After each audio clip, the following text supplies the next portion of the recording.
with Talk Sport. All the big goals and big moments from the world's big.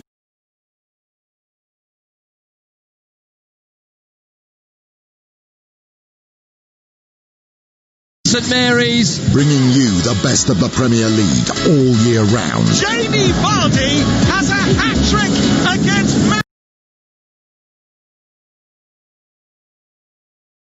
Manchester City at the Etihad. Good delivery and another goal. The keeper Kane. Oh, he flapped. With Talk Sport. Well, good evening and welcome to the south coast of England for Brighton and Hove Albion against West Bromwich Albion at the Amex Stadium on Premier League Live. My name's Richard Wolfenden and we have a battle between two sides who've only managed to win one game between the two of them on a match day 6 of the Premier League. An enticing game is on the way, no doubt with that. The two sides are currently down in front of me, training on the turf of the empty Amex Stadium here, but the two starting 11s are in. I'll read you through that now, starting with the home side. Matt Ryan in goal for Brighton and Hove Albion. He's only made 5 saves this season so far, would you believe? In front of him, a solid back three of Dan Burn, Adam Webster and Joel Veltman, the man who comes in for the suspended captain Lewis Dunne today. He makes his first start in the Premier League since joining from Ajax. Out wide, 2 roving fullbacks, Solly March on the left with Tariq Lamptey on the right hand side. The former Chelsea man gave away a penalty in the M23 derby last weekend against Crystal Palace. He'll be looking to redeem himself this evening on the south coast. And in the middle, Ben White and Yves Bissouma with Adam Lallana, Leandro Trossard and Neil Maupay, the man leading the line today for Brighton. 4 goals in 4 for the Frenchman. He'll be looking to make that 5 in 5 this evening for sure. The opposition, West Bromwich Albion. Sam Johnston in goal, making his 100th West Bromwich Albion appearance this evening. In front of him, a back 4, which has changed to the last game last weekend in that 0-0 draw against Burnley. Connor Townsend, Branislav Ivanovic and Semi Ajayi comes in for Ahmed Higazi, who moved to Saudi Arabia today, with Darnell Furlong completing that back 4. A solid 3 of Jake Livermore, Conor Gallagher and Filip Kravinovic make up the midfield 3. The latter on his second loan spell here from Benfica, with a very, very frightening, pacey front 3 for Slaven Bilic's side this evening up front. Mateus Pereira, Grady Diangana and Carlin Grant making that a vital front 3 for West Brom today. He is making his second start ahead of Robinson this evening on the south coast. Well, my name's Richard Wolfenden and I'm joined by the former Leicester City and Brighton midfielder Dean Hammond. How are you doing, Dean? I'm very well, Richard. How are you? I'm very well, thanks. I'm looking forward to a good game. What do you reckon we can expect from these two sides today? Well, a good footballing game, especially from Brighton.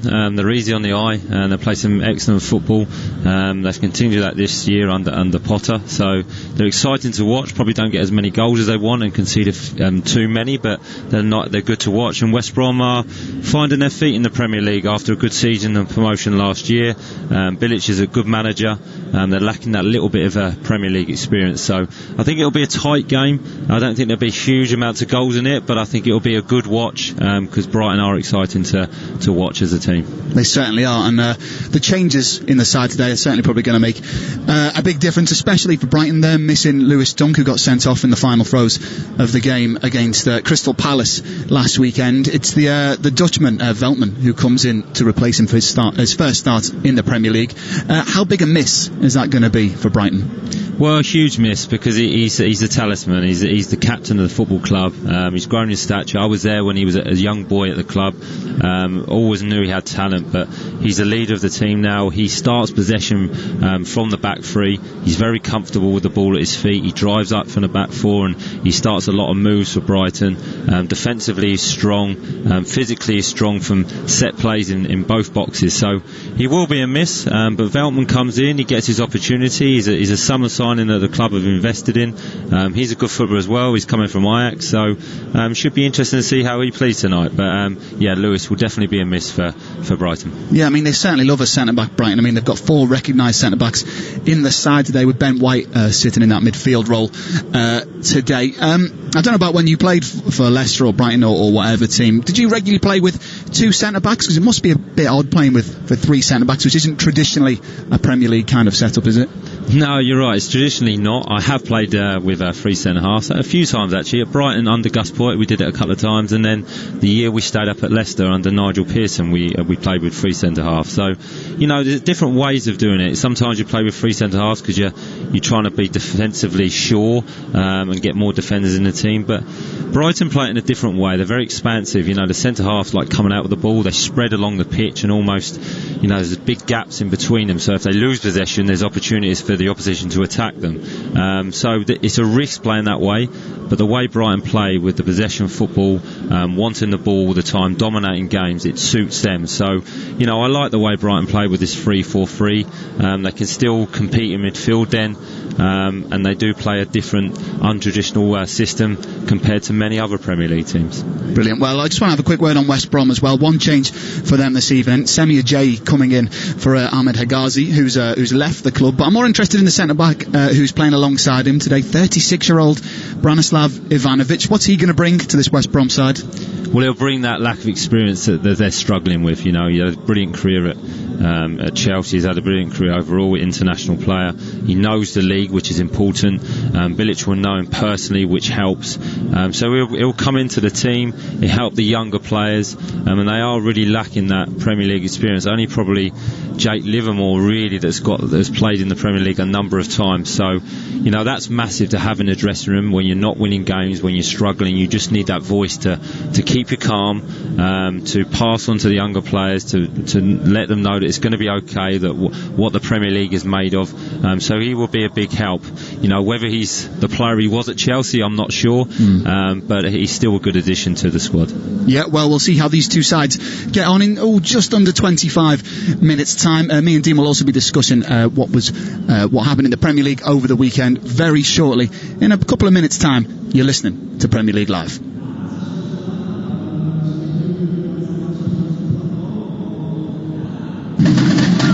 Get ready and hold on tight, because the Premier League is here! Which teams will stay on track, and who'll go off the rail? Get the Irish Sun for top transfer news, exclusive star interviews and opinions from the biggest names in football, plus expert analysis of every action-packed match in our fantastic goals pull-out each weekend. Stay up to speed, because you never know what the Premier League is going to throw up. Pick up the Irish Sun today.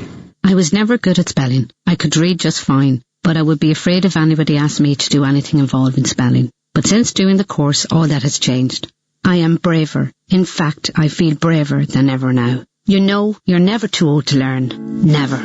If reading, writing, maths or technology is holding you back, take the first step. Free phone 1-800-2020-65 or text LEARN to 550 to see how we can help. This free and confidential service is supported by your local ETB, Solis and Nala. Create the Premier League atmosphere at home with Harvey Norman, the home of the big screen. Feel like you're on the pitch with our stunning range of 4K smart LED and OLED TVs from LG, starting from just $449. Plus, hear every kick, save, tackle, decision with LG's best-in-class soundbars. Get TV ready for all the big games with Harvey Norman. Shop online today or safely in our spacious stores. Harvey Norman, home of the big screen. Go! Demanding a high performance from your team? You should be demanding the same from your tires. The Irish Tyre Industry Association is urging motorists to stay safe this winter and check the condition of your tyres. You could even be liable for a fine and 2 penalty points if found driving with tyres below the legal tread depth limit of 1.6 millimeters. ITIA expert technicians will carry out a free tyre safety check to ensure your tyres are safe and legal. Visit itia.ie to find your local expert. As darkness sweeps around the globe at 8 p.m. on the 18th of November, 25,000 people worldwide will pull their running shoes on to hit the road for a virtual 5 or 10k at Run in the Dark. I'm Mark Pollock, and by joining us to Run in the Dark this November, you'll be supporting the Mark Pollock Trust and our charity partner Collaborative Cures, whose mission it is to cure paralysis in our lifetime. Register now at runinthedark.org and get your medal, your flashing armband, and your Run in the Dark virtual timing app. Thank you. At Paddy Power, we know competition for the remote control can be fierce at the weekends. So in order to give the non-football loving occupants of your house something to do, here are some of our top suggestions. Go for a walk the dog, go cycling, cycle the dog, recycle the dog, just go! All very good options, we say. And that's not the only one. If one leg of your 4+ fold ACCA lets you down, get a free bet on all football leagues and markets. Paddy Power. Max free bet €10. Min odds 1 to 5 on each leg. Online exclusive. Excludes shop bets. T's and C's apply. 18+. Need help? Visit gamblingcare.ie. Well, welcome back to the south coast of England for Brighton and Hove Albion versus West Bromwich Albion, live from the Amex on Premier League Live. My name's Richard Wolfenden, and we're about 20 minutes or so away from kick-off. But before we get into today's game, let's have a look back at what happened yesterday in the Premier League.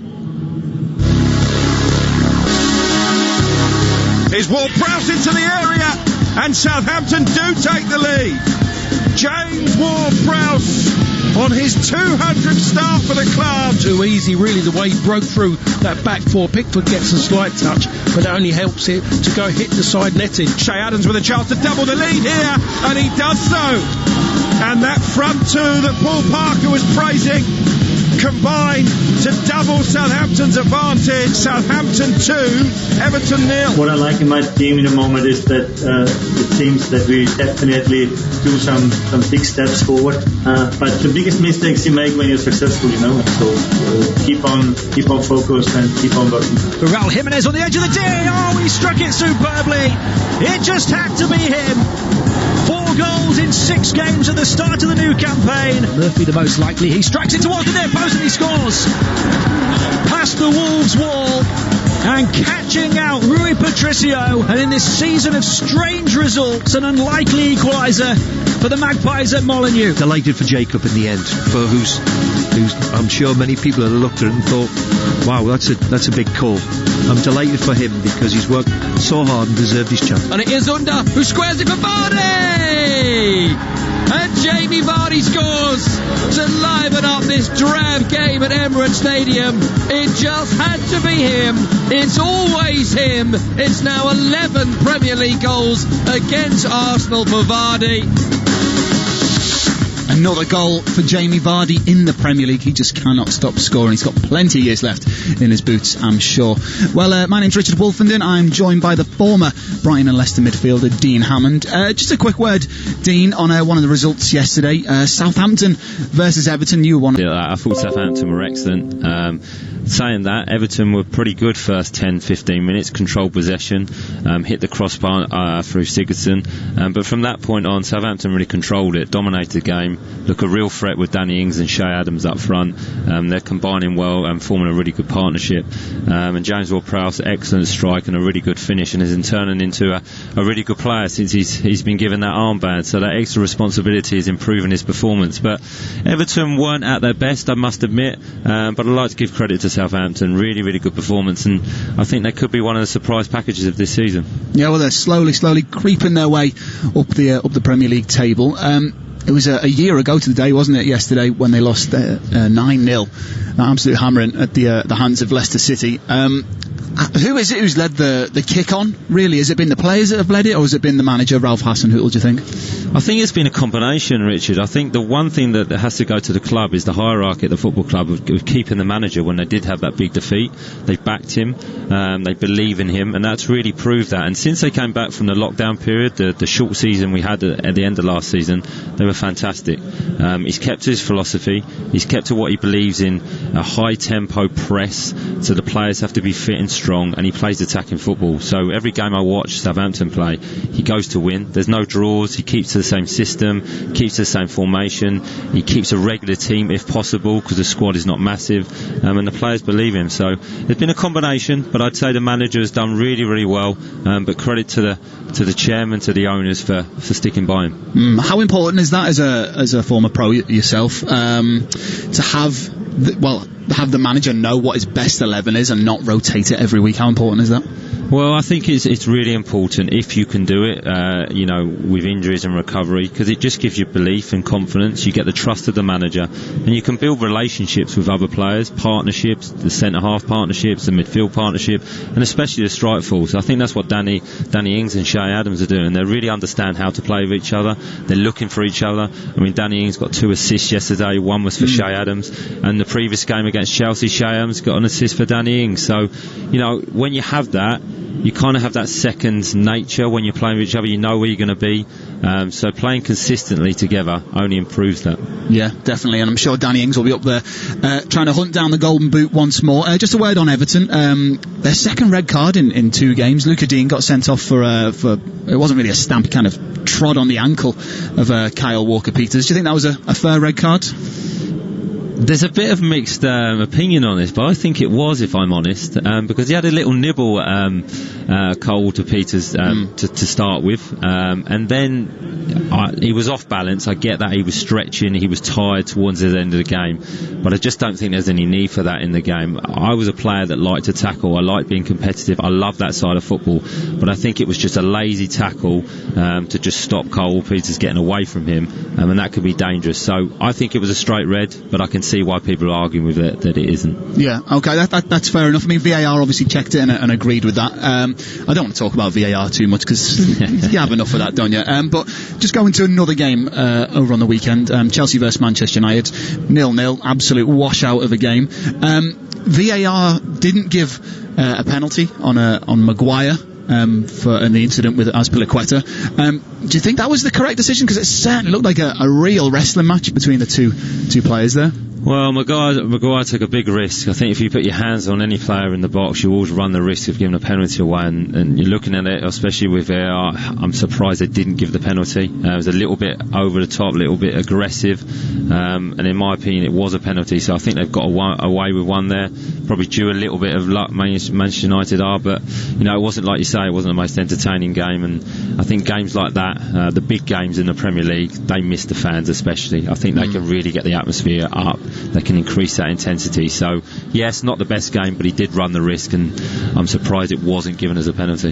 Yeah, well, I'm going to talk about VAR again because it's how I've lined it up in my questions here. But just going back to one of yesterday's games, the Arsenal game specifically, we saw Lacazette have a goal ruled out where Xhaka was deemed to be in an offside position. Now, he was ahead of the final defender, between the goalkeeper and the final defender, so he was in an offside position, but he wasn't necessarily interfering with play because he didn't blind the goalkeeper or anything like that. Again, do you think that's one which the officials have got wrong? I think they have. I'm a Leicester fan and I want Leicester to win, so it's a good decision for that, but I think they probably did get it wrong. He is in an offside position. Did he really affect Kasper Schmeichel? Would have Kasper saved the ball going in the net? I don't think he would have done. Was he in line of him? No, I think he was behind him. Was there initial contact? Yes, but as the ball was played, so you could argue the case that he did affect him, but I don't think he did. I think Leicester have got away with one there. And it's interesting to see how VAR come up with these decisions because they get time to look at it, and they're experienced people looking at it, but again, we talk about it, it still comes down to one person's opinion. They're not at the game, they're looking at the screen, so they get it in slow-mo, different angles, and I was surprised at that one. But I think, like a lot of football fans, don't quite understand the rules as much as we probably should. Yeah, no, definitely agree with that. So just a quick word on Jamie Vardy as well. Obviously, you played with him at Leicester. He scored the winning goal yesterday in the capital. What was it quite like being on the same side as him and training with him every single day? Could you deal with him on the training pitch? Well, it was brilliant being on the same side of him. I didn't like training against him, I must admit. He's a bit of a freak, Jamie. Brilliant player, fit and strong, lean as anything, quick as anything, and love playing with him. He would run for you, brilliant team player, really nice person as well, and he's an excellent finisher. He's a natural finisher. I don't think he quite gets the credit. He's scored a lot of goals, he has now, but he is a natural finisher off both feet, and he's very calm and composed in them situations when he goes through one-on-one. But yeah, training, I wouldn't say he was the best trainer in the world. Right, okay. He trained trained when he wanted to and turned up when he wanted to, but he saved it for the match days, and that's the most important thing. So I'd have him on my side every day of the week. One of the best players I played with. It's a pleasure to call a friend, and a really good player. Brilliant. Well, I'm sure plenty more goals will come from Jamie Vardy this season and many into the future as well. Well, after this game down here on the south coast, we're going all the way up to the northwest for Burnley versus Tottenham, and we caught up with Sean Dyche and Jose Mourinho before today's game.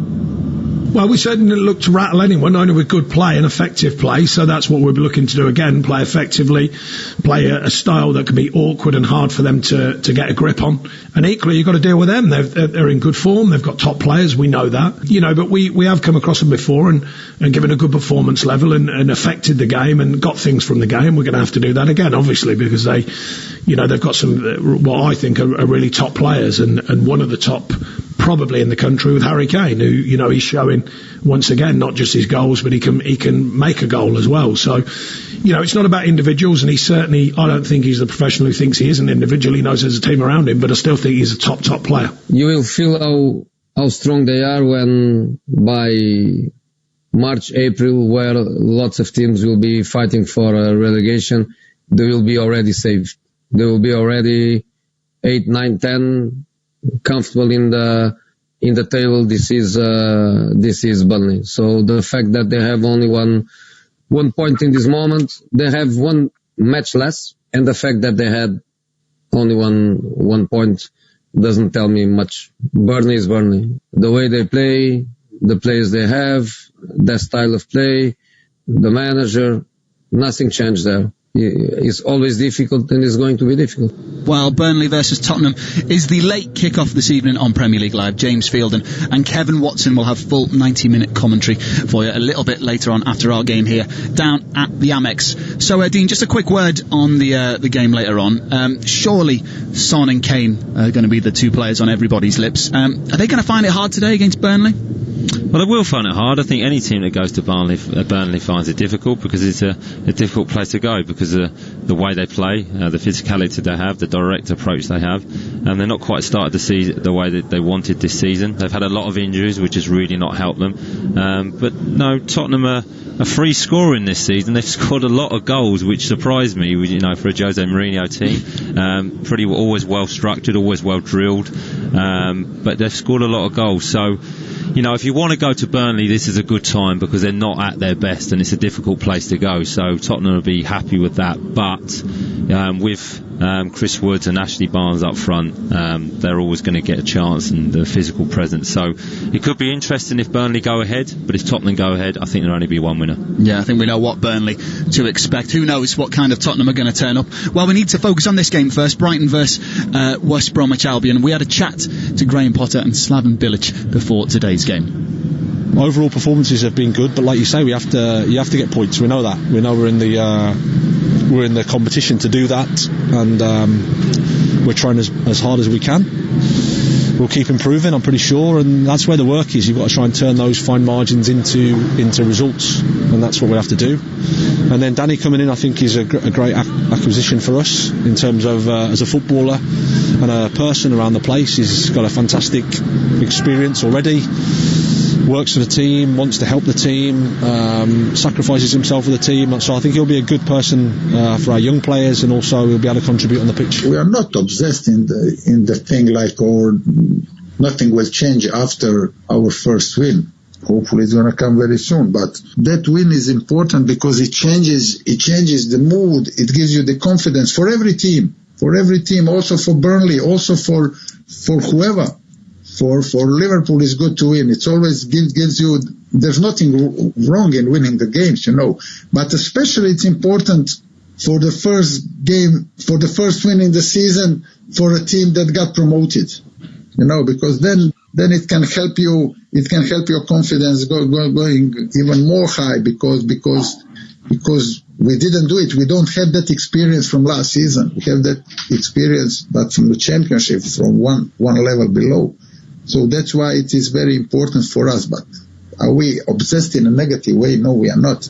Well, a big game for both teams here on Premier League Live at the Amex Stadium. Brighton and West Brom is just about 6 minutes or so away from kick-off. Just a reminder that it is 16th versus 17th in the Premier League table. Both these sides have struggled for results. Brighton with only one win under their belt. That came in the earlier on in the season, with West Brom just struggling. However, we'll find out the results of today's game very soon. This is Premier League Live.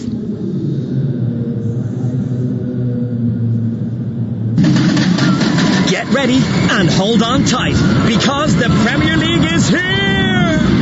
Which teams will stay on track, and who'll go off the rail? Get the Irish Sun for top transfer news, exclusive star interviews, and opinions from the biggest names in football, plus expert analysis of every action-packed match in our fantastic goals pull-out each weekend. Stay up to speed, because you never know what the Premier League is going to throw up. Pick up the Irish Sun today. I was never good at spelling. I could read just fine, but I would be afraid if anybody asked me to do anything involving spelling. But since doing the course, all that has changed. I am braver. In fact, I feel braver than ever now. You know, you're never too old to learn. Never. If reading, writing, maths or technology is holding you back, take the first step. Free phone 1-800-2020-65 or text LEARN to 550 to see how we can help. This free and confidential service is supported by your local ETB, Solis and Nala. Create the Premier League atmosphere at home with Harvey Norman, the home of the big screen. Feel like you're on the pitch with our stunning range of 4K smart LED and OLED TVs from LG, starting from just $449. Plus, hear every kick, save, tackle, decision with LG's best-in-class soundbars. Get TV ready for all the big games with Harvey Norman. Shop online today or safely in our spacious stores. Harvey Norman, home of the big screen. Demanding a high performance from your team? You should be demanding the same from your tires. The Irish Tire Industry Association is urging motorists to stay safe this winter and check the condition of your tires. You could even be liable for a fine and 2 penalty points if found driving with tires below the legal tread depth limit of 1.6 millimeters. ITIA expert technicians will carry out a free tire safety check to ensure your tires are safe and legal. Visit itia.ie to find your local expert. As darkness sweeps around the globe at 8 p.m. on the 18th of November, 25,000 people worldwide will pull their running shoes on to hit the road for a virtual 5 or 10k at Run in the Dark. I'm Mark Pollock, and by joining us to Run in the Dark this November, you'll be supporting the Mark Pollock Trust and our charity partner Collaborative Cures, whose mission it is to cure paralysis in our lifetime. Register now at runinthedark.org and get your medal, your flashing armband, and your Run in the Dark virtual timing app. Thank you. At Paddy Power, we know competition for the remote control can be fierce at the weekends. So in order to give the non-football loving occupants of your house something to do, here are some of our top suggestions. Go for a walk the dog, go cycling, cycle the dog, recycle the dog, just go! All very good options, we say. And that's not the only one. If one leg of your 4+ fold ACCA lets you down, get a free bet on all football leagues and markets. Paddy Power. Max free bet €10. Min odds 1 to 5 on each leg. Online exclusive. Excludes shop bets. T's and C's apply. 18 plus. Need help? Visit gamblingcare.ie.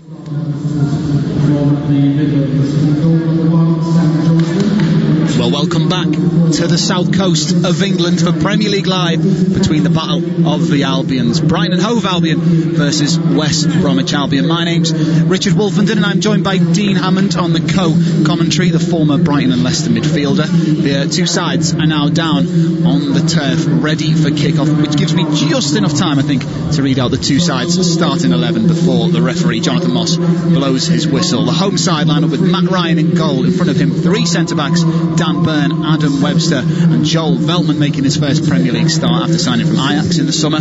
Solly March and Tariq Lamptey will be the 2 full-backs, with Yves Bissouma and Ben White in the holding role, with the front 3 of Adam Lallana, Leandro Trossard and Neil Maupay, the top scorer for Brighton and Hove Albion this season. 4 goals in 4 so far in the Premier League for him. West Bromwich Albion, Slaven Bilic's side has Sam Johnston in goal, as always, making his 100th appearance for West Bromwich Albion today, in all competitions. That is, in front of him, a back four. Conor Townsend at left back, with Branislav Ivanovic and Semi Ajayi at centre back.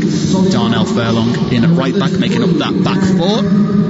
Jake Livermore has the holding role, the West Bromwich Albion captain, with Conor Gallagher, Filip Krovinovic just ahead of him, with Mateus Pereira, the Brazilian, and the summer signing from West Ham, Grady Diangana, on the other side, with Carlin Grant leading the line, chosen ahead of Callum Robinson today. Well, Dean Hammond, who needs to get off to a fast start here? Well, I think it'll be Brighton. They need to set the tempo. They like control possession in their own half, but once they get in the opposition's half, the three forwards, the two number 10s, the striker, they need to combine well. 1-2 touches, movement, get the ball wide, and try and get the ball in the box and cause West Brom some problems. Who will keep a good shape? You know, the 4-1-4-1 formation, probably going to try and play on the break and all come through a draw. So it's down to Brighton to set the tempo and set the pace and try and get an early goal to open the game up. Yeah, I mean, who do you think is going to be the key player attacking wise for Brighton? Well, Adam Lallana, I played with Adam at Southampton. He's an excellent player. If they can keep him fit and keep him strong, he's a player that can really open up a defence. He's both-footed, he's tricky, he's creative. So I look forward to seeing him playing in his advanced role, because he had been playing a little bit deeper. So if he can perform well, they've got an excellent player on their hands. Yeah, and they've got Neil Maupay, of course, leading the line, who I'm sure he'll be trying to find as both sides take a knee before kick-off, before Brighton get us underway, playing in their blue shirts, white shorts and blue socks, going from left to right, with West Bromwich Albion in their very interesting, should we say, traditional green and yellow kit. And it's Brighton who've started on the front foot down the left hand side. Dan Burn, the left of the back three for Brighton today, and it seems as if Veltman's going to be the middle one of those back three, with Webster on the right, the man wearing the armband in place of the suspended Lewis Dunk today for Brighton. And is that important, do you think, for any side playing with a back three, that the two wide centre halves are better with the ball at their feet?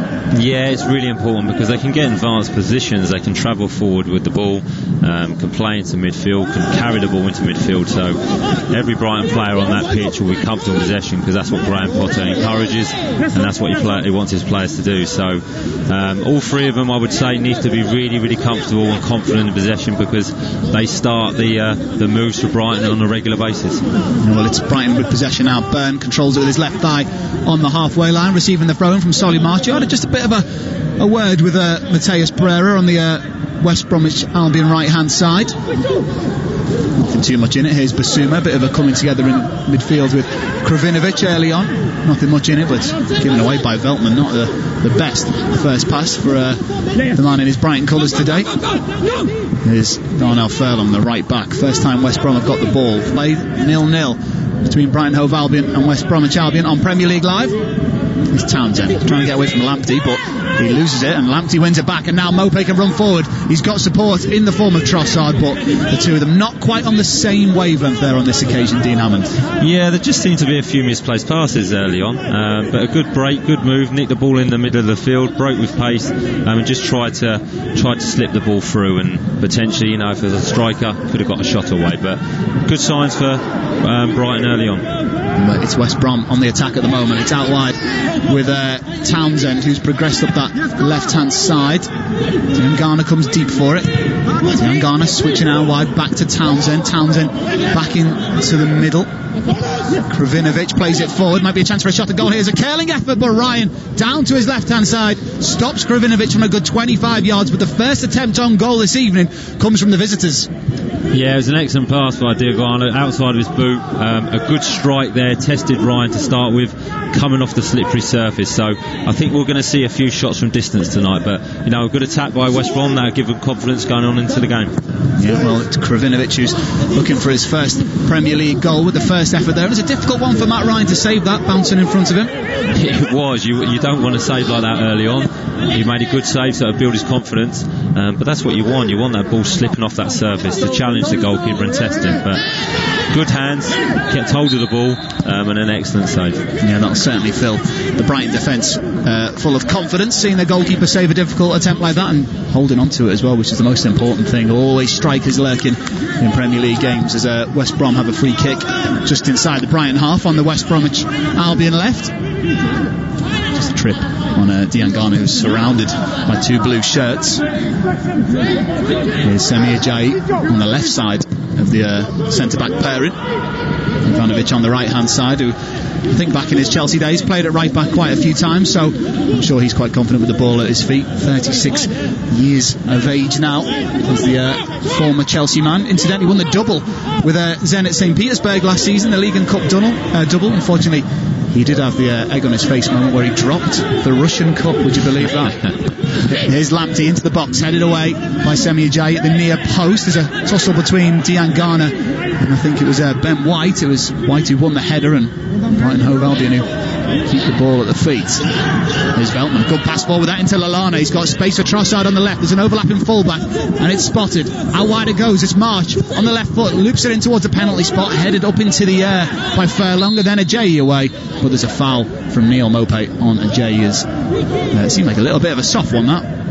It did, but it was a great pass by Veltman. Just found Anna Milana in that pocket, completely missed out West Brom's midfield, got the ball wide, got a ball in the box. So, we've talked about the benefits of having ball playing centre halves, and that just demonstrated their excellent passing to Adam, who got half turned in the pocket and got the ball wide. So I think that will be what Brighton will be trying to do tonight, miss out that West Brom midfield when they try and press high up the pitch. Yeah, well, we've just seen the replay of the free kick Maupay conceded. He was the meat in the sandwich of two huge West Brom defenders, but today's referee, Jonathan Moss, deemed that it was a foul by Maupay, so I'm sure there won't be too many like decisions going that way in this game, as Brighton have it. 5 minutes gone, still 0-0 on Premier League Live. The only attempt so far coming from West Brom, the Benfica loanee Krovinovic having a shot from 25 yards or so, but Brighton do seem the more confident on the ball. Here's Dan Burn gliding across the wet surface here in Brighton. Here's Solly March, left-footed, tries to switch the play but can't find Lamptey. It's easily intercepted by Townsend. Now Tanganga, now Krovinovic gets it back, this time in the Brighton half. Heavy touch from Tanganga, but he still has it.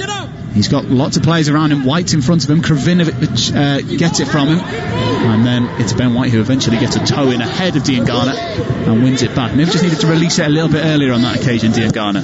He did. It was some nice. Well, now down the left-hand side, here's Neil Maupay. The flag stays down. The flag goes up eventually. Sorry to cut you off there, Dean. No problem at all. It was good play from West Brom. Some nice touches, some good combinations, but just need to release it a little bit earlier. But Brighton almost got in there. Excellent movement by Maupay. We know he's got that in the locker, and he'll need to run in behind tonight to spread that and stretch that West Brom defence. Yeah, well, maybe the next time he just needs to go a little bit earlier, or the pass needs to come a little bit sooner.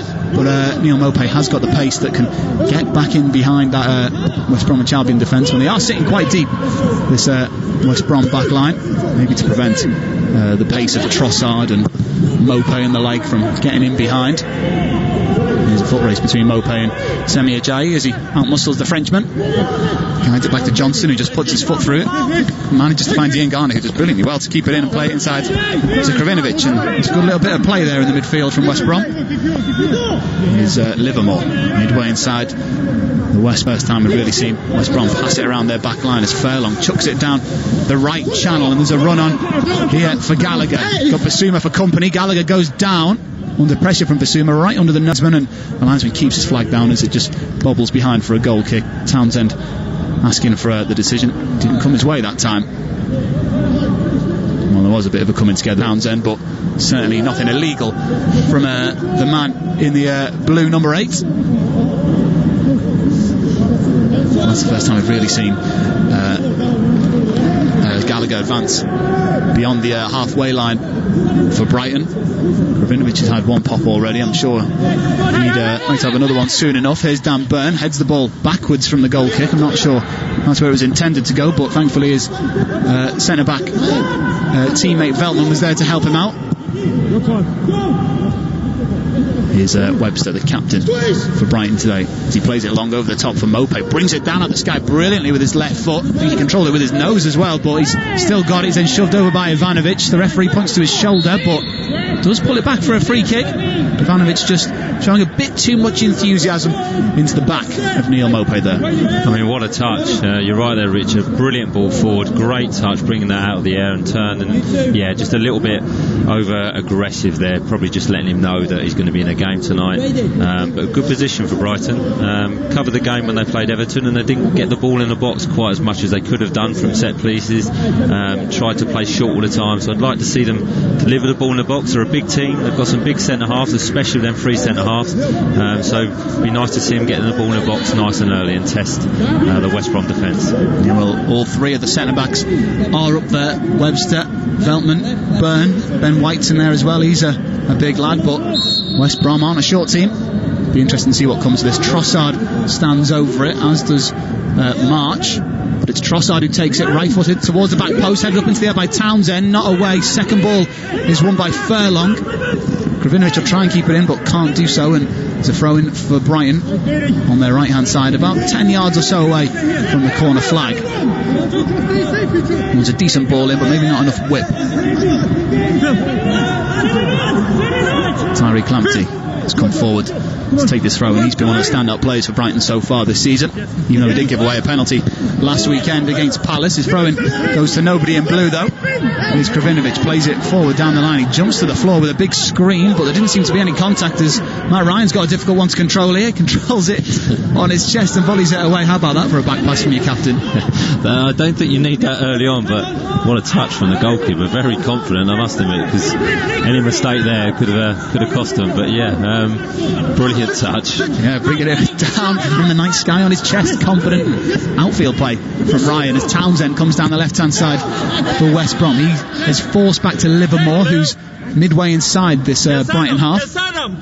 Here's was a slip from Pereira. Now Diangana is turned away from Lamptey, and it's been pulled up for a Brighton free kick there just outside the penalty area, and there's all the shouting and screaming you could hear was from the West Bromwich Albion bench. What did you make of that, Dean? I think the Brighton got away with a little bit lucky there. Lamptey tried to win the ball, tried to be aggressive on the front foot and win it in front, and the West Brom player just used his body really, really well. Got behind a good cross and a good finish, so lucky there for Brighton, I think. The ball's been in the net, but no need for VAR on that one. No goals, still 0-0. 11 minutes played. Here's Lamptey down the right-hand side now for Brighton. He's running at Townsend. He's thinking about the cross. He's stood on the ball, unfortunately, for Tariq Lamptey. Still got it, though. Goes inside to White, who runs into the penalty area. It's still Ben White in the penalty area, but Semi Ajayi shows great strength just to outmuscle Ben White as he was just about to cross the ball across the ground. Semi Ajayi coming to West Bromwich Albion's rescue there. Well, it was a great drive forward by Ben White. Good feet, driving into the box, but great experience from the centre half there, just using his body, using his muscles. And Ben White, his first season at Brighton, in the first team, just getting introduced to some man strength there, I would say. Yeah, Premier League life. Ben White, welcome to it. Here is Ben White in possession. He's got a bit of a muddy shirt now after that tussle with Ajayi. Sure, the kit man will be very welcome of that. Here's Matt Ryan under pressure from Pereira as he boots it long. It's flicked on in the middle by Kravinovic, and almost helped out Maupay, but Semi Ajayi was across to it first. Here's Livermore now, just inside his own half, plays it forward to Townsend. That's a good pass. Townsend allowed to turn right footed, and it's picking up water, the pitch here, but West Brom still have it.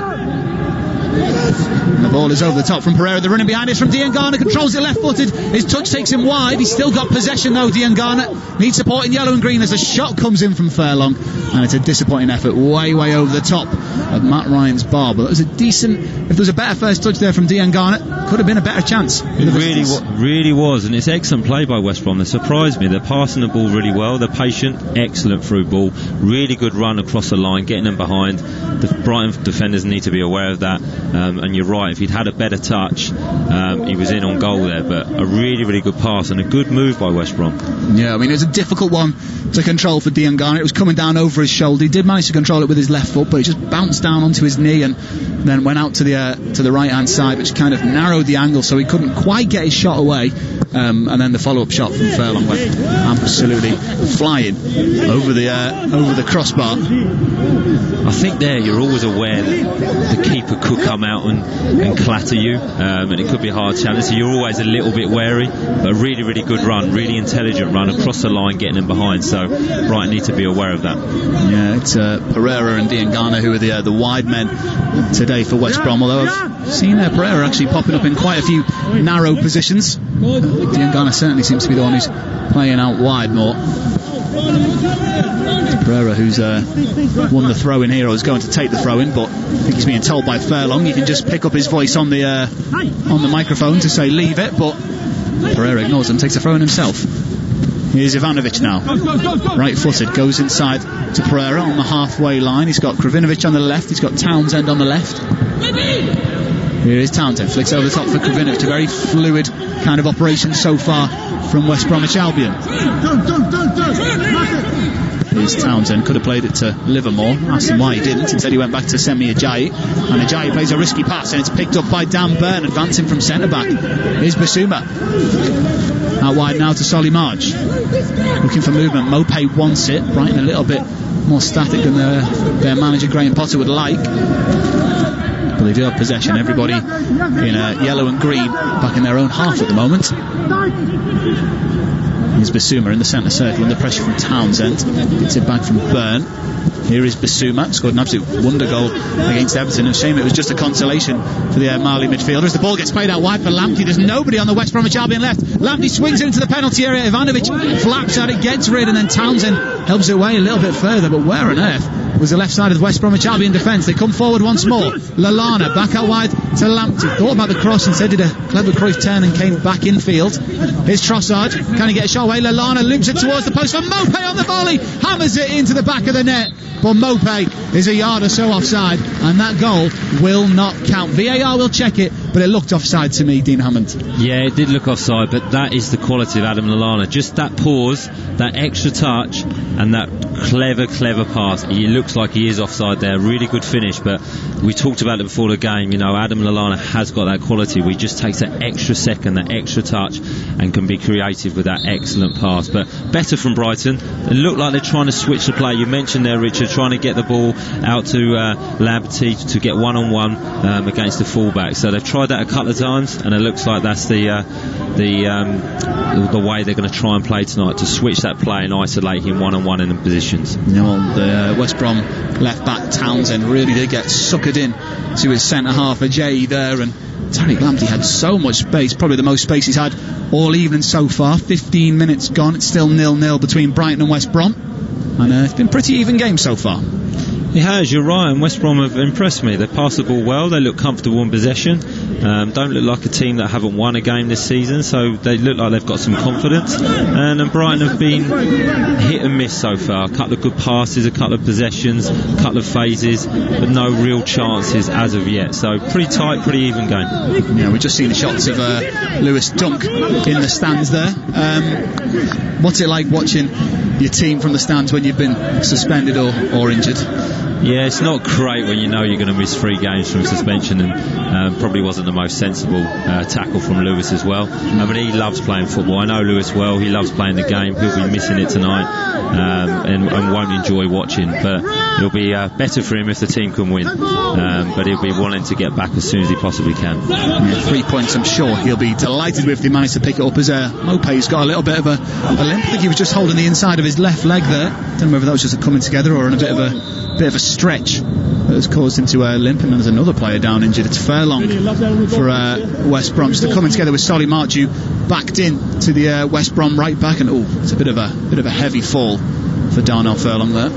Yeah, I think he's just winded himself in the challenge there, and then the fall hasn't helped, so maybe a double winding there, but just a clash on the tackle. Nothing in it, innocent tackle, but he'll be alright once he gathers his breath, I would have thought. Yeah, in through the nose, out through the mouth, that's what the physio will be telling him. It's a bit of a whack for Furlong, who's impressed down the right hand side. I mean, I'm sure he won't want to see that effort he had about 7 or 8 minutes ago, which blazed over the top of the bar. But I think Slaven Bilic will be pretty happy with the side start so far. It's a Brighton throw-in. It's going to be taken by Solly March, who's operating as an left wing-back receiving. Typically he's a bit more of an advanced player, but operating on that left-hand side. They've only really got Bernardo, who's a recognised left-back at the club for Brighton. He's on the bench today. There's actually quite a few attacking options on the bench for Brighton today. They decided to use them, but there's a man who started the game, Lallana, who gets in a proper clatter with Livermore. That's the kind of game Livermore plays. Lallana seems to be okay as West Brom come forward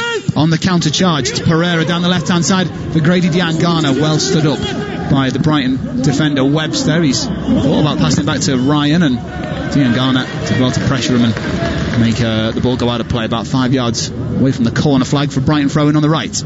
It's going to be interesting tonight, down Brighton's right side and West Brom's left side. I think that's where the most attacking threat's going to come from both teams, and they're good combinations. Like I say, West Brom look really comfortable in possession. I thought they'd be a little bit more direct than they have, but they're looking to outpass Brighton, and it'd take a good team to do that, but they're doing that so far tonight. Yeah, do you think because Solly March is playing on the left that maybe they'd be a bit more wiser attacking down their right hand side, West Brom, because Tariq Lamptey is, he's a right back, isn't he, really? The Solly March definitely isn't a left back. I think so. I think Solly, like you mentioned, Richard, is an attacking player. He wants to get forward, he wants to be on the ball, so I would try and get it out there and try and isolate him. He's not the best defender in the world, he can do a job. He's got Dan Burn behind him, who is a good defender, but yeah, I think you're right, attacking down Brighton's left hand side could be an opportunity for West Brom. Yeah, definitely. Well, West Brom do have a free kick. Yves Bissouma just going in a little bit too hard on Mateus Pereira, who tried to do a clever little Brazilian pirouette about 40 yards from goal, and Bissouma thought he got the ball first, but I think he came through the West Brom number 12 first. Free kick is about 40 yards out, and just like Brighton did a moment or so ago with their free kick, they sent the big boys up. West Brom are doing that now. Semi Ajayi's up there. Ivanovic used to score a handful of goals back in the day for Chelsea. Sure, he'll be a target as he's shoved offside by Webb, so the ball comes in towards Ivanovic, but it's way too close by Matt Ryan, and a rather disappointing free kick in the end for West Brom. Yeah, it's always an opportunity, a free opportunity to get the ball in a box of quality, so they'll be disappointed with that. Both teams have got attacking threats, and an unfortunate delivery really, so they need to concentrate on that during the game, because it will be an opportunity for West Brom to score. Yeah, well, here's a chance for Brighton to come forward. It's Solly March trying to get it onto his left foot, runs into trouble.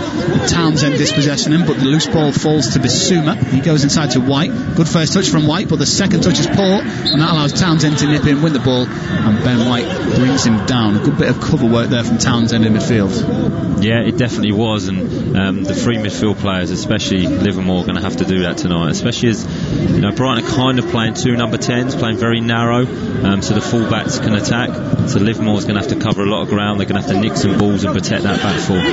Here's Krovinovic in the left-back position, switches it right-footed for Pereira. Brilliant chest down to Diangana on the left-hand side. He knocks it forward here. West Brom go forward with Grant, and it's a disappointing cross by Grant, who we've hardly mentioned in the early exchanges here. It's all been about Diangana and Pereira coming forward, but Grant just getting in behind, but probably too wide a position to get a shot away, so I think the cross was probably the right choice there. I think it was. I think he wants to get on the end of a cross like that, but it was actually a decent cross in a decent area. Obviously no West Bromwich Albion players in there, but they put it into a dangerous area. Good movement from him, but like I say, he would probably like to get on that at the end of the cross himself. Yeah, I mean, strikers tend to do that, don't they? They put the ball in. They would have liked, unfortunately, there's nobody there to finish off, because that's exactly where they should be, as Johnson thinks about letting the ball bounce behind, but opts instead to pick it up under pressure from Trossard. There's Townsend, risky ball in field, but Livermore calmly brings it down, but the pass is behind Krovinovic, right to the feet of his manager on the touchline, Slaven Bilic, who's just trying to bide a little bit of time here and allow his side to get back into their shape. Brighton on the halfway line goes all the way back to Adam Webb, so the man who joined for £20 million, the record signing, of course, for Brighton.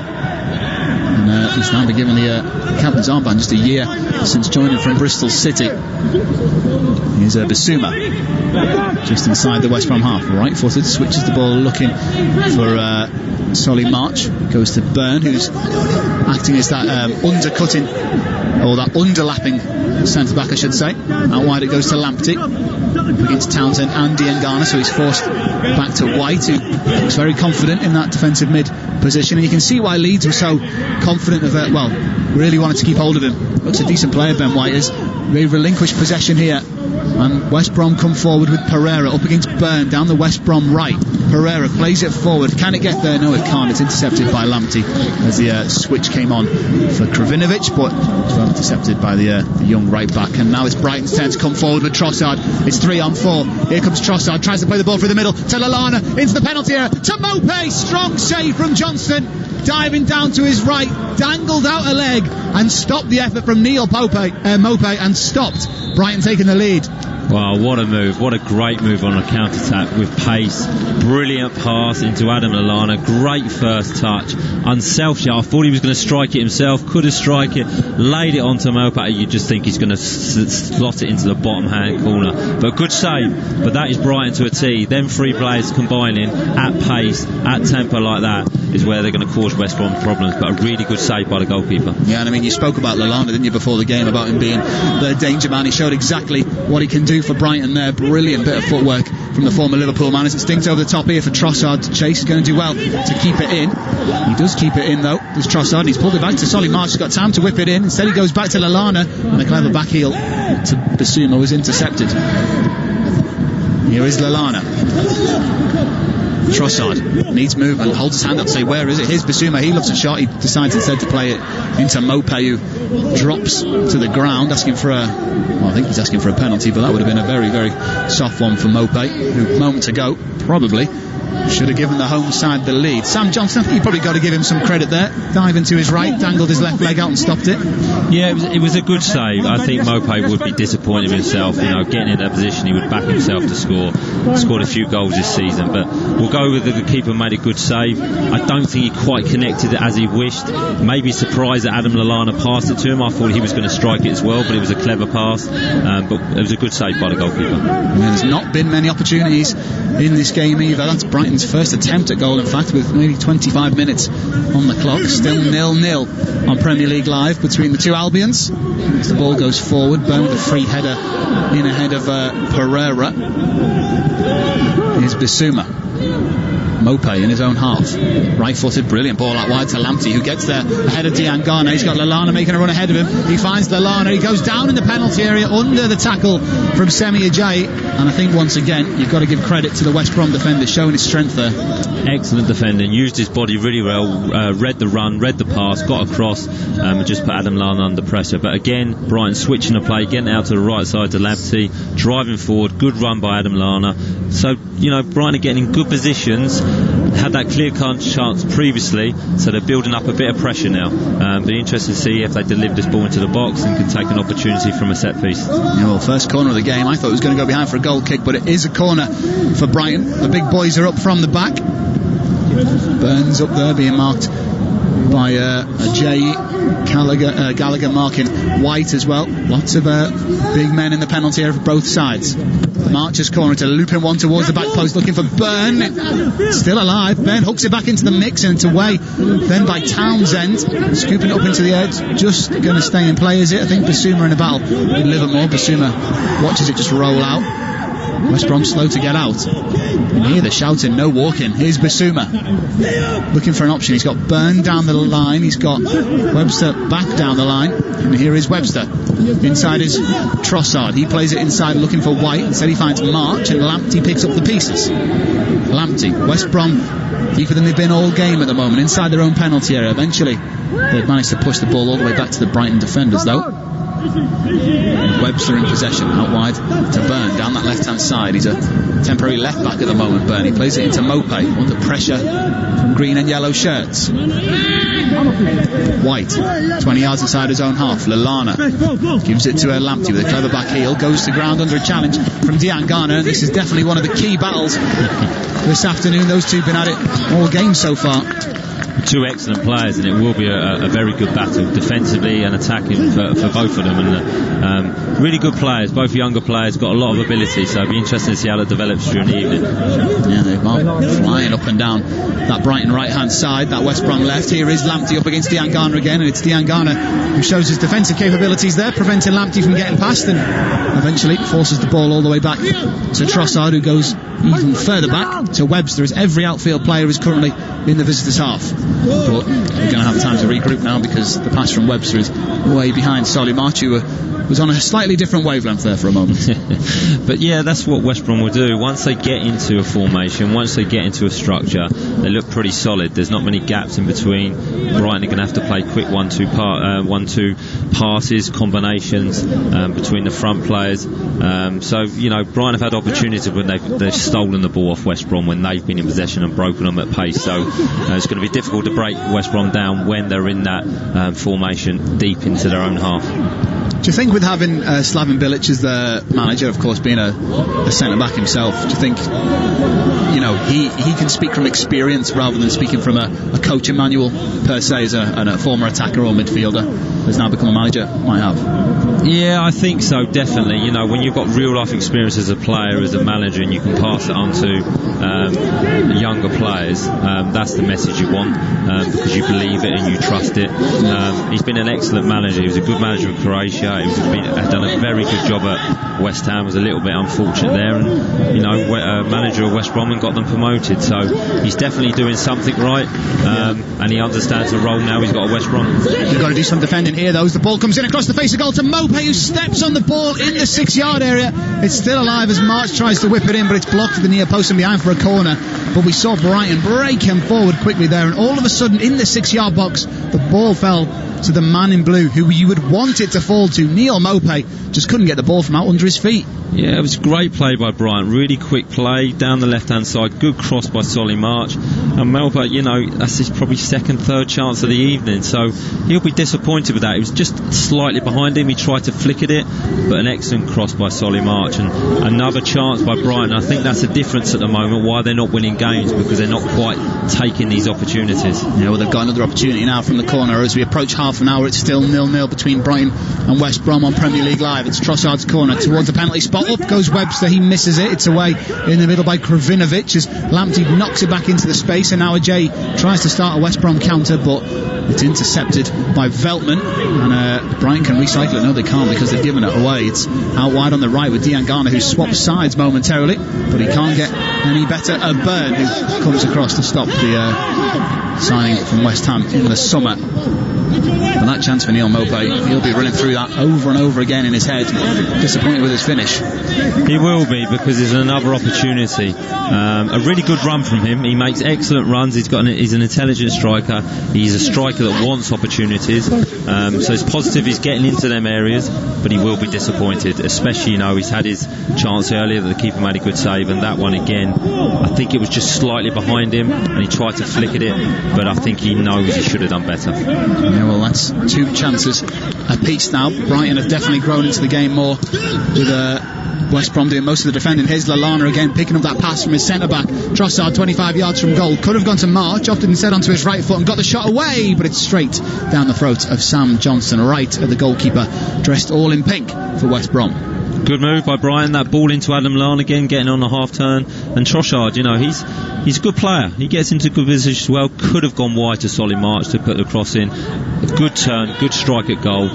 So again, Brighton are building a little bit of pressure up here. Yeah, it really is. That ball through the defence, which is causing all the bother for West Brom. The man who's meant to be playing that holding role, Jake Livermore for West Brom, just getting caught out of place, getting sucked over out into a wide position one too many times. I'm sure both managers will have noticed that.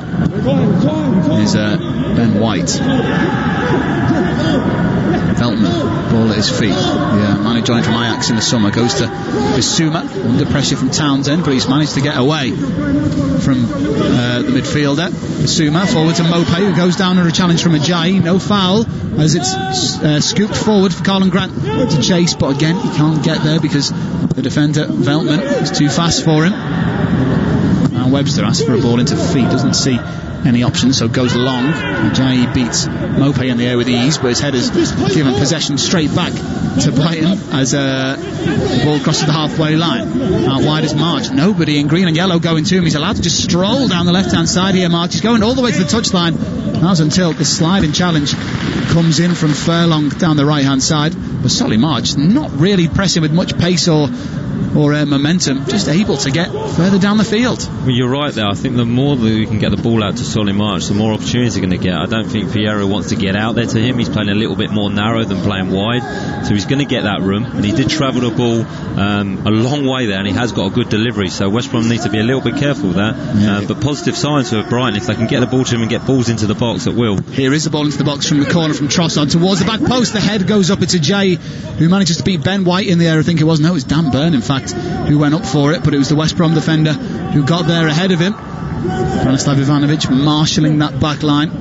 Captain Zenit's that double last season, of course. Great experienced head on those shoulders. Premier League winner, of course. Champions League winner with Chelsea. Thrown here for Lamptey.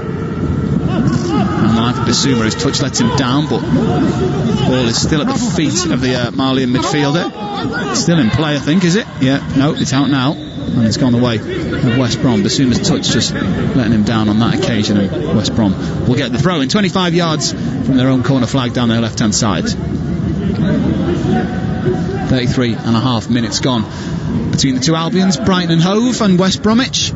It's still 0-0 on Premier League Live.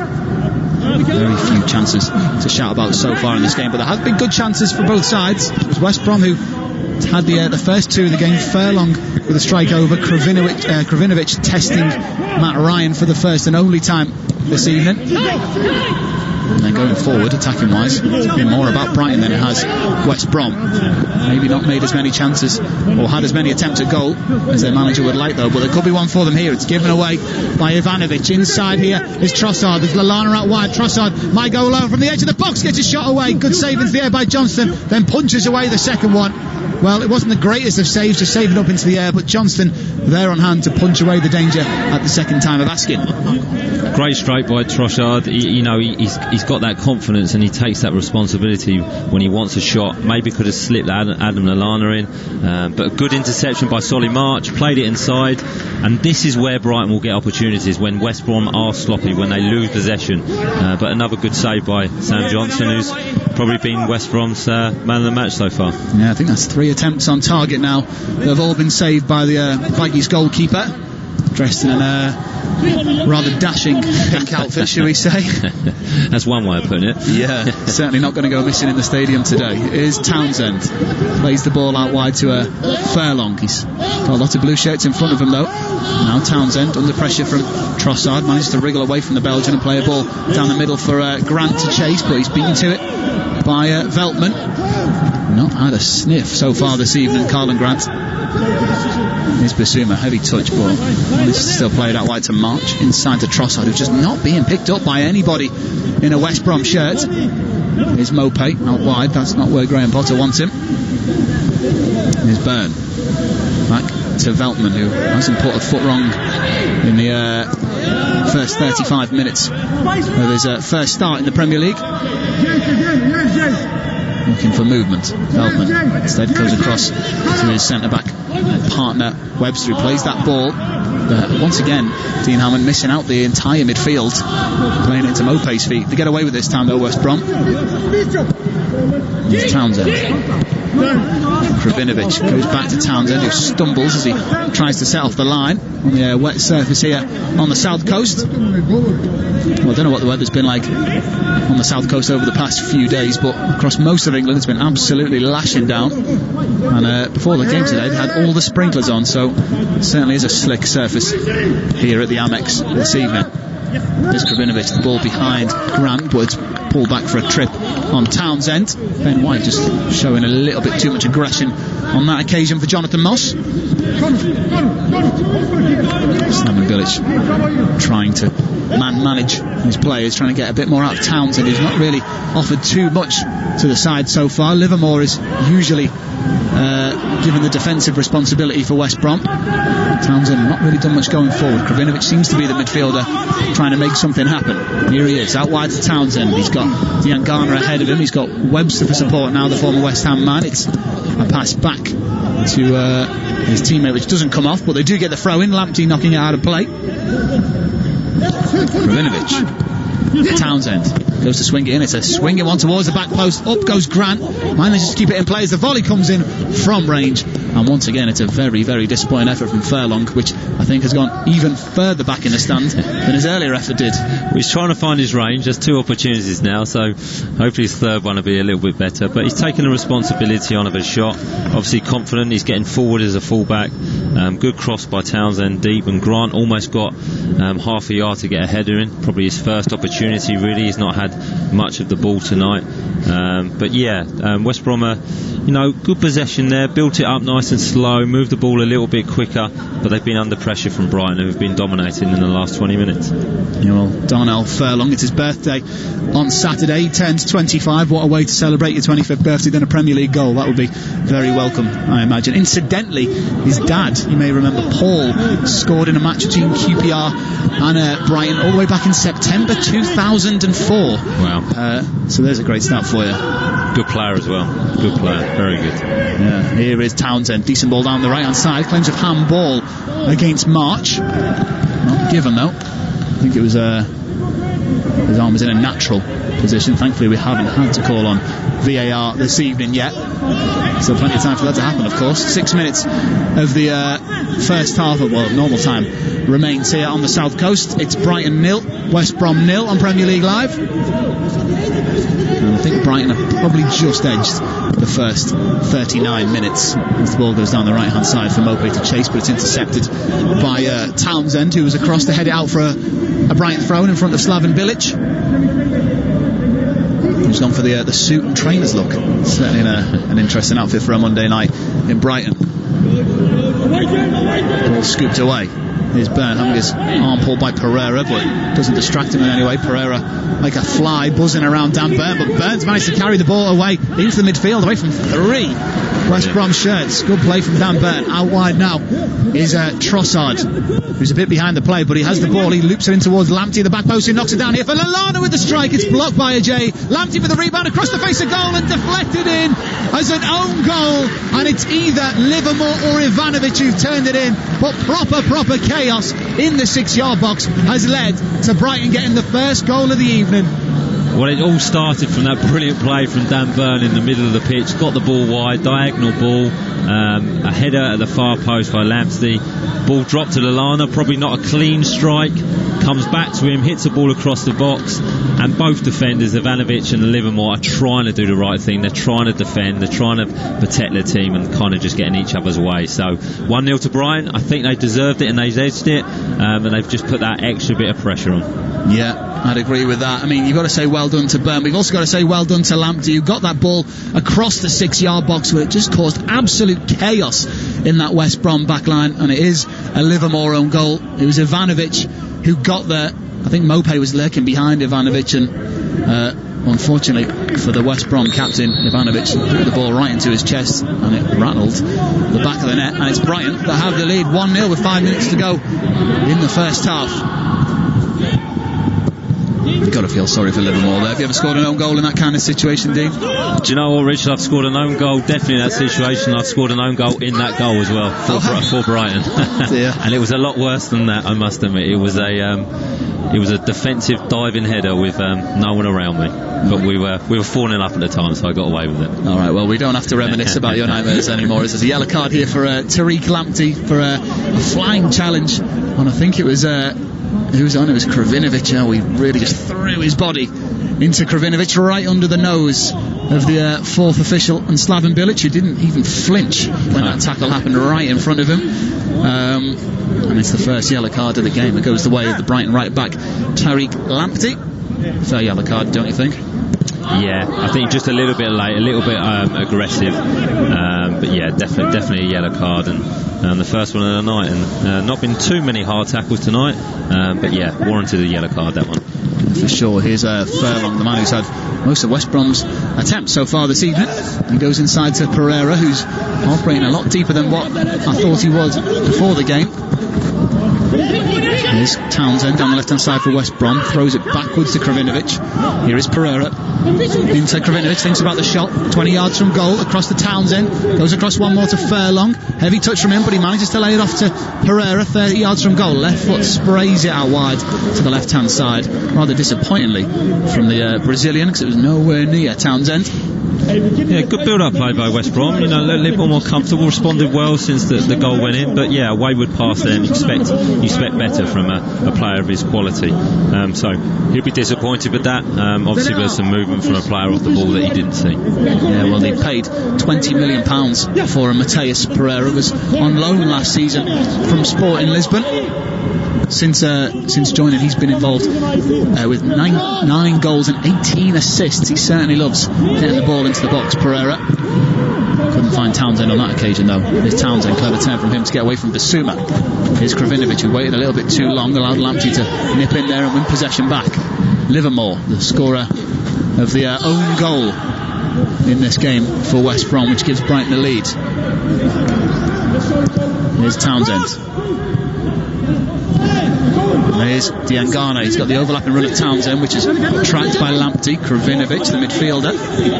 Now wide now is Diangana, trying to get past Webster, and Webster brilliant defending there to show his strength and get the positioning right as it breaks into the penalty area. Lallana's back there defending, and no nonsense from Adam Lallana in his own penalty area, just knocks it out for a throw-in by the corner flag. Yeah, good decision. I think he wanted to pass it back to the goalkeeper or pass it to a defender, but you know, coming towards the end of the first half, the 1-0 up, excellent decision, showed his experience there. Yeah, here come West Brom. Diangana, good footwork to get away from White. Has to go backwards though, very little movement in green and yellow.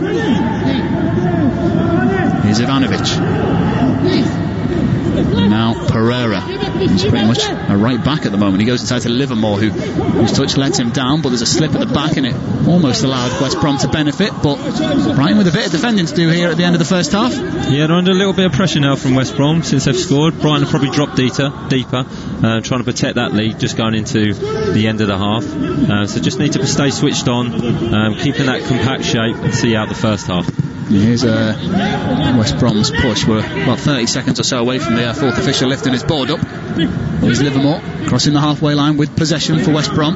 Rather unfortunate with that own goal, gives it to his midfield partner Gallagher, a man who had two loan spells last season, one with Swansea and one with Charlton. Now starting in the Premier League, he'll be absolutely delighted with how his career's progressed. There's Diangana, tries a 1-2 with Townsend. Lallana switched up, Townsend across the face of goal into the middle looking for Kravinovic.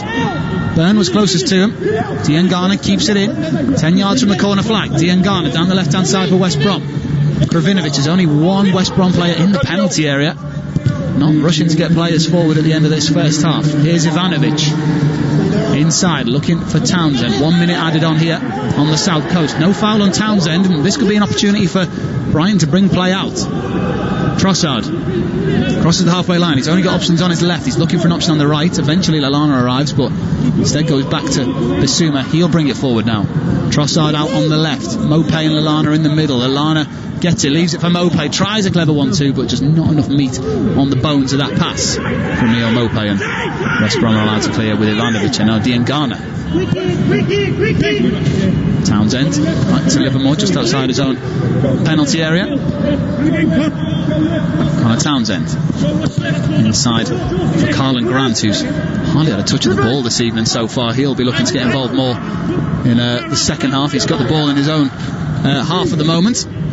Furlong, the right back who's had most opportunities for West Brom this evening. Well, there's the half-time whistle at the Amex Stadium. Jonathan Moss brings an end to a pretty even first half. I'd say Brighton have just about edged it, but it's the own goal from Jake Livermore that separates the two sides. Would you say Brighton deserved that lead at half-time, Dean? Yeah, I think you're right, Richard. I think they just edged it. I think possession stats will be pretty similar. West Brom have impressed me in that department. Brighton have had the better chances, the more clear-cut chances, so probably just deserved to go ahead. Mopay has two really good chances that he probably should have scored from, and he'll know he should have scored from. So Brighton have just edged it, but the game has played out as we probably expected. Lots of possession, a lot of good passing, but not a array of chances at either end.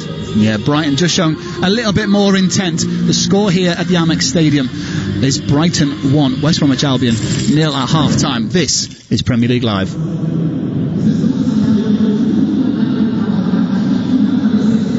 Get ready and hold on tight, because the Premier League is here!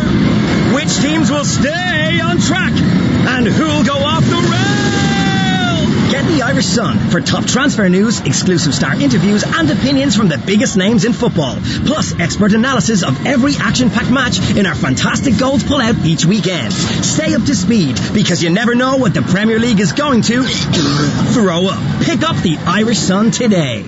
I was never good at spelling. I could read just fine, but I would be afraid if anybody asked me to do anything involving spelling. But since doing the course, all that has changed. I am braver. In fact, I feel braver than ever now. You know, you're never too old to learn. Never. If reading, writing, maths or technology is holding you back, take the first step. Free phone 1-800-2020-65 or text LEARN to 550 to see how we can help. This free and confidential service is supported by your local ETB, Solis and Nala. Create the Premier League atmosphere at home with Harvey Norman, the home of the big screen. Feel like you're on the pitch with our stunning range of 4K smart LED and OLED TVs from LG, starting from just $449. Plus, hear every kick, save, tackle, decision with LG's best-in-class soundbars. Get TV ready for all the big games with Harvey Norman. Shop online today or safely in our spacious stores. Harvey Norman, home of the big screen. Demanding a high performance from your team? You should be demanding the same from your tires. The Irish Tyre Industry Association is urging motorists to stay safe this winter and check the condition of your tires. You could even be liable for a fine and 2 penalty points if found driving with tires below the legal tread depth limit of 1.6 millimeters. ITIA expert technicians will carry out a free tire safety check to ensure your tires are safe and legal. Visit itia.ie to find your local expert. As darkness sweeps around the globe at 8 p.m. on the 18th of November, 25,000 people worldwide will pull their running shoes on to hit the road for a virtual 5 or 10k at Run in the Dark. I'm Mark Pollock, and by joining us to Run in the Dark this November, you'll be supporting the Mark Pollock Trust and our charity partner Collaborative Cures, whose mission it is to cure paralysis in our lifetime. Register now at runinthedark.org and get your medal, your flashing armband, and your Run in the Dark virtual timing app. Thank you. At Paddy Power, we know competition for the remote control can be fierce at the weekends. So in order to give the non-football loving occupants of your house something to do, here are some of our top suggestions. Go for a walk the dog, go cycling, cycle the dog, recycle the dog, just go! All very good options, we say. And that's not the only one. If one leg of your 4+ fold ACCA lets you down, get a free bet on all football leagues and markets. Paddy Power. Max free bet €10. Min odds 1 to 5 on each leg. Online exclusive. Excludes shop bets. T's and C's apply. 18 plus. Need help? Visit gamblingcare.ie. Well, welcome back to the south coast of England on Premier League Live for Brighton versus West Brom at the Amex Stadium, where at half-time the sides are separated by 1 goal. That was an own goal by Jake Livermore, and this is exactly what happened in the first half.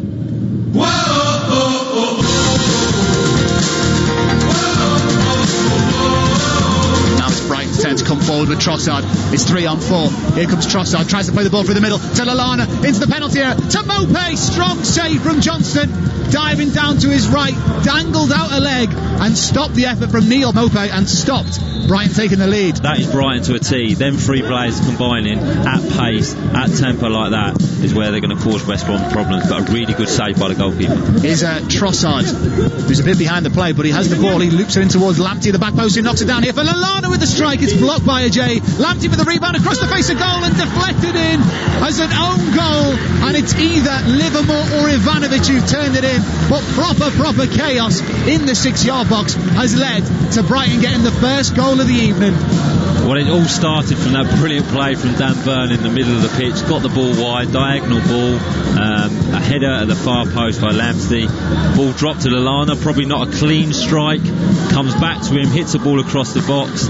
and both defenders, Ivanovic and Livermore, are trying to do the right thing. They're trying to defend, they're trying to protect their team and kind of just get in each other's way. So 1-0 to Brighton. I think they deserved it and they've edged it, and they've just put that extra bit of pressure on.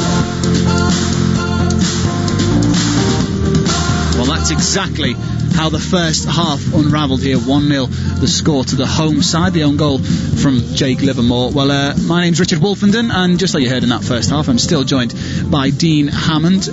What do West Brom do at the beginning of this second half now, Dean? Well, I think they'll try and keep it tight. I think they'll keep it very similar to start with. They'll try and stay in the game. They'll try and they've been better in possession than I expected, but at some point they're going to have to try and bring another striker onto pitch to get some support for Grant, who's not had much help, has not touched the ball much. So they're going to have to get some more numbers forward to try and create chances against Brighton, and they'll do that on the break when Brighton are sloppy and lose possession, when they've done that a couple of times this evening. So I think they'll keep it tight, and I think the last 20 minutes they'll probably open up if the score stays the same at 1-0. Well, we saw in our first half, we identified that Lamptey and Tanganga seemed like the key kind of battle down the West Brom left-hand side. Do you think it'd be wise to switch Tanganga out onto the right-hand side, because he certainly seems to be a bit more wingerish than Pereira, you could say?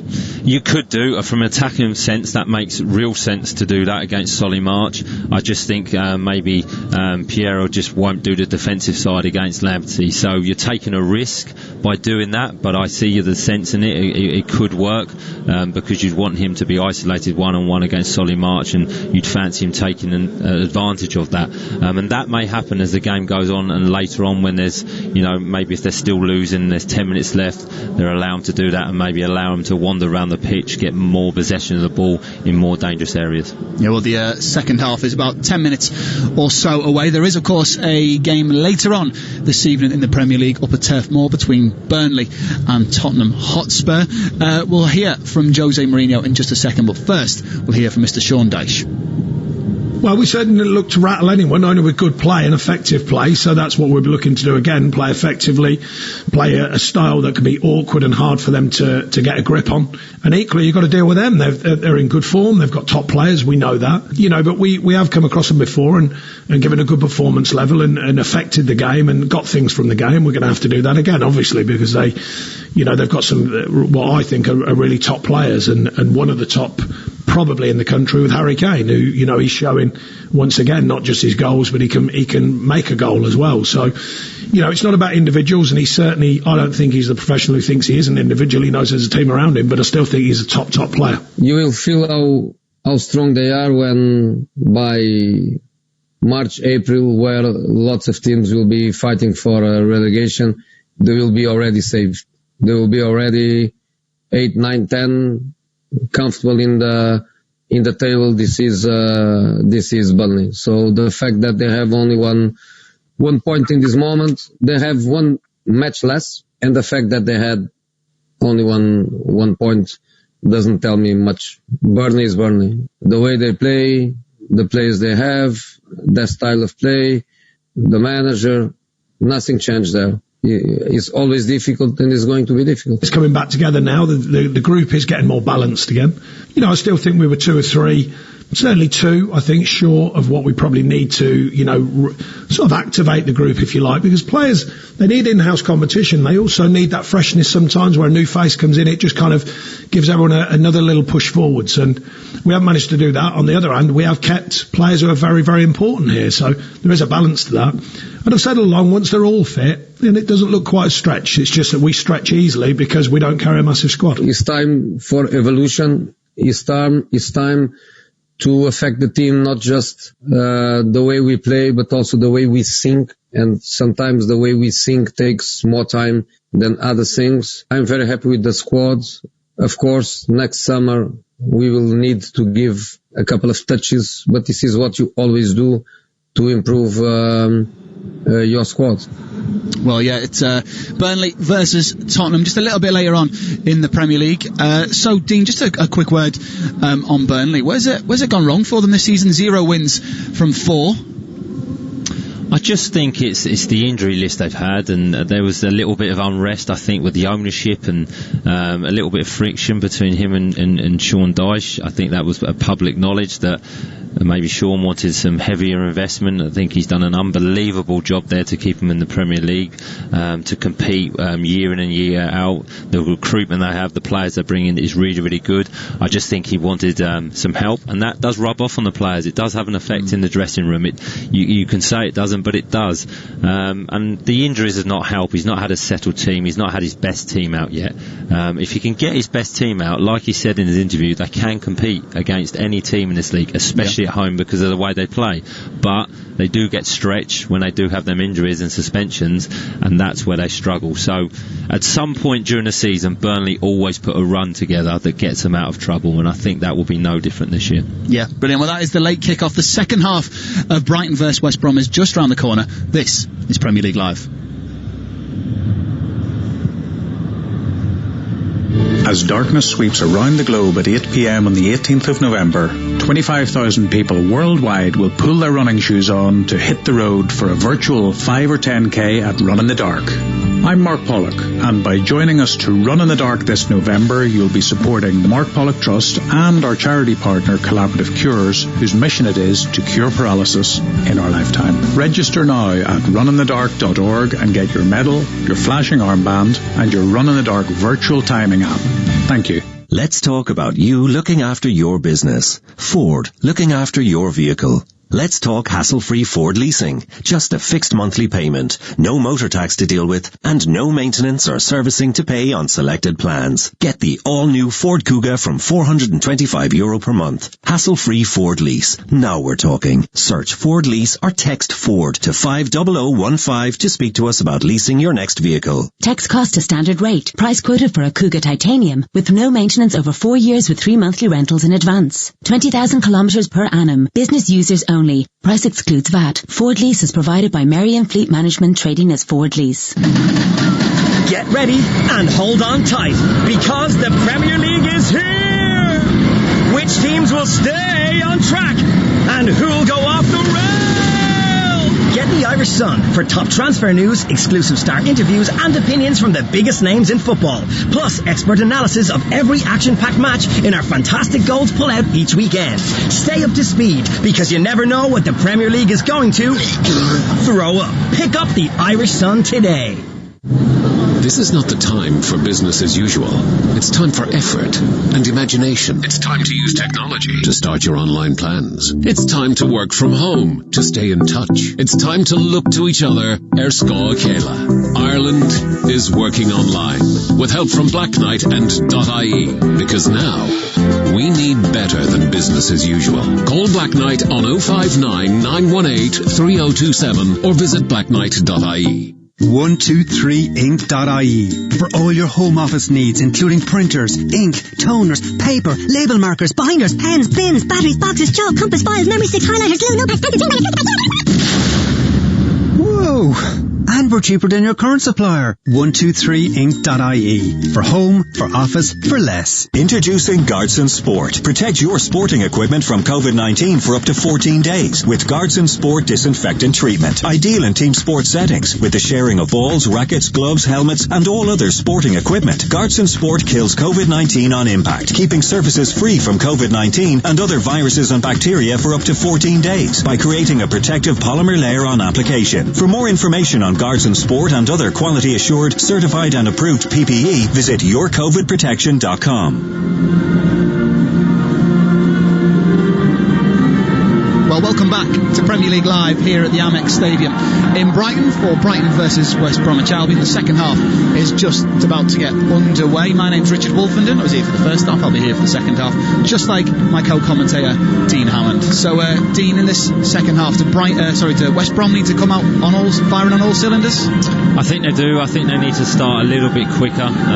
Possession-wise, they've been good. They need to get more numbers forward to support Grant, really, to keep give him an opportunity at a goal, really, if they're going to get back into this game. But they've been impressive with the ball. They just need to do it higher up the pitch. Yeah, you'd feel like if they give Grant one opportunity, he'd probably take it. 19 goals in the Championship last season, the 4th highest scorer in the competition, but he's yet to have a sniff. In fact, at half time we had a little bit of a statistical graph just pop up in front of us. He only had 9 touches of the ball in that first 45 minutes. The definition of an isolated striker there already. He's had 3 and he's gone down, and he's not won a free kick, but he's already had a third of his touches in that first half. And that is a good start for him, I think. So I'll run you through the two sides starting 11s. Matt Ryan is in goal for Brighton with Dan Burn, Adam Webster, Joel Veltman in front of him with Solly March and Tariq Lamptey as the fullbacks. Yves Bissouma and Ben White are the holding midfielders, with Adam Lallana, Neil Maupay and Leandro Trossard leading the line for Brighton and Hove Albion this evening. The visitors, West Brom, have Sam Johnston in goal, making his 100th appearance for the Baggies today, with Connor Townsend, Branislav Ivanovic, Semi Ajayi and Darnell Furlong across the back 4, with Jake Livermore, Conor Gallagher, Filip Kravinovic in midfield, with Mateus Pereira, Grady Diangana and Carlin Grant making up the visitors' 11. But it's the own goal in the first half from the unfortunate West Brom captain Livermore, which separates the two sides at the beginning of the second half here. 46 minutes played. It's Brighton 1, West Brom 0 on Premier League Live, and the home side of a free kick just inside the West Brom half. Doesn't seem like too much has changed from West Brom at the beginning of the second half. Similar kind of shape. Here's Veltman, the man who joined from Ajax in the summer. Not really pressing with much intent, West Brom. I think that's something which is a little bit different between the two sides. Brighton keen to get on that first touch of the West Brom players as Veltman switches off for a second. Didn't realise Grant was behind him. Woke up just in time to get rid of the danger though. Here's Ajayi in a battle with Maupay. Second ball breaks away West Brom though. Connor Townsend has it on the left hand side. Back inside to Conor Gallagher. Furlong on the right hand side. Heavy touch which forced him to go back. Not getting a moment here, the West Brom defenders. The balding Ivanovic at the back for West Brom, able to guide it back to Johnston. He made a handful of good saves in that first half. Certainly the busier of the two goalkeepers. Here's Townsend, left-footed, switches it down the left channel looking for Diangana, who heads it back into the mix, but there's nobody there in West Brom's colours to get it. Ryan boots it away down the Brighton right-hand side. Lallana in a tussle with Townsend. It's won by Townsend, and West Brom will get a throw-in, won by Diangana. Lamptey and Diangana get their battle underway once more. Here are the two players up against one another. Diangana attacking, Lamptey defending. He's got Lallana out to help him defend here. Kravinovic. And now Townsend, can he get the ball in? He loops it in towards the penalty area, looking for Grant, headed away by Veltman. Townsend with a shot from the edge of the box, blocked in the middle again by Veltman, and away by Bissouma. Two decent chances there for the visitors. Yeah, really good cross there from Townsend. Got into a good position. Furlong was coming into the back post, and a good strike by Gallagher, but a good block by the Brighton defender. I think it was Veltman, I think, who was in the way. Yeah, good block, but good start by West Brom. They're more on the front foot, playing at that little bit higher tempo and pressing Brighton up the pitch a little bit more, and getting more numbers forward. So positive signs for West Brom to start with at the beginning of the second half. Yeah, I think the manager Slaven Bilic will be happy with that, as Webster has the ball at his feet and guides it back to Ryan despite him being under pressure in his own 6-yard box, and he boots it into the empty stands here at the Amex on the far side from our commentary position.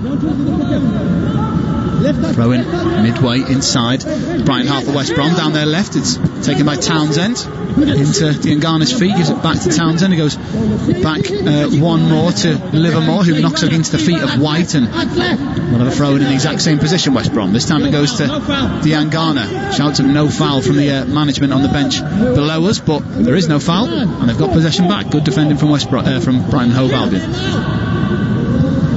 Trossard running into a bit of a green and yellow dead end as Diangana tries to play into the feet of Grant, who is just sleeping a little bit, and the Brighton defenders come away with it. Both sides not able to really get many passes away. Here's Townsend. Out wide it goes. Pereira, Kravinovic to Diangana, 20 yards from touch, gets the ball in with his left foot towards the near post. Veltman had to be alert to clear it away. clears it away, and Mope does brilliantly well to hold it up. Here's Lallana. Mope making a run ahead of him, but Lallana does the sensible thing and goes back to White. Now Trossard, clever turn from him. Lallana, beautiful football from Brighton. Now Byrne bringing the ball down the left-hand side. The centre-back almost acting as a left wing-back at the moment. Here's Bissouma. Across the floor to Webster, the Brighton captain today, in for Dunk. Here's Trossard, wonderful touch from Mope. He goes out wide here for the ball to come in from March, but an awful cross from March. He just thought about it a little bit too long there, Solly March. He had Mope in there, and I think March was caught in two minds of whether to shoot or pass there. Yeah, exactly that. Brilliant play by Brian. Good combination in the middle of the pitch. Switched the ball out the wide to Solly March, and I think if he just crossed that first time and put it across and flashed it across the edge of the box, Morpay was coming in, so I think he had a word with him there, and he then caught in two minds, cross shot, and didn't really do anything with it in the end. But better from Brighton. Control possession, turn into an attacking situation. Yeah, wonderful little link up between Lallana and Trossard on the halfway line, which opened the space for Brighton to attack into. Here's Pereira under pressure from Byrne. He's done brilliantly well to pick out Kravinovic on the left hand side here, and now Diangana up against Lamptey once more. Can he get the better of him? He gets the ball into the mix, looking for Grant, headed away at the near post by Webster. Good positional play that from the Brighton captain. Brilliant play by Pereira there, just splitting Brighton's midfield like Brighton did to West Brom first half. And West Brom have got a lot more crosses in to the start of this second half. Probably 4 or 5 have gone into that box. Brighton have defended them well so far, but they look like they're trying to get the ball into the box earlier for Grant. They do. Here is Grant, 30 yards from goal, across to Furlong. He's thinking about a shot, instead he crosses it towards the back post. Arriving at the back post is Townsend. It's headed away by Lallana, who was back there, and his header has just enough weight on it to stay in play, which Lamptey recovers. Now Lallana inside to White. Lots of room for White to move into here, and he does, and he finds Lamptey, who's got even more room to run into, and he's got the pace over Livermore here as the bench scream at him to take him on, and he does take him on. Townsend is back to help out his defender Livermore, but Lamptey's still ongoing. I think the referee surely spotted a foul in there somewhere. I'm not sure which one. There was definitely a foul in there somewhere. I think there was more than one, but yeah, Livermore did reasonably well there because he was isolated, and Lamptey's obviously quick, but yeah, I think there was definitely a foul there. Surprised the referee didn't give that decision. Surprised. I mean, Livermore had hold of him. I think what was more surprising was that Lamptey tried to play advantage and run through the legs of Townsend, which is certainly a creative way of getting beyond your defender. Anyway, there's no free kick for the home side. West Brom get away with it. Slaven Bilic hasn't sat down all evening yet, kicking every ball. He's one of those managers. Here's Furlong crossing the halfway line, under pressure from Trossard, switches the play, looking for the overlapping run of Kravinovic, who will keep the ball in play in the quadrant of the corner flag. He goes back to Townsend, who loops it in towards the middle of the penalty area, and Solly March deals with it just about.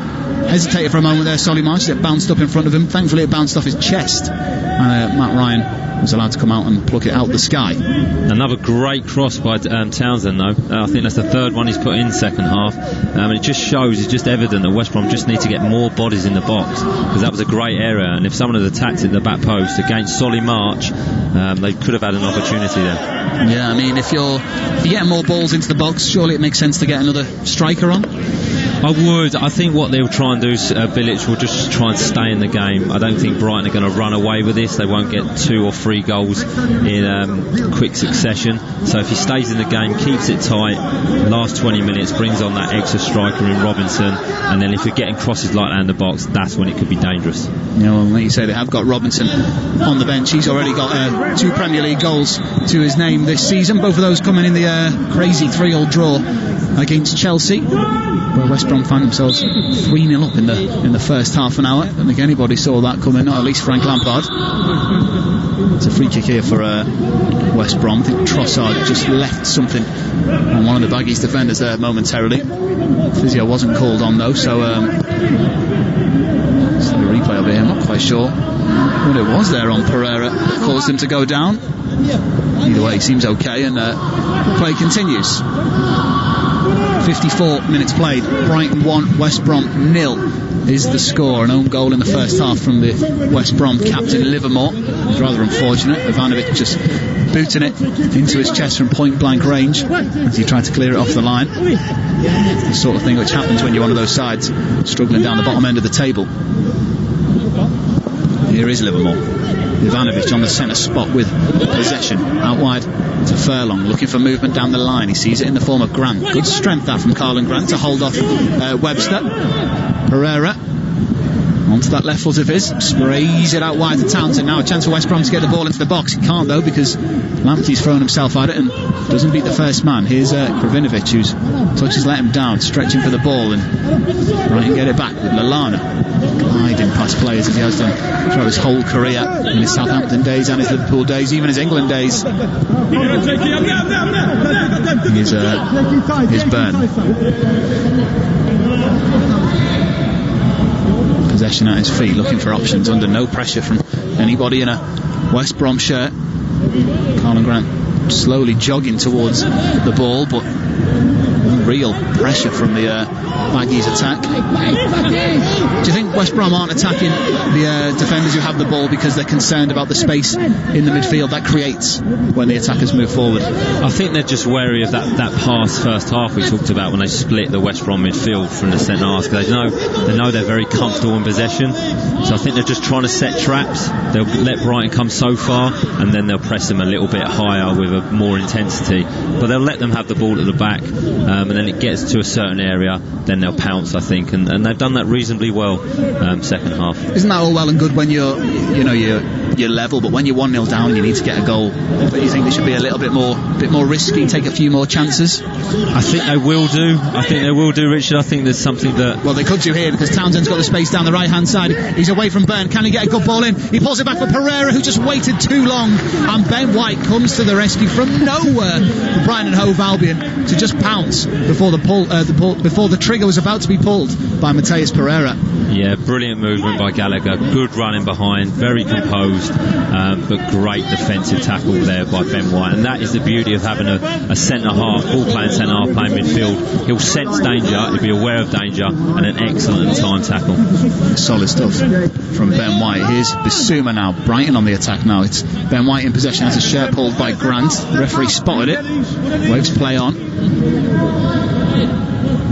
So just going back to what you were saying a minute ago, Dean, when do you reckon the time is to roll the dice for Slaven Bilic?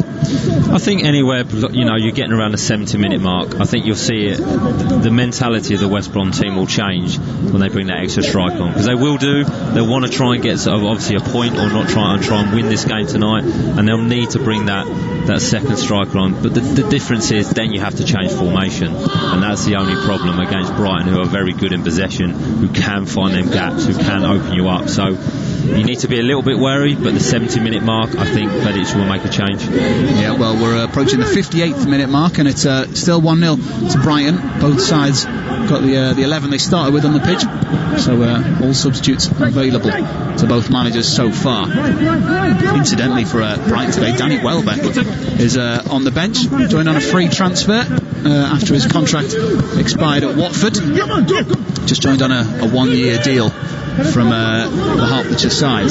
Here's Trossard, plays the ball down the left hand side. Lallana in space in the middle, but March concedes the throw-in. Hit Ivanovic and then hit Solly March, and will go for a West Brom throw-in. Dean, just a word on Danny Welbeck, if he comes on. Is he a good signing for Brighton, do you think? I think it's a sensible signing, just because of the time. The transfer window had closed. If I'm honest, I don't think he was their number one target. They need a striker, they need some more firepower if they're going to score more goals this season. So the players that are available, I think then he becomes your number one choice, because he's got good experience, he's a good player, he'll be good for the younger players. In Connolly, who can come off the bench as well. So a shrewd signing, but I don't think when the window was open it was something they really looked at much, but they probably ran out of options, because every team's looking for that striker. But Danny Welbeck's had a good career. If you can keep him fit, a little bit like Adam Lallana, if you can keep them two fit, then they're very good investments. Yeah, well, of course, got 42 England caps under his belt, been to a few tournaments, plenty of games for Manchester United, Arsenal, plenty of Premier League experience, so they have got a man they can call upon who knows the league well. Here's Lamptey, slips on the wet surface, but does brilliantly well to hold on to possession under pressure from that man again, Tanganga. He's White, forced to go back. A little bit more of a press from West Brom at the moment. Krovinovic putting enough on Webster for him to go all the way back to Matty Ryan, the Australian international goalkeeper. He's had a tough start to the season, Matthew Ryan. Out of all the games he's played in, he's conceded 11 and only made 5 saves. Difficult for him. Here comes March now down the left hand side for Brighton. He's got an overlapping run in the form of Lallana, who gets into the penalty area, pulls it back, but it's blocked well by Townsend, who snuffed out the danger and turns it behind for a Brighton corner. But a lovely bit of link up play there between March and Lallana. Yeah, brilliant pass by a weighted pass by Adam. Excellent run on the outside. Solly March timed the pass to perfection, sucked the defender in. Great movement. That's what Adam Lallana brings you, that creativity, that spark. I just couldn't quite get the cross in the box. Not enough players going in the box, but excellent movement, and that's what Adam's all about. Yeah, well, I think this may well be his race run, as there's a substitution being prepared, I think, down in front of us, and it is Adam Lallana who's going to make way. Jonathan Moss just indicating him to go off where the benches are rather than taking the shortest route. And it's the German Pascal Gross who will be coming on in his place. Number 14 off, number 13 on. Again, another creative player in the form of Pascal Gross coming on for Brighton. Corner here for Brighton, which is going to be taken by Pascal Gross. He's certainly a set piece expert. Incidentally, 12 league goals for Brighton, 10 at home. That's a good sign if he gets one for himself today. Anyways, Gross in towards a near post. Arriving was Webster, but it's headed away by, I think it was Grant. Here's Pereira. He's got Tanganga in support, but there's not enough on that pass, and Brighton get it back. Here's Mope in the middle. Here's March out wide now. Options in the middle. The ball goes all the way back to Gross, who whips it in towards the back post. Byrne goes up, he beats Semi Ajayi in the air, but can't direct his header into the danger area where Mope and Trossard will lurk in to the big man's header. It goes behind for a goal kick. So what do you think Gross will offer that Adam Lallana didn't in this final 28 minutes or so? Is it just a fitness thing, do you think? I think it is. I think it's more of a protection thing with Adam. He's had them injury problems in the past at Liverpool, didn't play for a long time, and they've won him for the whole season, Adam. So I think they're giving him an hour. They've done it in a few games, and they're slowly introducing him to more minutes each time. But Gross is a good player, a little bit different to Adam, a little bit more direct when he gets into them attacking areas. He'll check back and he'll cross the ball in the box. He'll get a shot on, he'll take that responsibility. So both excellent players, good to have in your squad, but just brings a little bit of a different approach to Adam Lallana. Well, there's a change on the way for West Brom as well, and it is Robinson who's coming on. There's another striker on the field for the visitors, which is of utmost importance now, you'd imagine, for West Brom as they hunt that equaliser. 62 minutes gone, it's 1-0 to Brighton still, and it's Grady Tanganga who's the second player who's going to come off. Are you surprised by that decision? I am, yeah, because he's the player that has that spark, has that creativity, that can get you something out of nothing when he's driving with the ball and he gets it on his left foot and takes a strike or gets a good cross in. So the manager's obviously got his reasons. It's probably a change of formation. I would think he's probably gone 2 up now, or no, Robertson's gone to the right hand side. So yeah, interesting decision there, I must admit. Yeah, tactical changes for West Brom. Incidentally, it's Edwards, the Dudley-born winger, who's come on in his place. England under-20 international, definitely one for the future, but he gets his chance today on the South Coast. So he's able to drag West Brom back into this game. But yeah, he's out on that left-hand side where Pereira was, but where Tanganga was, and he needs to do some defending here because Lamptey has got some space and he's managed to get the ball into the penalty area. It's a looping cross, not the best ball in the world. Easy header for Furlong. Now Townsend, Gallagher has it back for West Brom. It's a brilliant sweeping ball out wide for Robinson, and now the Brighton defence is a little bit more stretched. He's got Grant in support, he's got Pereira in support. Here is the Brazilian, arriving on the overlap is Edwards. He's got Webster for company, and that slowed him down enough, so he's had to go backwards. Townsend, can he get it back in? He gives it to Gallagher. on his right foot, goes across to Robinson, plays it into Pereira, knocks it down here for Furlong, who's advanced.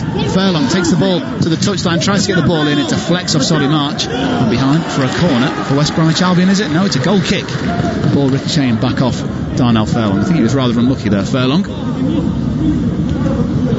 Well, we saw Edwards there getting his first involvement defensively and attacking wise, which is exactly what Tanganga was doing. Didn't do the defending job so well as Lamptey was able to get the ball into the box, but I think attacking wise there, maybe just needed to release the ball a little bit earlier maybe. Yeah, he was in a good position. He was crying out to be slid across the box. I think sometimes as wingers you always wait to see if there's a player there, but if you just put it into a good area, you make a defender make a decision, you make a defender defend, and sometimes that's where you get own goals. So in that position, just flash it across that box. Yeah, well, here he comes again. Brilliant run. He's gone past two blue shirts here, Edwards, and he's played it out wide for Townsend, who gets it out to Pereira with a shot from range. Oh, and it just dips wide of Ryan's left-hand post. Well, it looked like Townsend had scuffed his shot to me, but unfortunately it just rolled to the edge of the D, and arriving was the Brazilian Pereira, the man you would have wanted to hit that, and he gets his left foot on it. Unfortunately for him, it curls away from Matt Ryan's left-hand post. Yeah, really intelligent pass by Townsend. Yeah, really clever pass. He's been much more involved second half, and Pereira, you would think he would do better there. You know, he had time to look at it, he had time to line it up on his left foot, try to curl it in that far corner, and unfortunately for him just went wide. But much better from West Brom.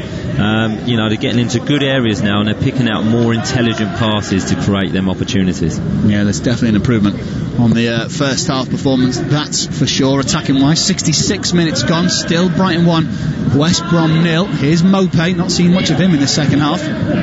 He goes back to White now in the centre circle, sprays a pass out to his right hand side where Tariq Lamptey receives it, gives it back to the man who spent time at Leeds last season.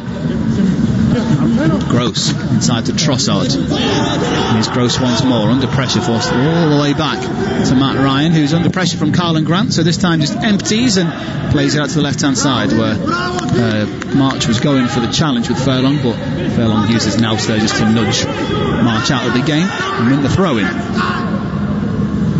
Here's Furlong, chucks it down the right hand side looking for Robinson. Byrne beats him to it, but he only knocks it down for Robinson, who goes inside for Pereira, who's got three Brighton players around him, and he's never going to escape from that. Byrne comes away and it's really well to keep it in play, but gives it away to Robinson, the man who came on as a substitute in this game for West Brom just a few minutes ago. Here's Kravinovic in a deeper role into Grant. Can he turn his defender? Standing up still. It falls here for Kravinovic with the left foot shot. Strong save to his right hand side by Matt Ryan, and West Brom are knocking on the door here at the Amex Stadium. I think Robinson's made a huge difference because he's running in behind, he's stretching Brighton, so there's more space for the midfielders to get onto the ball. Great strike, really good save, but West Brom have turned up the tempo now, playing with that a little bit more urgency, like we said they needed to do, and getting more opportunities. So Brighton need to be aware here because West Brom are starting to dominate in that middle of the midfield. They really are. They're playing with just a little bit more pace, a little bit more speed in their style of play, and they've got their first corner of the game on the 67th minute. Ivanovic is up from the back. The referee, Jonathan Moss, unhappy with something in the 6-yard box. I think it was just a little bit of a tussle between Basuma and Furlong.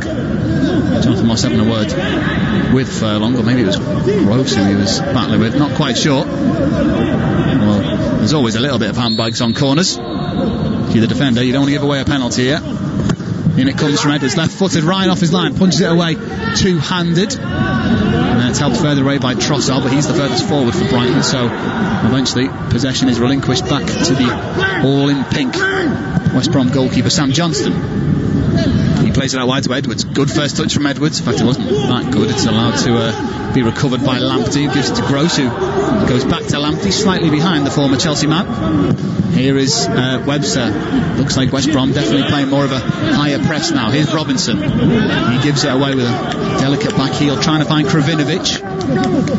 March, left channel pass from Mopé to chase Ivanovic. He's in a foot race with him. Across comes Semi Ajayi though, and Mopé wants a free kick. He was the meat of the sandwiched there between the two West Brom defenders. A bit unfortunate there, Mope. I feel like he's kind of feeling how Grant felt in the first half for West Brom. Yeah, he's more isolated now, you're right, Richard, and West Brom have really turned up the tempo now, and Brighton are playing on the counter-attack. So, you know, the game's changed now. West Brom have just seemed to have more energy about them, more urgency, and I don't know if it was a game plan to wait for the last 25 minutes and then really pressure Brighton, but it seems to be working at the moment. They look a lot more comfortable in possession, and like I say, Robinson's made a difference because he's stretching the Brighton defence. Yeah, he's came on and changed a lot for West Brom. Edwards also done a decent job since coming on for Dian Garner on that left-hand side. West Brom have won a free kick just in front of the substitutes bench as Brighton prepare to make their second change of the game. Solly March is the man who goes off, and coming on in his place is Alexis McAllister, who scored that late equaliser in the game against Crystal Palace last week.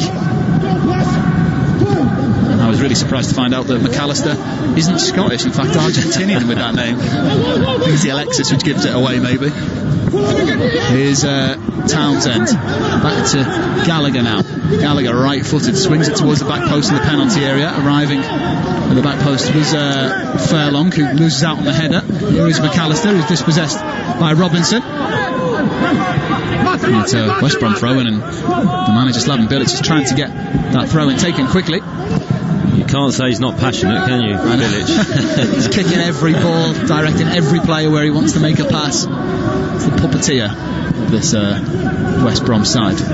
Here's one of his puppets. Krivinovic gives it away, though. Disappointing pass into Robinson's feet. Lamptey. Webster plays the ball down the right channel, trying to find Trossard. However, the Belgians' outstretched right leg couldn't control that pass. West Brom have it back. 20 minutes for the Baggies to find an equaliser. Here's Ivanovic into the feet of Robinson, and he's won a free kick. In fact, it's Pereira who was shoved in the back by Basuma, who's yet to get a yellow card. He's given away quite a few little naughty fouls in the midfield, Basuma, throughout this game, but still avoids the referee's notebook. Here's Robinson, tries a deep cross. It's not the best one. Arriving is Edwards, who got there. And I think that last came off a Brighton defender, did it? It did. The linesman agrees with me. And West Brom will have a throw in midway inside. Brighton half. Down the West Brom right. Furlong, the man with the ball in his hand, looking for movement. Robinson wants it, points down the line, he gets it down the line. In a tussle here with McAllister. Stops the cross, does the Argentinian. Here's Furlong, loops the ball in towards the back post. Arriving at the back post is Townsend. Back into the middle it goes. It's loose on the penalty spot. White stabs it away. Not properly away. Gallagher was lurking. It's cleared out wide to Robinson. And now Furlong. There's 4 Baggy shirts in there. Doesn't beat the first man, though. And that's a rather disappointing cross from Furlong. So many players in the box there for West Brom. They'll be disappointed by that ball coming in. Well, that's what they were crying out for first half, more bodies in the box, and they're committing now. They're on the front foot, they've really pegged Brighton back. Good passing and getting lots of crosses in the box because they're getting more numbers in the box. So good defending by Brighton, but they're under a bit of pressure. They look, if I'm honest, they look tired and they look weary. They just can't quite get their foot on the ball because West Brom have stepped up 10 yards up the pitch and making them pass at a quicker pace, at a higher tempo, and they're finding that difficult at the moment. Yeah, well, they've still got one more sub available to Brighton. McAllister and Gross have came on. They've still got Welbeck, Connolly, Alzate and Bernardo, and Steele if they decide they want to change their goalkeeper. Here's Mope. McAllister now 30 yards from goal, gives it to Mope, plays it out wide to Trossard. This is better from Brighton. Trossard tries to get it in, but it's blocked by Furlong. Up into the air it goes, and Robinson helps it away. Then Krivinovic helps it away further. Oh, it's a heavy fall from Webster. He heard a scream, but he's back on his feet. Made of tough stuff. There's Adam Webster. Out wide is Edwards, looking for movement in front of him. Has to go backwards to Townsend. Now Johnston, who completely shanks his clearance into touch, and I think that's the first real time that we've seen Johnston with the ball at his feet in this second half. He's hardly seen the ball, the Baggies goalkeeper. So if you're Graham Potter, Dean, in this situation, and you're under the cosh and holding on to a 1-0 lead, what do you do? Do you shut up shop, or do you try and just carry on playing the game you're playing in the first half, or trying to get back to play that game you're playing in the first half? I just think they need a little bit more controlled possession. Now that's difficult because West Brom are pressing them, but they need to just have 1 or 2 more touches, play it around the back and just slow the game down a little bit. But Graham Potter won't change his philosophy. He'll play attacking football, he'll want to keep attacking, and hopefully Brighton can get that second goal to kill the game. But you know, it's going to be difficult because West Brom have really got the tails up at the moment, playing with that energy and look the more confident and dangerous team. Yeah, they really do. Brighton actually still playing with a relatively high line, whereas we saw West Brom in the first half sitting on the edge of their own penalty area at times. So they've now had to come out and play a little bit of football, and this guy in the middle from Kravinovic looks a real player, having shots, making tackles as Carlin Grant is fouled, coming deep for possession just on the edge of the centre circle in the West Brom half. 75 minutes on the clock here at the Amex, and it's Brighton Hove Albion 1, West Bromwich Albion 0 on Premier League Live. It's been a very even game. Brighton the best team in the first half, but the visitors have been the better in the second. Not quite done enough to get a goal yet. That momentum they had about 10 minutes or so ago has faded slightly in terms of attempts on goal, that is. Up goes Byrne in a headed challenge with Pereira. He needs to get the ball on the floor. He's not really an aerial threat, Pereira. Here's Gallagher trying to get away from Lamptey, the right back acting as defensive mid at the moment. Here's Robinson out wide. He's got Grant in the middle if he can beat Byrne and get it in. He does exactly that. He tries to find Edwards. It breaks the edge of the box here for Pereira. Oh, what an effort by Mateus Pereira. That wand of a left foot was waved over the ball and just did it skim the post as it went wide. What an effort from Mateus Pereira from 25 yards. What a strike. I mean, brilliant. What a controlled strike with his left foot. Just skims the outside of the post. Keeper Ryan was beaten, couldn't move.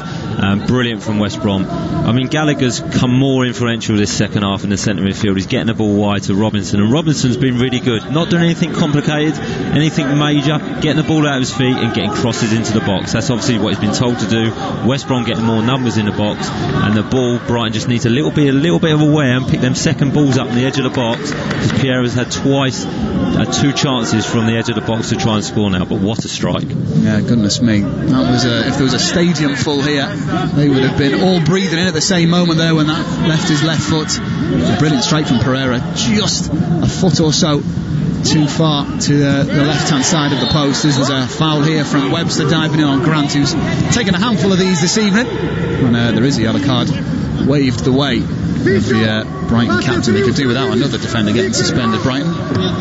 I think that's just frustration from Webster though. He really knows he's in a game now. Grant's come into the game, not had any chances, but he's holding the ball up better, he's getting into better position.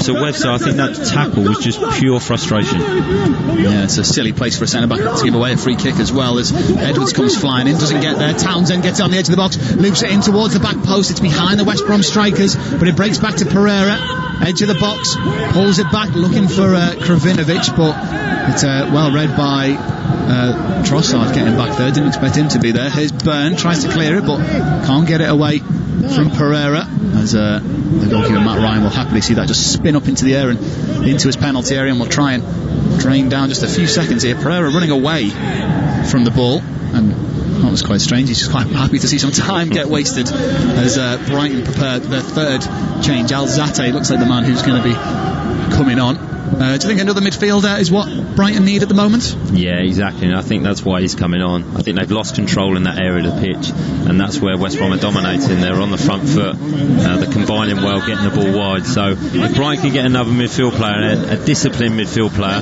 they may be able to just break up this momentum that West Brom are building up. Alzate is primed and ready to come on. He's just got the file which has the tactical approach that they're going to be playing out in front of him. It's going to be interesting to see who comes off for Brighton. This will probably show the intent of how they're going to play, and that's exactly how they're going to play. Trossard is the man coming off, an attacking option for a midfield option. He's putting a good shift today, Trossard. He's one of the unlucky ones in that Manchester United game. Hit the post 3 times. Unfortunately not had a sniff a goal today, really, Trossard, but put in a real shift for the home side. He did, and he was effective first half. Him and Adam Lallana played well together, so yeah, put in a good shift, worked really hard, had some nice touches, had a couple of strikes at goal, didn't get the opportunities he wanted like he potentially did against Manchester United, but I like him as a player. He's creative, and then front three in the first half, when they combined and played well together, they seem to have a good relationship and are building up a good understanding between them. Yeah, well, it's now Mopé and I think McAllister and Gross who are going to be the attacking options for Brighton as this game ticks towards the 90th minute. But I think the main objective of Graham Potter now is to just keep this score at 1-0. I think he'd love a clean sheet. I think that would be brilliant, even more than winning 3 or 4-0. If you could win a 1-0 scrappy game, I think that's what Brighton need to add to their philosophy this season to get more points than they can. Here's Mopé in the penalty area, knocks it behind for a corner, so Brighton have got a chance to whip the ball into the penalty area. I don't think they're going to commit too many players forward for this, and I think it'll be a sensible decision of West Brom to get everybody back, and Brighton don't really want to get caught on the counter. It only looks like they're sending 3 players into the penalty area, in fact. Johnston preparing himself. In fact, no, they've sent forward all the centre-backs. He's going for a second one here, Graham Potter. He's told the big boys to get up. Lamptey and Bissouma lurk just outside the box as well, as Gross will take this corner, puts it in towards the goalkeeper, headed away by Grant. Up in the air it goes, and Lamptey, thankfully for Brighton, is onto the second ball. Gross gets it back and chucks it over the top, hoping to find somebody in blue making a run, but straight into the pink gloves of Johnston. He releases it, looking for Robinson. Bissouma beats him in the air. The second ball's won by Alzate with his first touch. Now Bissouma plays it forward, gives it away though to Kravinovic, and this opens up space for Pereira. Clever bit of footwork from Pereira, doesn't get him anywhere though. Lamptey wins it back, and he plays a clever pass to McAllister, and Brighton could counter here. McAllister in the West Brom half. He's got the overlapping surging run from Webster, but he does the sensible thing and just slows the play down, and that was the right thing to do, don't you think, Dean? Yeah, really clever play. I think that might have been an instruction from the manager. If they get the opportunity, get some possession, get some control possession, take the sting out of the game, because West Brom have been on top. So really clever play by McAllister there. Yeah, here's Gallagher surrounded by blue shirts. He has to go back to Semi J. And now Ivanovic via Johnston. Ivanovic out to Furlong, who's had a good game in the right back position. Puts it through the legs of McAllister to find Robinson, who's closed down quickly by the Brighton defence. Now they bring it out as Jay strides towards the halfway line. Townsend on the halfway line. Asks for a ball into feet. Moans that he can't get a ball into a baggy shirt. Everyone back in their own half for Brighton. Alzate is the man who's playing alongside Mopé at the moment, leading the line. Not really pressing with too much intent. Is the substitute Alzate. Here's Edwards. Tries to switch the play, doesn't come off, and it's deflected into the path of Mopé, who again holds up possession, gives it to McAllister, who once more does the sensible thing, holds on to it and goes back to his defence. Here's Webster, and now Gross. West Brom just had to get their positional sense aligned with one another as they try to just get the ball back off Brighton. They're not pressing too hard, as of course with 8 minutes to go there's going to be a few tired legs out there. There is one more substitution available to West Brom. They have got Phillips on the bench, the Scottish international. There's Kravinovic down the right hand side for Robinson. Now the space here, Grant in the penalty area. He tries the early ball, it deflects back. Colin Grant with space to shoot and scores the equaliser for West Bromwich Albion. It's his first in the Premier League for his new side, and he hammers it into the top of the goal. He got a lucky deflection on the cross, but make no mistake, Colin Grant rifles it into the back of that Brighton net. Well, a brilliant pass into Robinson. Again, 2 touches, cross into the box, and Grant here just steadies himself, takes that extra touch, and that's what the good strikers do. Just composes himself, and a really good finish for a player that's not had any opportunities tonight. Played well for the team, but what a great first touch to set himself, and then the power to beat Ryan. So good finish, and can we argue West Brom, I think, deserved that? I think they do. I mean, I feel a little bit sorry for Ben White, because he seemed to be in the right place to intercept that cross, but it just clipped the heel of another Brighton defender, and it took it behind White and that allowed it to fall into Grant's path. But you know what? He had to be in the right place to do that, and his reward for scoring that goal is to be immediately substituted, which is an interesting one. I think he'll be a bit frustrated with that, won't he? He will be, yeah. He's just got his first opportunity, he's scored his goal, he'll be elated, and then the manager brings him off. But no, he's done his job now. He's worked hard for the team tonight. Would have been very frustrated first half. I think, like you mentioned, he touched the ball 9 times, but gets an opportunity. You can see why West Brom has signed him now. 1 opportunity tonight, 1 goal. So if they can get him more chances, it looks like he could be a threat for West Brom this year. Yeah, well, it's Phillips who's come on in place of him, the number 10 for the Baggies. Didn't even make the squad last week, did Phillips. Well, he's in it today, and he's on the pitch. There's Byrne down the left-hand side. Kravinovic has to get across to McAllister, who makes that sliding tackle. That was ridiculous from the West Brom midfielder. McAllister just able to get away from him into the penalty area, but working back was Furlong to knock it behind for a corner. Silly sliding tackle that from Kravinovic, wasn't it? Yeah, he would have seen that coming from a long way, so he just clipped him over as coming. Probably tried to slide across the surface to make a crunching tackle. No need, the player wasn't going anywhere and could have been dangerous, but Furlong recovered well. Yeah, here is the corner now. It's Gross who will take it. He puts it a deep one towards the back post. Johnson comes, gets a hand on it, but did he clatter into the defender? Byrne first. Now, we've not had a VAR analysis at all this evening, but in the 85th minute, I think this will be the first time where we ask for some assistance from the video assistant referee. I mean, that's 50-50. I think Byrne's obviously going to get a header. The keeper's got a right to go for it. Could it be a foul? Could it be a penalty? I think probably not. I think the goalkeeper's got a right to go there, but he took a big risk. Yeah, well, we're carrying on playing here, so there's no penalty given in this match. If there was a VAR check, it was a very, very quick one. But I think Johnson probably didn't make too much contact on Byrne for it to be considered a foul, but you've seen them given. 5 minutes to go on Premier League Live here at the Amex Stadium, and it's Brighton 1, West Brom 1 I'm not going to call it the Albion derby, but the battle of the 2 Albions. Here's Byrne, chucks the ball forward, he can't get it beyond Ivanovic. It's West Brom who are on the front foot at the moment. They completely deserved that equaliser, as Dean Hammond said. This is a foul on the halfway line from Kravinovic. Advantage played. Here's Lamptey. He's then fouled by Townsend. Referee still got his arms up for advantage as Alzate gets it in should we say, delicate area. West Brom come away with it though. No free kick. Gallagher.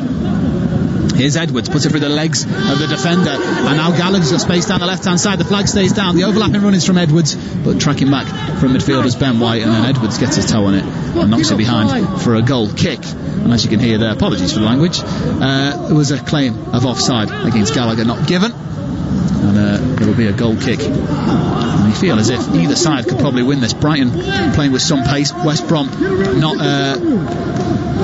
deafening the momentum that they've generated in the second half. But I mean, I don't know if you're a better man, Dean Hammond, but if you're going to put on some money on a team getting a winner in this game, who would you put it on? Well, I'd have to say West Brom. I think they've been a much better team second half, especially the last half an hour.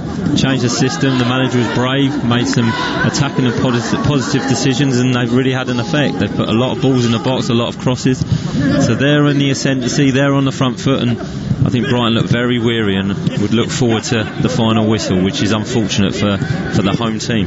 Yeah, I mean, we've just seen the attempts pop up. West Brom only had 1 in the first half, second half they've had 5, so significant improvement attacking wise from Slaven Bilic's side. Johnston goes long looking for anyone in green and yellow, but there's nobody there, so Webster has all the space pretty much of the final third. Take a touch and lay it off to White. I'm just trying to work out, it seems as if Brighton have changed their midfield setup a little bit. I think White's operating as a centre back now, and Gross is a midfielder. Well, there's a chance through the middle here. Oh, and it's Phillips who just dwelt on the ball too long for West Brom. Got the ball caught under his feet. And do you think that's just because he's a substitute, he's not up to the pace of the game yet, that he didn't really make the most of that? Yeah, I think he's come on fresh. He wasn't quite ready for it, unfortunately, because good position again and sloppy play by Brighton. I think that's been the story of their second half. They've not quite got their passing game going, and West Brom have pressed them, and they've made a few errors with their passing. I think that would disappoint Graham Potter, because that is the one thing that he values more than anything. his possession of the football. Yeah, I mean, it seems to me like they've changed their shape just a little bit. I feel like Dan Burns now playing as an out-and-out left-back, and now they've got Webster and White, I think it is, or Veltman it'll be, I suppose, as the centre-back. So many centre-backs in this Brighton team, it's so hard to tell. Here's Byrne. Goes inside to Gross, who goes back to Webster, who gets rid. Here's Kravinovic to Gallagher. Pressure from Gross forces him out wide. No, Veltman's now playing as a right back with White as a centre back alongside Webster. So 4 centre backs is their back 4 at the moment for Brighton. I think that's how good West Brom have been, that Brighton have had to adapt and had to change, because you know, they were getting overrun. Yeah, they were. Lamptey now the right midfielder for Brighton. Rantu goes down and he wants a free kick. He's not going to get it though. A strong challenge on the edge of the penalty area. I'd like to see that one again. To be fair to the ref, Jonathan Moss, he's let a lot go tonight. He's let the game flow, which has been good for us. It's been entertaining, but I think there might have been a foul there by Webster on Robinson. An excellent pass by Pieters again. He's been really, really good second half. He really has. Yeah, Robinson, the solo striker for now. Grant's gone off. That's my mistake. Here's Veltman making his first start today. Looked pretty solid at the back line there, but here's a chance here. Robinson running in behind. He's away from White. White now manages to recover. He's still got possession though. Robinson in the penalty area, squares it looking for Phillips, but Dan Burn is there sliding across to knock it out of play for a throw in 20 yards from the corner flag down the West Brom left. Good defending by Ben White there, just held up Robinson, who was away, who's paced, but just showed, I didn't realise how quick Ben White was there. Made some good ground and held him up when it was a dangerous position. Yeah, he recovered his position well as West Brom come forward again. It's Townsend in the penalty area, can't get away from Veltman, and it can't get cleared properly by Brighton. They do get rid now eventually with Gross, and now McAllister, can he get it? Oh, there's a breakdown in communication as Jay gets it up. We have 3 minutes added on, by the way, a minute of that played. Here's Furlong. Phillips up against Byrne. You'd think he'd be able to do him for pace as Phillips puts it onto his left foot. Kravinovic back to Phillips down the West Brom right hand side in the final third. Phillips, a few step overs from him. He still can't get away from Byrne, but he gets the ball in the box and it's away by Webster. Swings his left foot at it. Now Pereira, 30 yards from goal, dinks it over the top beautifully. Here's the chance of the penalty for Furlong. Oh, what a tackle that is. Webster, the captain today, leading by example. Brilliant tackle, what a great tackle. But again, Pieters, just what a pass. Looped it over to midfield. Furlong, if he'd had a better touch, would have got a strike, but really, really good defending. Read the pass, read the action, well timed. So, Brighton are under a bit of pressure here, and West Brom won't want this game to finish. No, they really want it. It's a corner for West Brom, the second of the game. They take it short. Here's Phillips into the penalty area. It goes towards the head of Robinson. It's away though by Webster. It breaks it for Pereira on the volley, and he hits it a good 2 or 3 metres over the top of Matthew Ryan's crossbar, and it just dropped kindly there for Pereira. Unfortunately, he had a sea of baggy shirts and Brighton shirts in front of him, and he put it over the top of all of them. He did, yeah, and it was his third strike from that sort of distance, but under pressure there, got a good connection on it. Good defending by Brian, just trying to see this game out. But I've said it again, Pierre has been the different second half. Him playing centrally from his wide position, he's dominated the game, controlled the game and created chances for West Brom. He really has. 30 seconds remain of the 3 minutes added on, and it's Ivanovic with the ball at his feet. What can he do? Is he going to go long? He's only got 30 seconds to do something with it. He does go long looking for Robinson, and there's a mistake at the back from Webster and Byrne, and it breaks to Robinson in the penalty area, who squares it here, but he can't find Edwards just behind him, which allows Veltman to step in and take command for Brighton at the back. Here's Lamptey now, as Brighton just want to get a little bit of possession as time ticks away. There's a flick on in the middle by Alzate looking for Mope. And Jay, Townsend, maybe we'll have time. No, we won't, because there is the final whistle here on the south coast at the Amex Stadium. It's finished Brighton and Hove Albion 1, West Bromwich Albion 1, and it's been a very turgid game of two halves, you could say. And Brighton dominated the first, had their lead at half time. West Brom then got their late equaliser through Colin Grant, and this was the story of the match.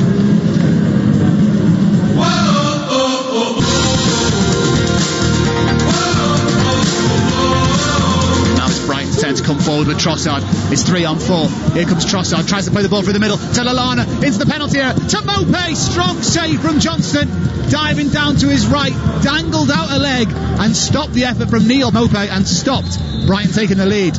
Is Trossard, who's a bit behind the play, but he has the ball. He loops it in towards Lamptey, the back post, who knocks it down here for Lallana with the strike. It's blocked by Ajay. Lamptey with the rebound across the face of goal and deflected in as an own goal, and it's either Livermore or Ivanovic who've turned it in, but proper chaos in the 6-yard box has led to Brighton getting the first goal of the evening. It's Kravinovic in a deeper role into Grant. Can he turn his defender? Standing up still. It falls here for Kravinovic with the left foot shot. Strong save to his right hand side by Matt Ryan, and West Brom are knocking on the door here at the Amex Stadium. It's Kravinovic down the right hand side for Robinson. Now the space here. Grant in the penalty area. He tries the early ball. It deflects back. Colin Grant with space to shoot and scores the equaliser for West Bromwich Albion.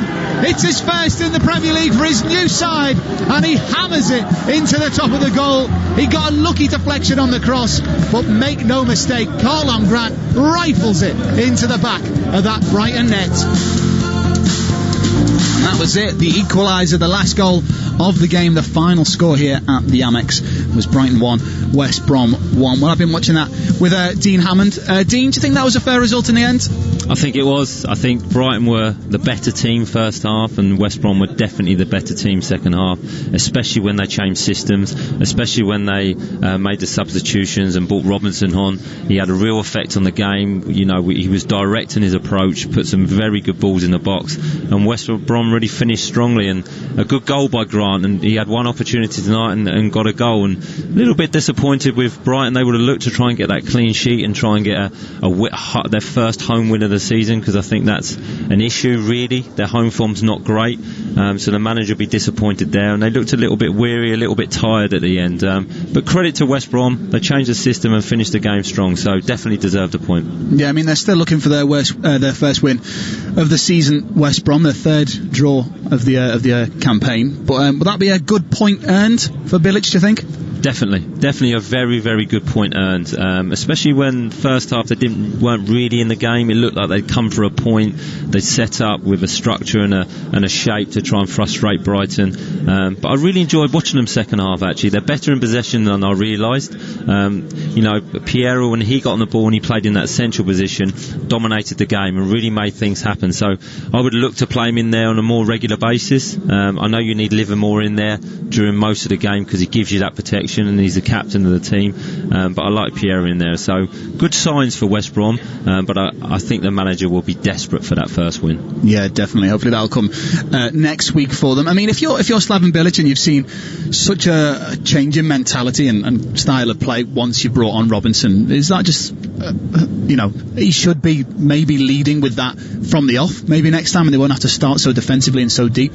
Potentially, I think you're right. I think there's definitely a call for that, especially from home. But I think Robinson's just showed there that he can play wide. I think they bought him as a central striker, so it was either him or Grant. But maybe you can have them both in the team, where you're playing wide, and then when the ball's on the opposite side of the pitch, he can get into the box and he can attack as a wide player. So he made an effect, and I would look to try and get both of them in the team. Whether you can do that all the time, the Premier League's difficult, and you have to have numbers in the midfield, otherwise you get dominated. But I would try and get them both in the team because they look to fret and they look like they enjoy playing together. Yeah, so just a word on Neil Mopé. He had a few chances, especially in the first half, for Brighton. If he finishes those opportunities, it's a completely different game. Will he be getting a bit of a slap on the wrist, being kept behind for additional training, do you think, after his performance today? Well, it was a poor performance. No, I don't think it was a poor performance. I think he'll know he should have done better with the chances, especially the one where Adam Lallana slid him in with a control pass. I think he should have done better there. The one that was slid across the box, couldn't quite get his body position right, and was a little bit behind him. But he'll be judged on goals, and I think that's the issue with teams down the bottom half of the Premier League, like Brighton. When you get chances, you need to take them, because you don't get many in the game, and then when you don't take them, you give your opposition a chance to get back in the game, which West Brom did second half. So he'll be disappointed, but he's done alright this season. He's a good player. I like his movement. But yeah, he probably should have got a goal tonight, and that would have changed the game. Yeah, so just a word on the new lad from Ajax, Veltman. What did you make of him on his first Premier League start? Good first half. I think he was, he was replacing Lewis Dunk tonight, and that's big shoes to fill. But he looked comfortable in possession. We talked about it first half, where he had a couple of passes where he split the West Brom midfield. He got it into Adam Lallana and set up an attack, and that's what the Brighton centre halves need to do. That's what they're employed to do, to play out from the back. So a steady performance. Second half was under pressure and got moved to right back in the end, I think. So he'll be quite happy with his debut, but like any defender, would have liked that clean sheet. Yeah, so just a quick word on the West Brom goal scorer, Karlan Grant. First Premier League goal for his new side today. Do you think he'll be able to cut it at this level consistently? Well, he's had one chance tonight and he scored, and it was an excellent finish, so it'll be judged by the amount of goals he gets. But he worked hard for the team. Frustrated first half, 9 touches I think we saw he only had first half. He worked hard, he ran, but he got that chance, so he scored 19 goals I think you said last season. So the goal doesn't move, that doesn't change in the Premier League, it just changes the amount of chances you'll get. So he's had one tonight and scored, so the signs look positive. Yeah, well, fingers crossed for West Brom that first win is just around the corner. Well, that's about it for us here down at Brighton. Thank you very much, Dean Hammond, for your co-commentary this evening. On the way very shortly on Premier League Live, we are going up to Turf Moor for Burnley versus Tottenham Hotspur with James Fielden and Kevin Watson. And this is Premier League Live. Get ready and hold on tight, because the Premier League is here! Which teams will stay on track, and who'll go off the rail? Get the Irish Sun for top transfer news, exclusive star interviews and opinions from the biggest names in football, plus expert analysis of every action-packed match in our fantastic goals pull-out each weekend. Stay up to speed, because you never know what the Premier League is going to throw up. Pick up the Irish Sun today. I was never good at spelling. I could read just fine, but I would be afraid if anybody asked me to do anything involving spelling. But since doing the course, all that has changed. I am braver. In fact, I feel braver than ever now. You know, you're never too old to learn. Never. If reading, writing, maths or technology is holding you back, take the first step. Free phone 1-800-2020-65 or text LEARN to 550 to see how we can help. This free and confidential service is supported by your local ETB, Solis and Nala. Create the Premier League atmosphere at home with Harvey Norman, the home of the big screen. Feel like you're on the pitch with our stunning range of 4K smart LED and OLED TVs from LG, starting from just $449. Plus, hear every kick, save, tackle, decision with LG's best-in-class soundbars. Get TV ready for all the big games with Harvey Norman. Shop online today or safely in our spacious stores. Harvey Norman, home of the big screen. Go! Demanding a high performance from your team? You should be demanding the same from your tires. The Irish Tyre Industry Association is urging motorists to stay safe this winter and check the condition of your tyres. You could even be liable for a fine and 2 penalty points if found driving with tyres below the legal tread depth limit of 1.6 millimeters. ITIA expert technicians will carry out a free tyre safety check to ensure your tyres are safe and legal. Visit itia.ie to find your local expert. As darkness sweeps around the globe at 8 p.m. on the 18th of November, 25,000 people worldwide will pull their running shoes on to hit the road for a virtual 5 or 10k at Run in the Dark. I'm Mark Pollock, and by joining us to Run in the Dark this November, you'll be supporting the Mark Pollock Trust and our charity partner Collaborative Cures, whose mission it is to cure paralysis in our lifetime. Register now at runinthedark.org and get your medal, your flashing armband, and your Run in the Dark virtual timing app. Thank you. At Paddy Power, we know competition for the remote control can be fierce at the weekends. So in order to give the non-football loving occupants of your house something to do, here are some of our top suggestions. Go for a walk the dog, go cycling, cycle the dog, recycle the dog, just go! All very good options, we say. And that's not the only one. If one leg of your 4+ fold ACCA lets you down, get a free bet on all football leagues and markets. Paddy Power. Max free bet €10. Min odds 1 to 5 on each leg. Online exclusive. Excludes shop bets. T's and C's apply. 18 plus. Need help? Visit gamblingcare.ie.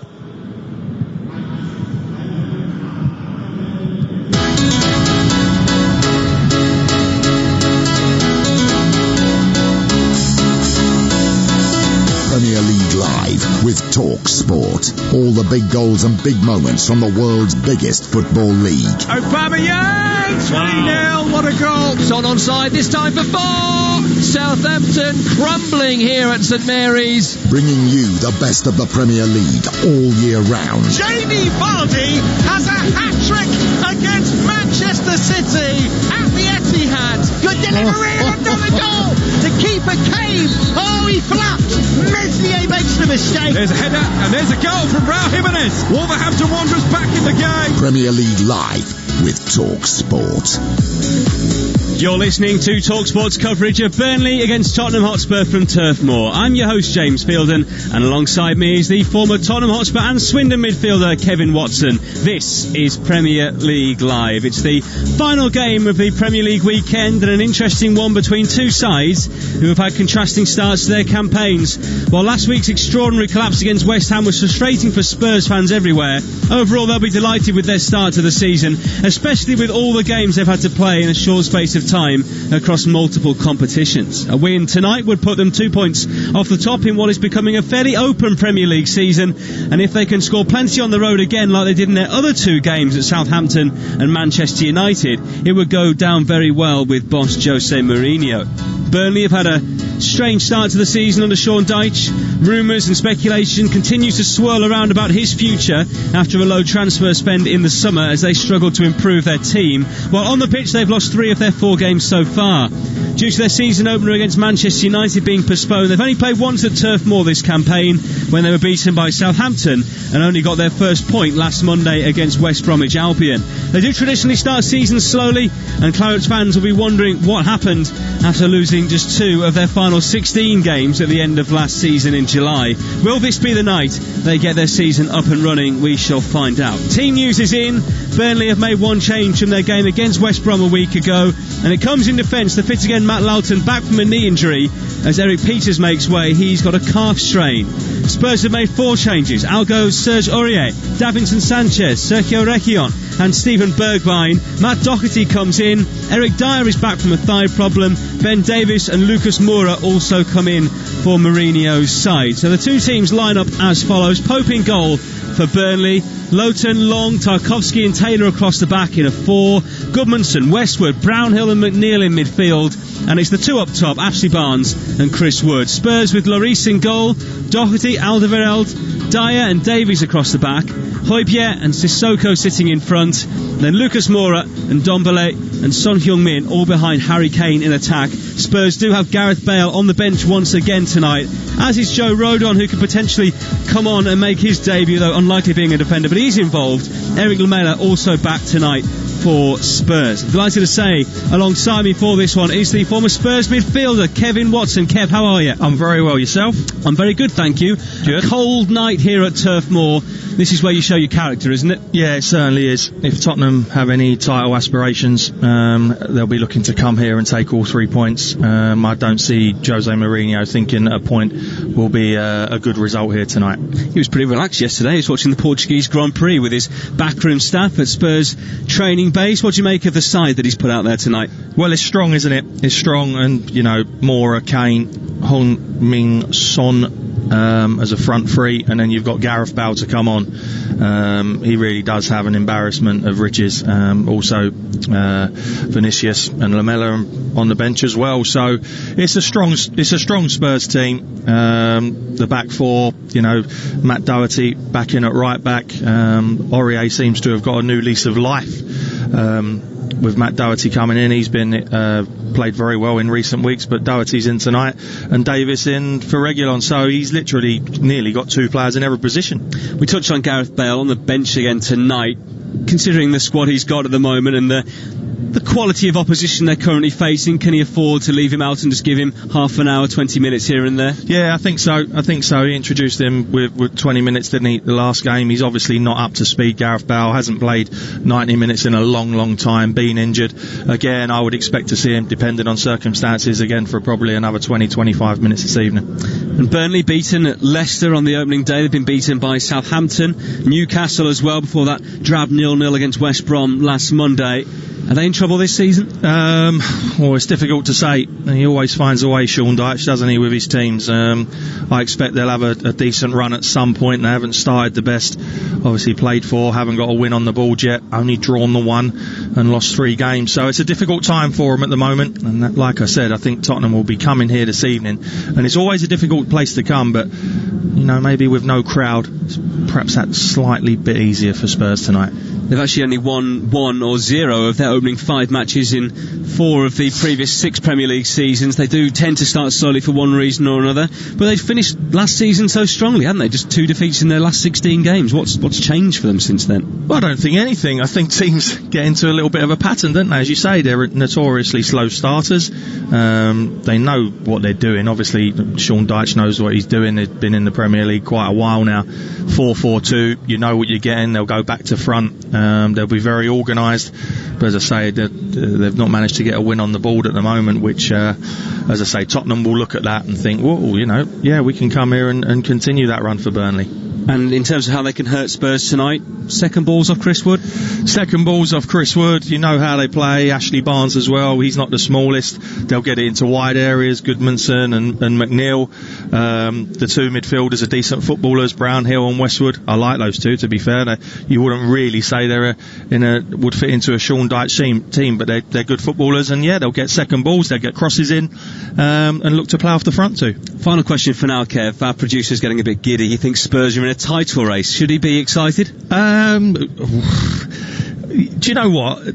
More than any other season, I think Tottenham will have probably one of their best chances. Jose Mourinho's assembled a very, very good squad.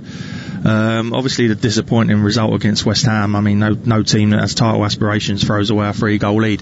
But the way the results have been going at the moment, and the way this season is going, I wouldn't put it past anyone winning the Premier League this year.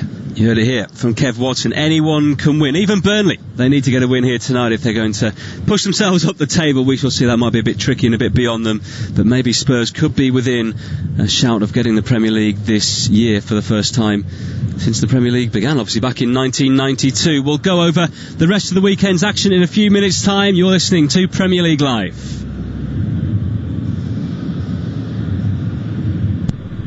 Evenings with James Whale on Talk Radio.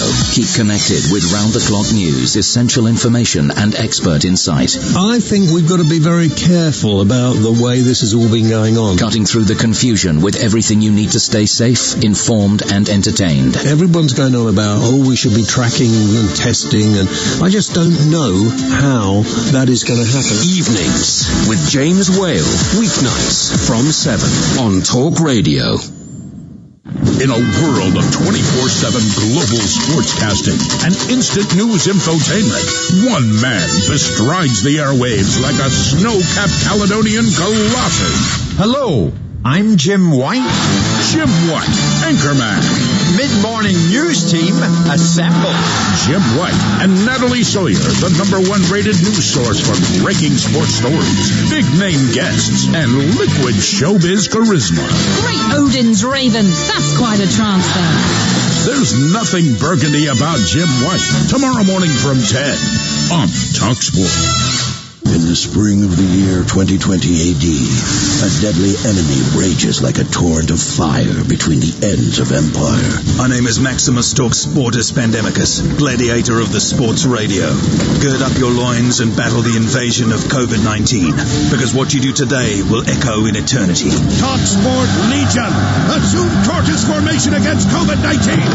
Show this virus no mercy by keeping a distance of at least 2 meters at all times. That's 6.75 Roman feet centurions. Together, Legion, TalkSportus can defeat it. TalkSportus Maximus. On my signal, unleash hand sanitizer. Keep it on, stay informed, and give coronavirus the red cardus. Are you not hand sanitized? 20 years of talk sport. Gentlemen, good evening. There's no such thing as an overnight success. Accrington Stanley 4, Titanium Plasmatronic Death Droids from the Future, 0. Excess. I wasn't getting up, I was just getting in. Excitement. Excuse me, and extremely strong opinions. I spend my life covering the big game at the big level. On DAB, medium wave, and on your smart speaker. 20 years of talk sport. For all the latest news, opinions and advice, listen to Talk Radio throughout the day and stay informed as events unfold. We're now in a position to start implementing the next part of our plan. Find out what's happening now and what may happen next, all day, every day. If the government gets to grips with the plan, then surely we will be able to see light at the end of the tunnel. Listen now on DAB Digital Radio, online, via the Talk Radio app, or ask your smart speaker to play Talk Radio.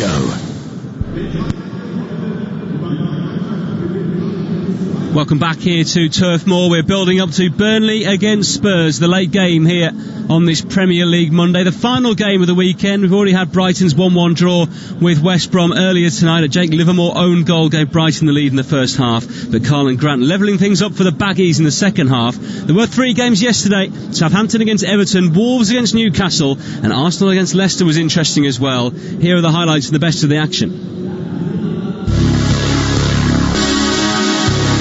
Is Ward-Prowse into the area, and Southampton do take the lead. James Ward-Prowse on his 200th start for the club. Too easy, really, the way he broke through that back four. Pickford gets a slight touch, but that only helps it to go hit the side netting. Shea Adams with a chance to double the lead here, and he does so. And that front two that Paul Parker was praising combined to double Southampton's advantage. Southampton 2, Everton 0. What I like in my team in the moment is that it seems that we definitely do some big steps forward. But the biggest mistakes you make when you're successful, you know. So keep on focused and keep on working. Raul Jimenez on the edge of the day. Oh, he struck it superbly. It just had to be him. 4 goals in 6 games at the start of the new campaign. Murphy the most likely. He strikes it towards the near post and he scores. Past the Wolves wall and catching out Rui Patricio. And in this season of strange results, an unlikely equaliser for the Magpies at Molineux. Delighted for Jacob in the end, for who's I'm sure many people have looked at it and thought, wow, that's a big call. I'm delighted for him because he's worked so hard and deserved his chance. And it is Under who squares it for Vardy! And Jamie Vardy scores to liven up this drab game at Emirates Stadium. It just had to be him. It's always him. It's now 11 Premier League goals against Arsenal for Vardy.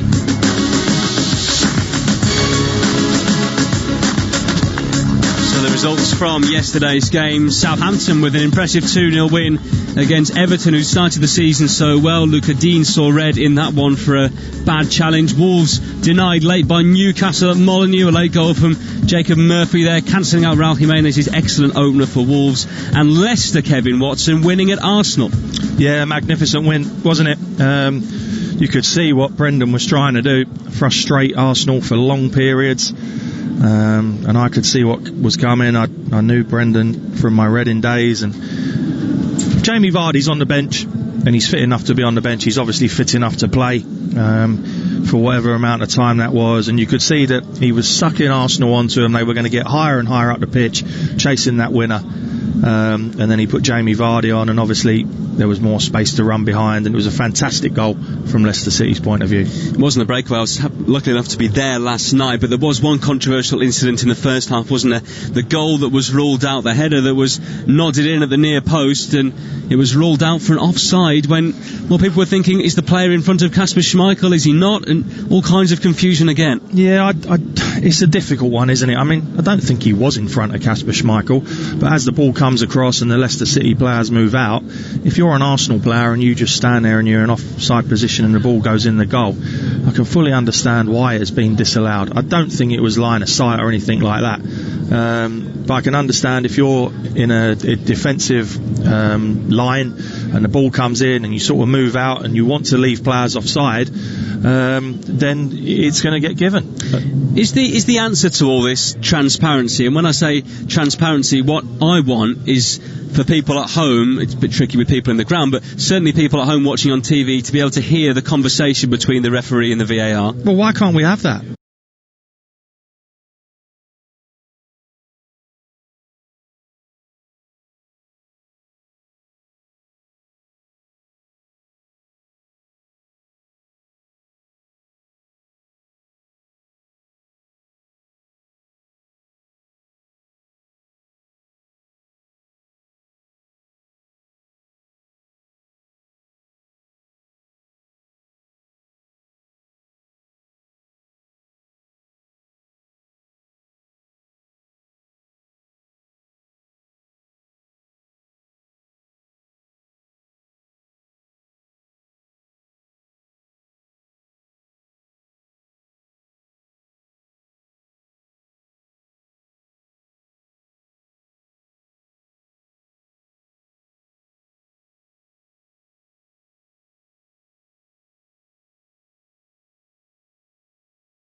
And I won't say that Burnley play for set pieces, but they'll certainly take that on the edge of the box. Again, Tarkowski making a nuisance of himself. Moura gets wrong side.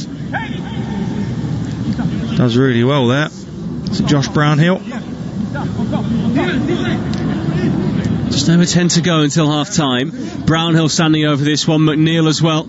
We saw a goal in the Wolves game yesterday late on because of a badly set up wall. Well, Spurs have a 4-man wall, and they've even got Lucas Moura acting as the guard underneath it as well in case Burnley try a cheeky low one.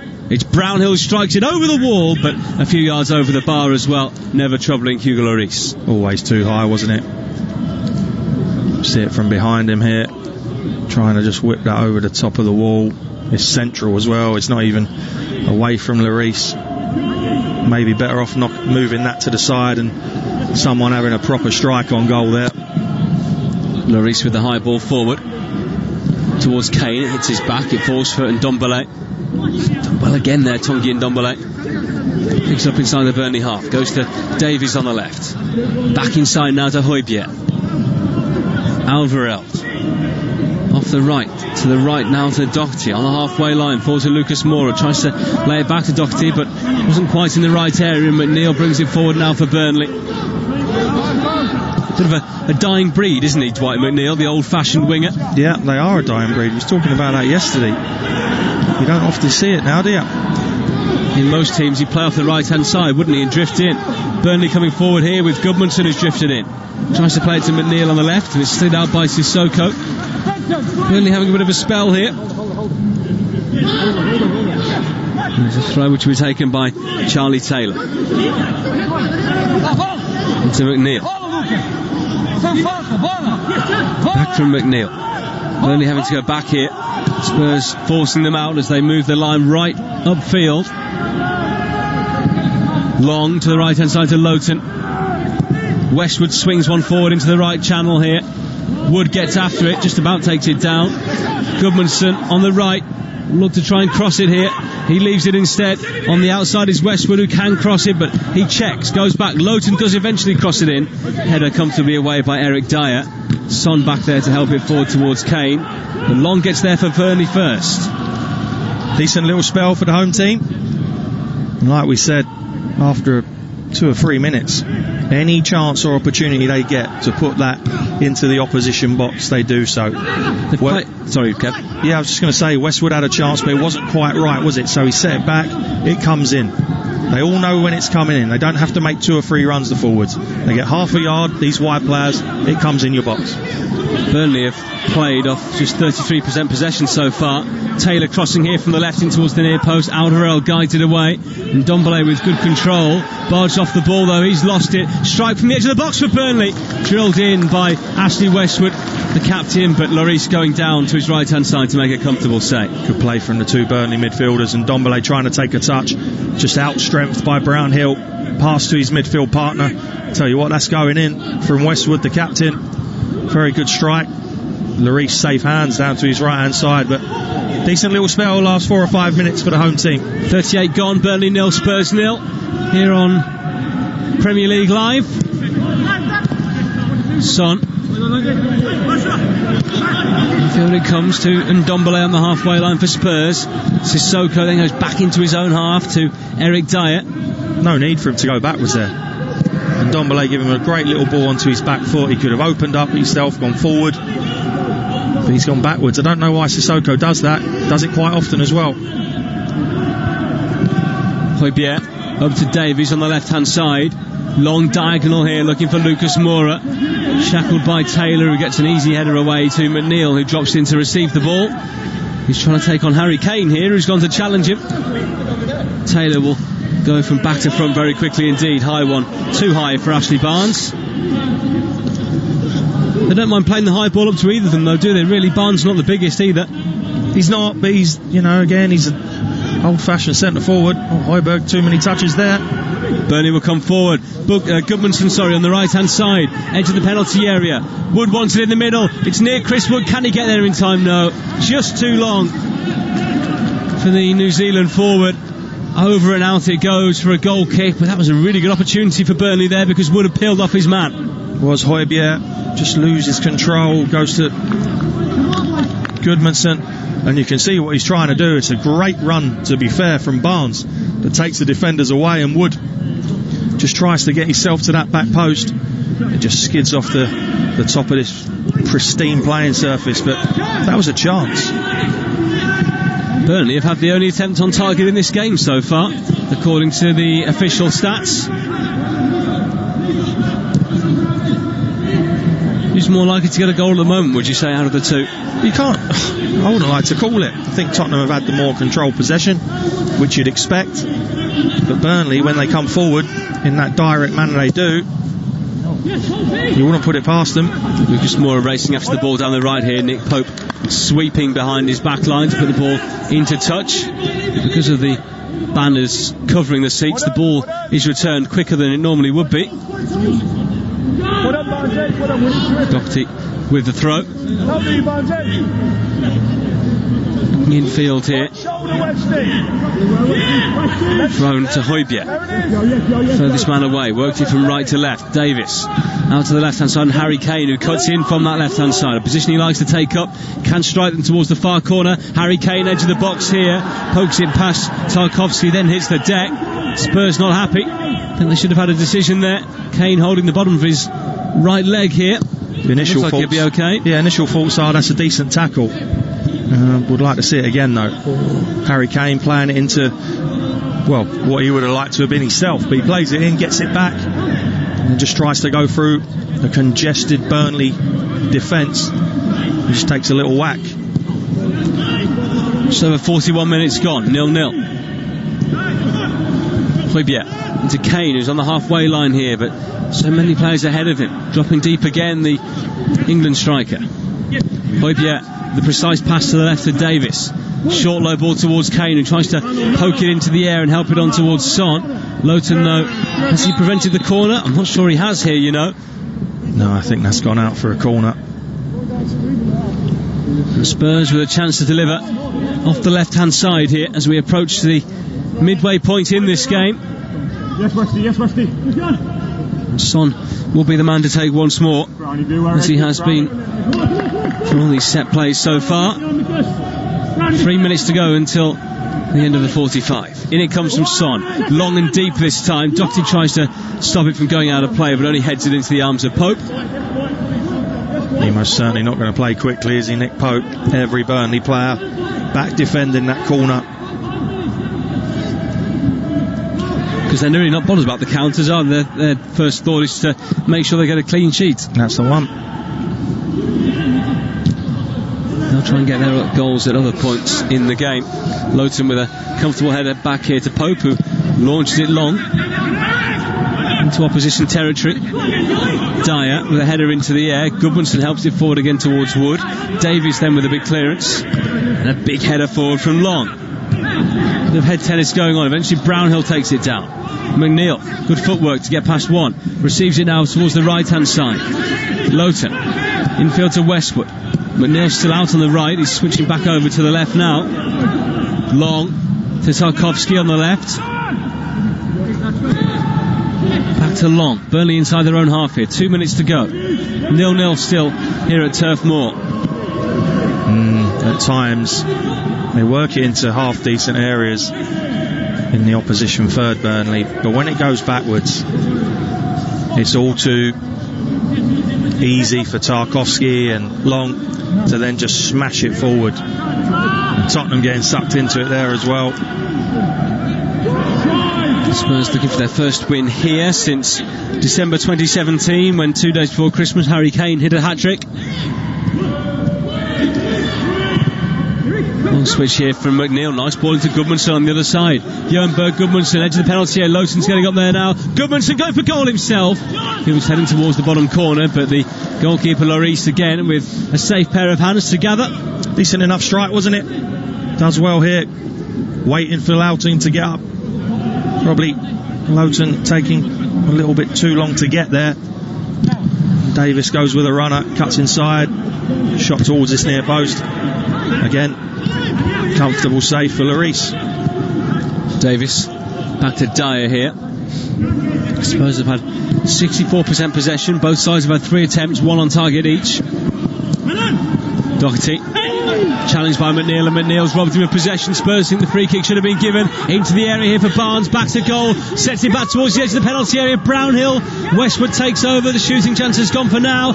Gudmundsson on his left curls one over the top of the bar again. Like you say, Jay, shooting chance gone. They probably should have got a shot off 2-3 seconds before that. Doherty gets robbed down that left hand side by McNeil. Little ball into the front man, reverse pass. Oh, it's just that touch there. If he has a better touch, I think it's Brownhill. He gets a shot off. We are into added time at the end of the first half. A sizable chunk as well because of the injury to Toby Alderweireld. 3 minutes added on. Jose Mourinho holding his notebook and pen. What will he have written in that in the last couple of minutes? I'll ask Kevin Watson in a second, because Spurs coming forward with Son into the penalty area, but a deflection off a Burnley player takes it through to Pope. I think he would have written down, just move that ball quicker. You know, the longer you take when you're shifting it, the easier it is for Burnley to get back into a defensive shape that they nearly always work from, and to have more quality in that final third. Lowton with a ball forward here for Burnley, up towards Wood on the halfway line. Gudmundsson. Burnley have certainly played a part in this game. Oh yeah, most definitely. McNeil forward into Barnes inside the penalty area, tries to get the cross in early, but it's blocked by Alderweireld. You say that both managed to be relatively happy with the way their sides have played in terms of what they would have wanted them to do going into this game, obviously without scoring. Yeah, I think so. You know what you're getting from Burnley. You know, they've probably had the better chances. They've forced Lloris into a couple of saves. The only real scare that they've had themselves is when Pope miscued his clearance to Son. But Tottenham, again, look, it's slow build-up. They need to shift it quick. Moura forward to Kane here, edge of the penalty area onto his left foot. Harry Kane getting in the strike, and Burnley throwing bodies in the way. We've played 1 minute and 40 of the 3 minutes added on at the end of this first half. Switch to Doherty on the right hand side. Pretty keenly contested game, this one. It's been an enjoyable watch, I have to say, for 0-0. Dyer over the halfway line to Ndombele.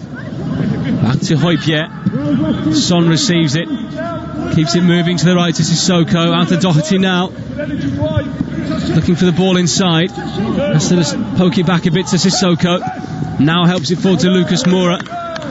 It's out of play for a Spurs throw on the right hand side, and we've got 40 seconds left of this first half. The defensive shape's really good, Burnley.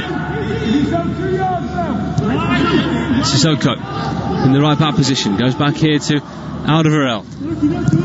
Jose Mourinho is already off. He's walking down the touchline here. He's heading towards the dressing room. He's seen enough of this first half. It's a usual trait, isn't it, from Jose? Likes to get in there and compose his thoughts. Well, he's got a long walk, because if the dressing rooms are still in the same place, they're behind the goal. Here in the David Fishwick stand, and that is time for the first half. A little bit ahead of time, not quite the 3 minutes that were promised, but unlikely to be any further action. And now everyone does march across the pitch towards the dressing room. Sean Dyche in conversation with Ian Woe and his assistant Jose Mourinho, finding the right page of his notepad to write down a few specifics to address his team with at half time. No goals in the first half, limited clear cut chances. The goalkeepers have been on top, as have the defences. There have been plenty of long balls in this one, but Spurs have dealt with them well from Burnley, and a couple of occasions that Spurs have got behind the Burnley backline, they haven't been able to come up with the finish. Goalless at the break here. It's Burnley 0, Spurs 0. We'll talk about the first half in a few moments' time. You are listening to Premier League Live.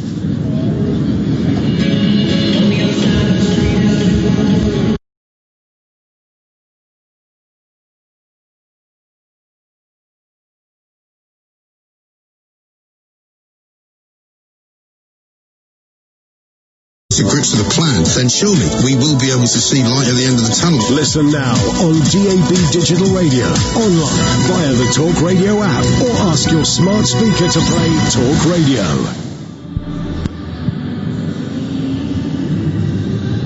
Welcome back here to Turf Moor, where it is half-time between Burnley and Tottenham Hotspur. 0-0 at the break. Kevin Watson, former Spurs midfielder, alongside me. They could do with your creativity, couldn't they? Not at 46 years old. No, maybe not now. Maybe in your heyday. Yeah, I wasn't expecting too much of you tonight.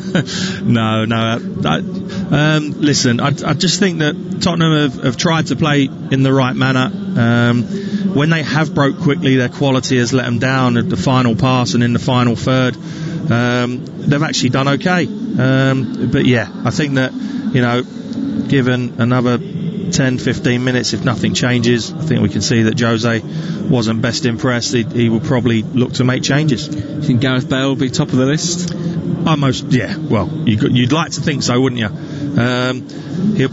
They might edge him into half an hour this evening, who knows, as he gets back to fitness. Thoughts on Burnley in the first half? They've played their part, more than played their part in this game so far. Got into some really good areas, had plenty of strikes on the Spurs goal, maybe not good enough in terms of power or accuracy, but they're there and wanting to win this game just as much as Spurs are. Yeah, they carry a threat, Jay, that's for sure. I mean, they have two wingers, two out and out centre forwards, their midfielders do a good job, their back four's solid. They're never going to be free flowing Barcelona type, Manchester City type football, but you watch them tonight and you feel that they're still going to have more than enough over the course of a season to again retain Premier League status. They're going to win their fair share of games. And they've basically done everything they'd have wanted to do, wouldn't they, going into this game? Would it be just reinforcement from Sean Dyche at the break?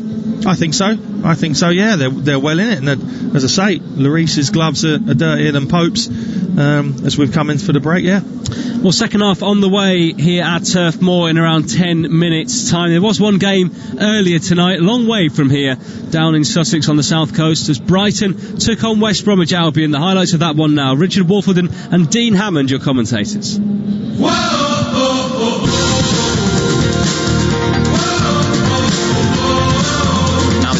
To come forward with Trossard. It's 3-on-4. Here comes Trossard, tries to play the ball through the middle to Lallana, into the penalty area to Mope. Strong save from Johnston, diving down to his right, dangled out a leg and stopped the effort from Neil Mope and stopped Brighton taking the lead.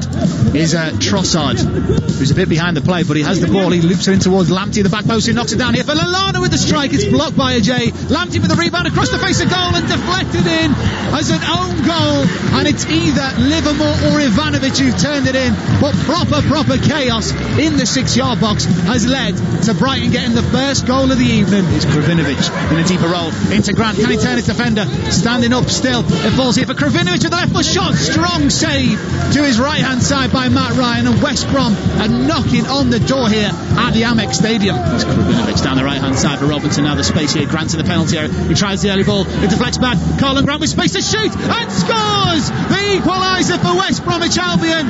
It's his first in the Premier League for his new side, and he hammers it into the top of the goal. He got a lucky deflection on the cross, but make no mistake, Colin Grant rifles it into the back of that Brighton net. So 1-1 it finished down at the Amex between Brighton and West Bromwich Albion. Kev Watson, West Brom have only beaten Harrogate Town so far this season. It's going to be a long season for the Baggies, isn't it? Yeah, it is. And when they played at Everton, Everton run out comfortable winners, but I watched the first half of that game and West Brom most certainly gave as good as they got, and I thought they'd be okay, but they've not caught fire yet, have they? They've got a point tonight, but again it's only a point, and they'll need to start winning games sooner rather than later. They should have got 3 points against Chelsea, didn't they, when they were 3-0 up against them at the Hawthorns, but somehow managed to draw that one 3-3. They really didn't manage to improve the team too much in the summer, did they? They just signed Kravinovic again from Benfica. They brought in Carlin Grant, who's now playing up front for them, but they didn't have a big goal scorer last season. And they haven't brought that person to the Premier League with them, so automatically they've got to find someone who can score goals. And is Carlin Grant going to be that man? Well, they obviously think so, or they'd like to think so, but you do need a goal scorer. All teams that harbour any ambition of staying in the Premier League have at least one goal scorer that's going to get you, I don't know, 12, 15, even the lesser teams, 12, 15 goals a season.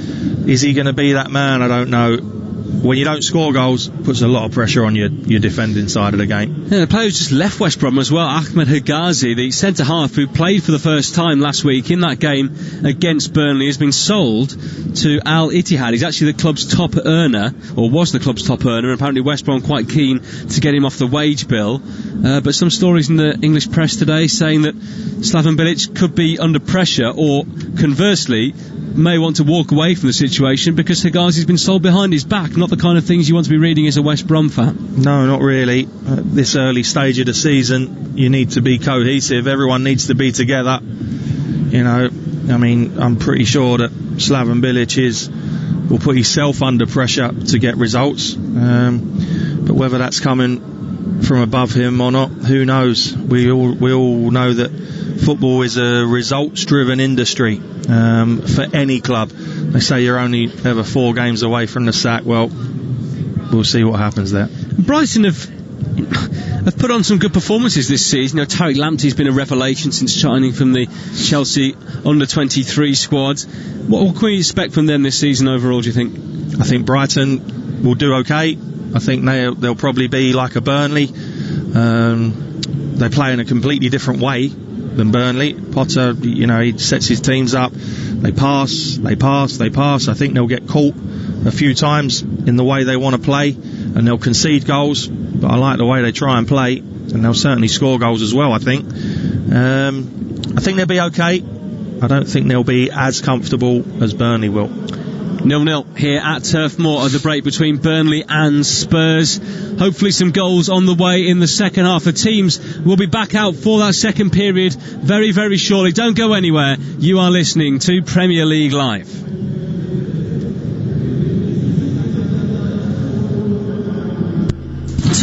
TalkSport. Impress Lost Tribes people at the Andes by demonstrating the new updated TalkSport app.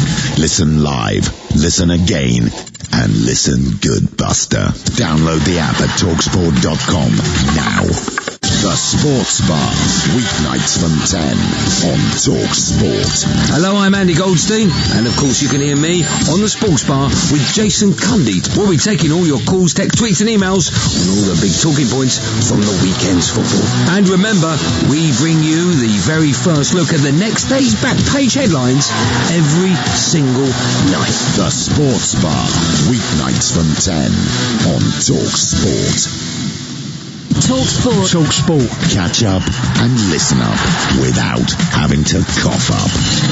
It's free. Go to TalkSport.com and download the app today. Or don't. Your choice entirely. Hello, Jim White here. Now, if you're wondering about all the background hullabaloo, I'm helping out as lifeguard at the brand new TalkSport swimming pool. Goff! No running there, boy! But never mind that. Join me tomorrow morning from 10 when I'll be up to my neck in the warm, chlorinated waters of the day's biggest sports stories. Come plunge with me, Jim White, straight in at the deep end of the action. Weekday mornings from 10 on TalkSport. Driving home with Darren Goff and Dunne, a sporting legend and angry sports journalist who'll pick a fight with anyone. Just really winds me up. Absolutely unbelievable. To say I'm angry is an understatement. Adrian Durham, what an absolute clown. Dynamic, double strength drive time radio. Shall I stay? I don't like listening to him. I'll turn off. Do you want me to stay? Adrian Durham and Darren Goff. He's an idiot. Right, hands up, who wants me to stay? Drive time radio. I don't have to. Weekdays from 4 only on TalkSport. Paul Hawksby and Andy Jacobs on Sport. TalkSport. It's the double O duo of the radio show that's like a collapsible bridge over a shark-infested pool of big names, sporting headlines, and topical debate. Join Paul Alligator Hopscotch Hawksby and Andy Oddjob Jacobs, flying the plane of sporting entertainment out of the horse's bum of conventional radio. Have we got pussy galore on the show, Andy? No, Paul, but we've got Todd Macklin's American Sports Roundup. Will that do? Not really, Andy, no. Hawksby and Jacobs, shaken but not stirred. Weekday afternoons from 1 on TalkSport. TalkSport. Confuse bookmakers, impress football agents and entertain the kids with the improved improved TalkSport app. Totally fun, totally free, totally football. Download it now from TalkSport.com. Hey, kids, take my mobile and go over there and play or something. Don't press the button that says Tinder. TalkSport. You are listening to TalkSport's coverage of Burnley against Tottenham Hotspur from Turf Moor. I'm your host, James Fielden. Alongside me is the former Reading and Tottenham midfielder, Kevin Watson. This is Premier League Live. The side's heading back out here for the second half. Jose has delivered his team talk here. A couple of the players having a chat, Son and Pierre-Emile Hojbjerg. Bit chilly here tonight, temperature only around 9 degrees, with the wind swirling in from the Lancashire hills on all four corners of this ground. Would you back Spurs to go on and get the result here, or do you think Burnley will continue to make it tough? At the moment, Jay, I'm not going to put my neck on the block, I don't think, with any sort of predictions. Earning your money. I think, I honestly think that at this moment in time, the game could go either way. As, like I said, two contrasting styles. Tottenham have played the more controlled football, probably lacking a little bit, which is in the final third, which it wouldn't level a team that have the likes of Kane, Moura, Son. But Burnley, they always carry a threat. You know, if Tottenham, they've done okay restricting Burnley and their direct approach at the moment, but there's always that chance they'll get that ball into the box, that something will come of it. Sean Dyche's marching across the pitch here, giving his side a bit of a G-up on the way. Can you envisage him making any changes anytime soon? Who would he look to on his bench? He's not the strongest, is it? Jay Rodriguez, Mate Vidra? I think the two that you've just mentioned, Dow Stevens obviously coming in from Brighton, much of a muchness with Ashley Westwood, similar sort of player, gets it, gives it, keeps it moving, good footballer mind. Robbie Brady, if he needed any sort of strengthening in wide areas, but the two wide boys have done okay. I think they're a good solid outfit, Burnley. We are just about ready to go here. The sides have switched ends. Michael Oliver, the referee, counting up the numbers. And we're back underway here at Turf Moor. Burnley 0, Spurs 0 as this second half starts. Hopefully there will be goals in this second period. Which way they will go, Kevin Watson hasn't told us. It's a throw in here to Spurs on the right hand side. Doherty will be the man to take it. Right, Tottenham will win then. There you go. It's like me turning up and not calling out the players' names and just saying that Spurs are in possession. It doesn't quite work. Doherty with this throw goes back here to Sissoko. Hojbjerg looking to switch it out to the left hand side here. Kane will keep it moving into Son, short ball, and Ndombele edge of the penalty nearly finds Kane, and if Kane could have controlled that ball and got it out of his feet with his first touch, he'd have had a clear sight of goal. Yeah, good play from Spurs in and around the Burnley box. Again though, that last pass just letting them down a little bit. Son challenges for a header here. Lowton goes in hard, leads with the arm but wins the ball fairly in the eyes of the referee. McNeil out to the left hand side here to Taylor. Taylor swings one into the box early on the chest of Ashley Barnes, back to goal. So 4 Spurs players around him. McNeil on the left trying to dig out the cross. It's blocked by Sissoko, who takes it down and hammers it away towards the halfway line. Kane is there. Isn't this game, the way it's developing, just set up for a Bale reintroduction and a Bale match winner maybe? It's one of those games where you need an injection of magic, an injection of pace, something that has the X factor. Yeah. I mean, for me, when he came on against West Ham, he didn't really set the world alight, but he's been out an awful long time, and the pace that Premier League football matches are played at are unrelenting, so he will only get stronger as games and his minutes go on. Gareth Bale. He played an hour or so against last Thursday, 19 minutes against West Ham. Played for Wales during the previous international break in September. Before that, you have to go back to the 24th of June when he last played for Real Madrid in a 2-0 win against Mallorca. Yeah, he looks like he was half pace against Lask as well, if I'm honest. I would really like to see Gareth Bale, the player he was, and that remains to be seen. Only time will tell if he is. Ndombele stepping over the ball, giving Westwood the slip, back to Ndombele. I'd say guys it out to the left hand side. He does play it out to the left hand side, but it was well behind Ben Davies. Got there in the end, didn't it? That's all you could say about that pass from Ndombele. Raises his hand. Dyer to the right hand side, Sissoko. Ndombele back to Sissoko. Sissoko steps forward with it. Lucas Moura trying to find a pocket of space in between a couple of Burnley players, but they crowded him out in the end, and the ball out off Doherty for a Burnley throw in the left back position. We go back a couple of minutes to one of Burnley's attacks straight after the break, and Charlie Taylor gets in an advanced position, but he's still 10-15 yards outside the box on this left hand side. But the forwards just know the ball's coming in. He gets half a yard, he's crossing it, and at least your teammates know that there's going to be no checking back onto other foots or coming out and going again. They can make one run and the ball's coming in, and that's the way that Sean Dycher's got them playing. Spurs have it on the left here. 3.5 minutes gone in this second half. Very energetic game, this one. Alderweireld wearing a bandage around his head now after a challenge in the first half which left him covered in blood. That's the ball on the right here, the Belgian. Looking square, finds Dyer by the penalty spot. On the left hand side is Hojbjerg. Davis on the left wing almost. Poor ball, it's intercepted here. Brownhill strikes on the edge of the box and drags his shot wide. Burnley with a really good chance there after a sloppy ball from Ben Davis given away inside. And really a chance there that Burnley may feel they should have done better with. Yeah, mix up from the left back, Davis and Sissoko. Davis thought Sissoko was standing still. Sissoko had run past the ball. Really should have hit the target after he'd intercepted that pass.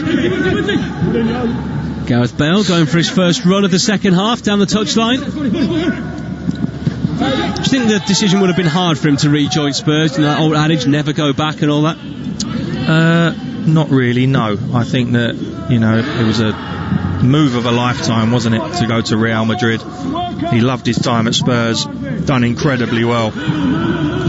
Taylor with a header back here towards Pope, and Lucas Moura was scampering after it but couldn't get there before the Burnley goalkeeper. But then when Tottenham come calling and they managed to agree something with Real Madrid regarding his wages, I think he was always going to jump at the opportunity to come back to North London. McNeil, Taylor on the left hand side, swings a high ball towards the far post. Gudmundsson nods it back across towards Wood. It's away by Dyer. Burnley still have it inside the Spurs penalty area, but it's given away now, and Ndombele plays it forward to Lucas Moura.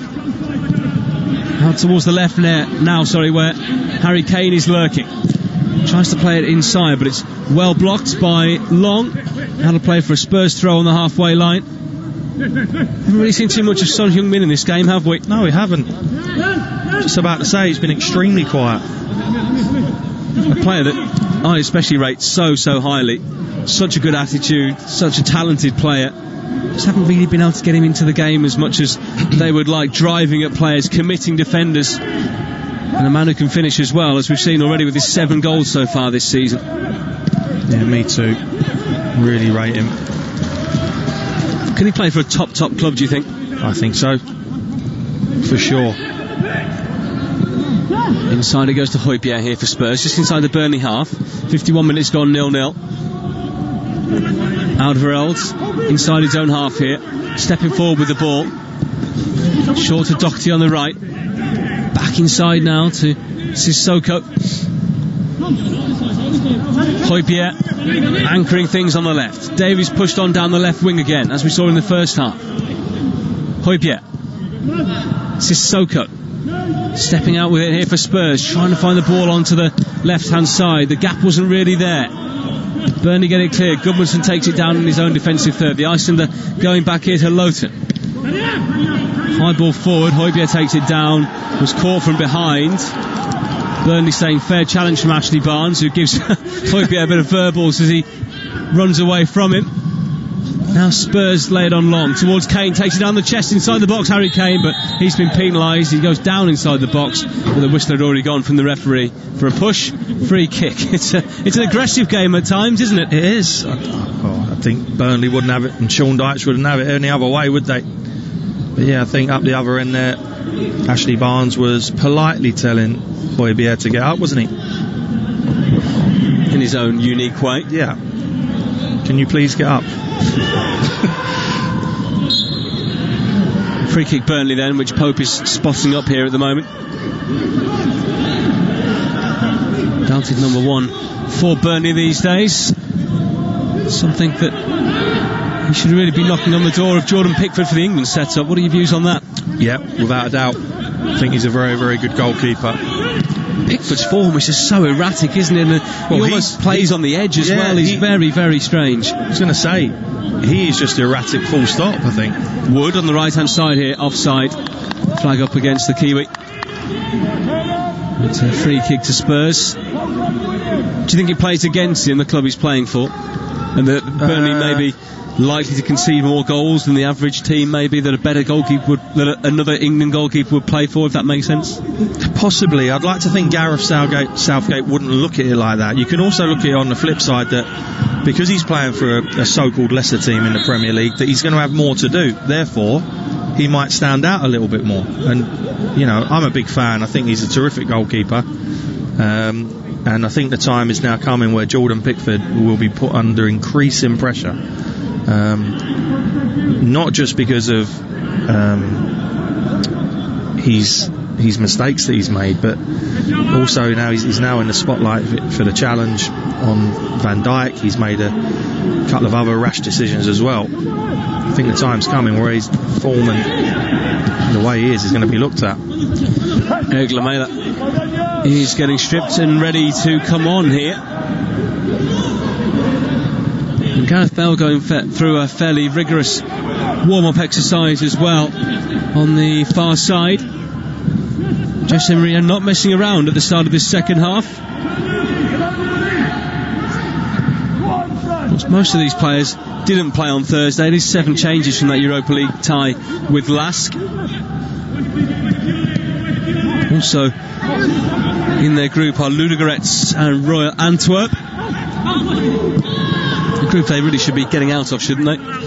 I would have ease. Yeah, I would have thought so. I think with some ease as well. Yeah, I don't think they're going to be tested too much by those sides. If they can win the first 3, they could have things wrapped up by matchday 4. Barnes going for goal here for Burnley, deflected over the top. More good work by Chris Wood in the build-up. I mean, they've got good players, Burnley, but it literally is like that ball there into the forward, set back, get your shot off.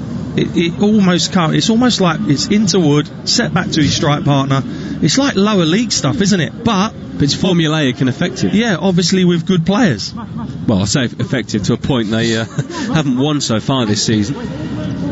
Only 1 point from their 4 games played. I think they will win games, Burnley. They'll be fine. Corner kick, which will be taken by Westwood. Their first of this game, Burnley. In it comes now, into the middle and headed over by Tarkowski. It was a wonderful ball in, wasn't it? From Westwood. Just where you want it. That 6-yard box, curling in on goal. And I think Tarkowski just gets a little bit ahead of the ball there. He loses his man Dyer. He just gets in too early. Change here then. Eric Lamela coming on and Lucas Moura making way. Is that the change you expected? I was with you. I mean, Son has been quieter than Moura. I mean, Moura's not had the best of games, has he? But he's been a little bit livelier than Son tonight. But you always know that Son is liable when he puts those afterburners on to cause all sorts of trouble for opposition defenders. Gareth Bale redoing his shoelaces here, which suggests that his arrival may be imminent as well. And that probably will be for Son. I reckon they've probably earmarked 60 minutes for him. No matter how this game is going, presumably. They've got the game in Antwerp on Thursday. Have Spurs 3 Europa League match days back to back. And then Brighton at home on Sunday, 7:15 start. It's in the late kick-off slot. And then another away game the following Thursday away in Bulgaria at Ludogorets. So they've really got to manage the squad in this time as well. They've already played, Europa League qualifiers, as we touched on earlier. They've played so many games in such a short space of time that they've really been pushed to the max, aren't they? They are. I mean, they have got a good enough squad and a big enough squad, I feel, at the moment, to be able to deal with that. It's just about priorities, isn't it? But it must be hard for the backroom staff as well, even the and analysts and stuff like that who are preparing the opposition they're going to play, constantly trying to work out what games to watch and put the reports together. And we've heard before how meticulous Jose Mourinho is in his planning and preparation. Their heads must be frazzled. Oh, absolutely, yeah. And then you're not going to have one of those in for every position, analysts and all those sort of guys and defensive coaches, and you don't realise what these top teams have now and the staff that they actually carry behind the scenes. I think you really see it in terms of the actual coaching staff in the warm-ups, don't you? At that Arsenal-Leicester game last night, so many people out there for both sides. Yeah. You wonder what all their roles and responsibilities are. Yeah. I think Manchester City are the ones who carry the most. They always have these huge purple jackets on, and there are like 50 or 100 of them, maybe a slight exaggeration, but so many of them there in the warm-up. That may be a slight exaggeration, Jay, but it's not too much of an exaggeration. A friend of mine who was our fitness coach at Colchester 10-12 years ago ended up going to West Ham and then to Manchester City as a strength and conditioning and fitness coach, but he literally has one game on, one game off. Because there's so many of them. It's ridiculous. So what does he do when he has the game off? It's literally a day off? It won't be a day off. He'll perhaps go with the under-23s or go with an injured player. I've seen him several times with on social media. He's put pictures up and the first team have been playing, and he's been doing an individual session, say with Aguero, who's not been fit, or Gudmundsson, things like that. So he's on enough money, don't worry about that, to have days off. Modern football 2020. Free kick here to Spurs. Advantage played though by the referee in the end as they retain possession. Doherty on the right hand side, approaching an hour, 0-0 the score. Haven't missed anything in the last minute or so. Most of the play in the middle third of the pitch. Ndombele, the ball's onto the left here if he wants to play it. He doesn't. Doherty receives it wide right. Corner of the penalty area, low ball in towards Lamela. First touch was loose, and Burnley will play this one away through Tarkowski. Ball was on there, wasn't it, to Davis? Yeah, I think Ndombele, not sure why he refused that pass, but if he'd have got it out there quick, he was in acres of space. The left back chose to go to the right hand side. Good ball in from Doherty, but missed control from Lamela, and chance just ebbed away there. So free kick to Burnley, halfway inside their own half. An hour gone. Harry Kane looking towards the referee and asking how long they want to take about this. He thinks they're slowing the game down. Jose Mourinho also stretching his arms out from the comfort of his seat in the technical area. Hasn't really been too theatrical and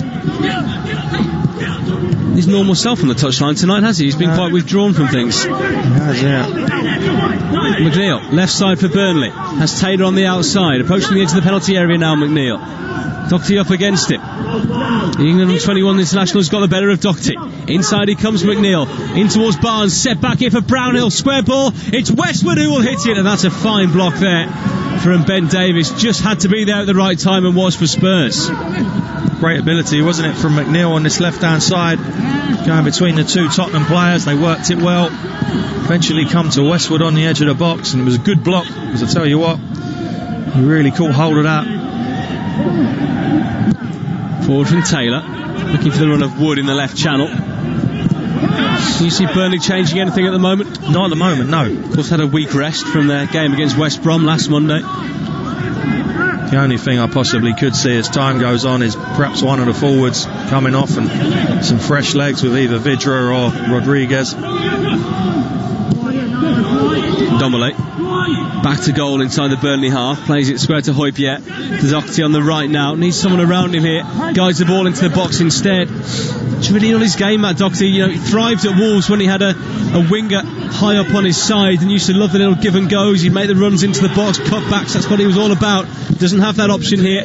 Low ball into Son inside the box this time, and it goes out off Son after a deflection back onto him from Tarkowski, and it's a goal kick. Defend him really, really well, Burnley. Again, it's out to Doherty. He slides Son in. Look at that. Tarkowski gets across. Good defending. And it rebounds off Son for a goal kick. Punching the midpoint in this second half. Still goalless. You get the feeling this may just be won by the odd goal. You do, yeah. Don't even think Pope's had a save to make, which as we keep alluding to, is unusual given Tottenham's firepower. I'll tell you what, I hope for Jose Mourinho and the rest of the Spurs squad's sake they're flying back tonight, because if they don't get something from this game, Jose Mourinho already looks like he's had his cap put down or something. Just looks a really angry man, doesn't he? He don't look best pleased. I'm not sure why the camera's focusing on his shoes, to be honest. He seems to be wearing a pair of trainers with an outfit that doesn't really match, but trousers. Mourinho does what Mourinho wants, I guess. Yep. 0-0. Alderweireld stepping out here for Spurs. Really haven't been too many clear-cut chances in this game. In the second half, there hasn't been a single shot on target. Spurs haven't had a single attempt. That'll be a concern, won't it? 18 and a half minutes in. It'll be a big concern. 64 minutes into the game. In fact, the official stats have changed slightly and say now that Spurs haven't had a shot on target in the whole game. Yeah, I don't think they have, though, have they? I mean, I can't remember one.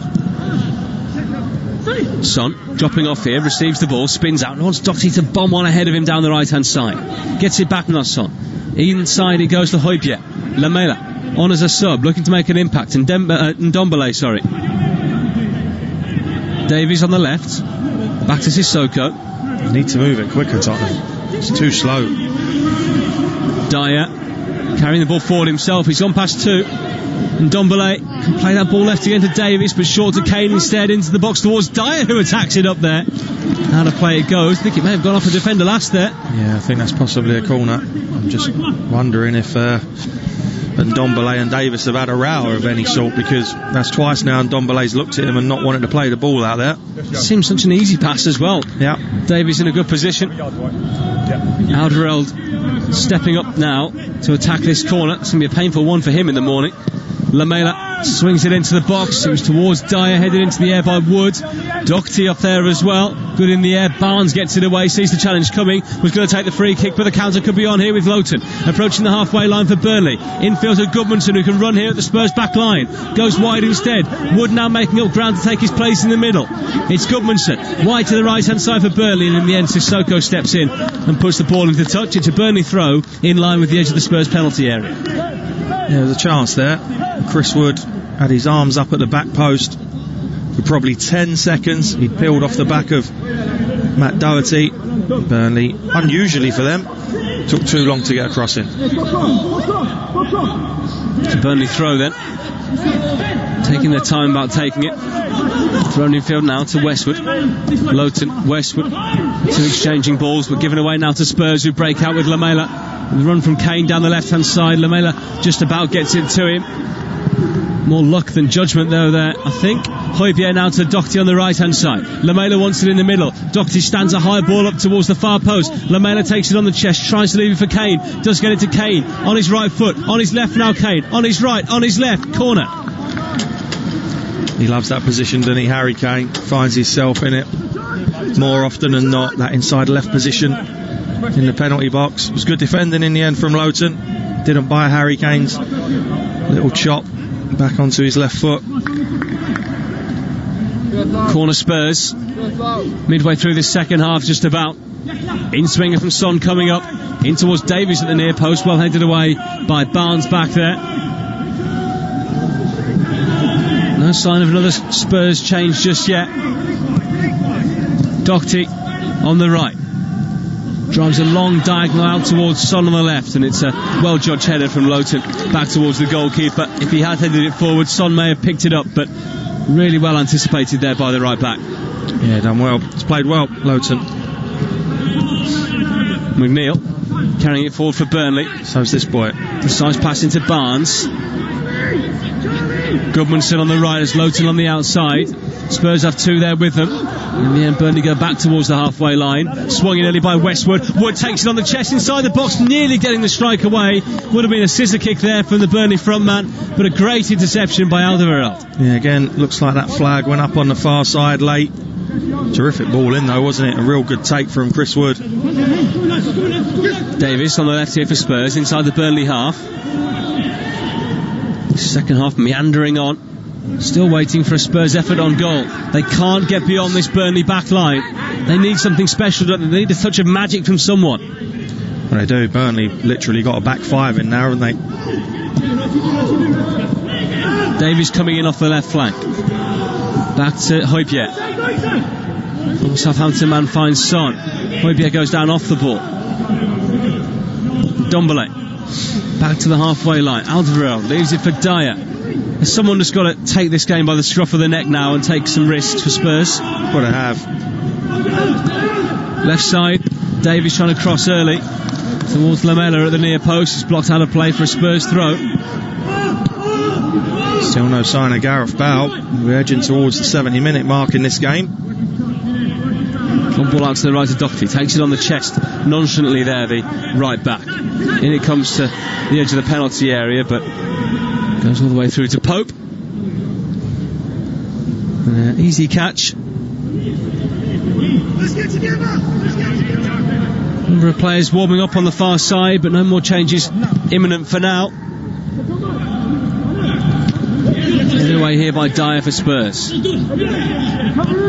Just feel like this game is set up for someone to grab a late winner.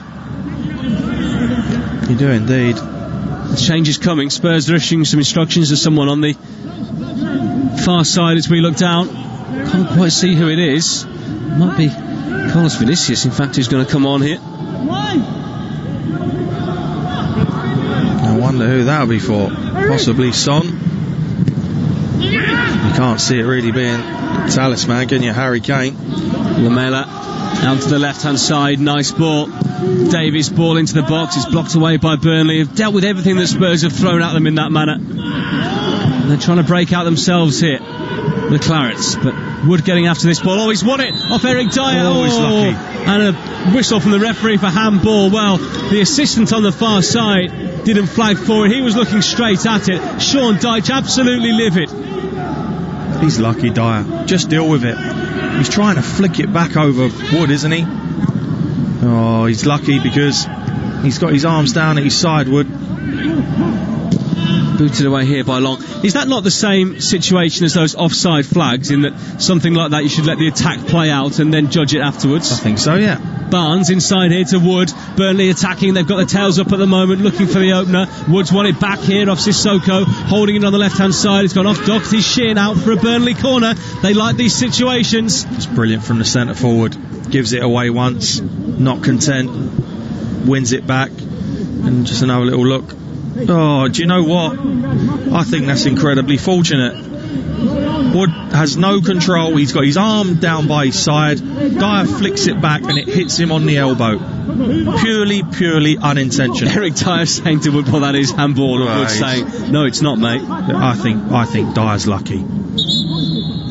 He's trying to he's gesturing, saying that Wood stuck his arm out there to control it, maybe trying to make himself feel better after his mistake. Burnley corner, in swinger from the left, high towards the far post, the head's go up, it's off the line.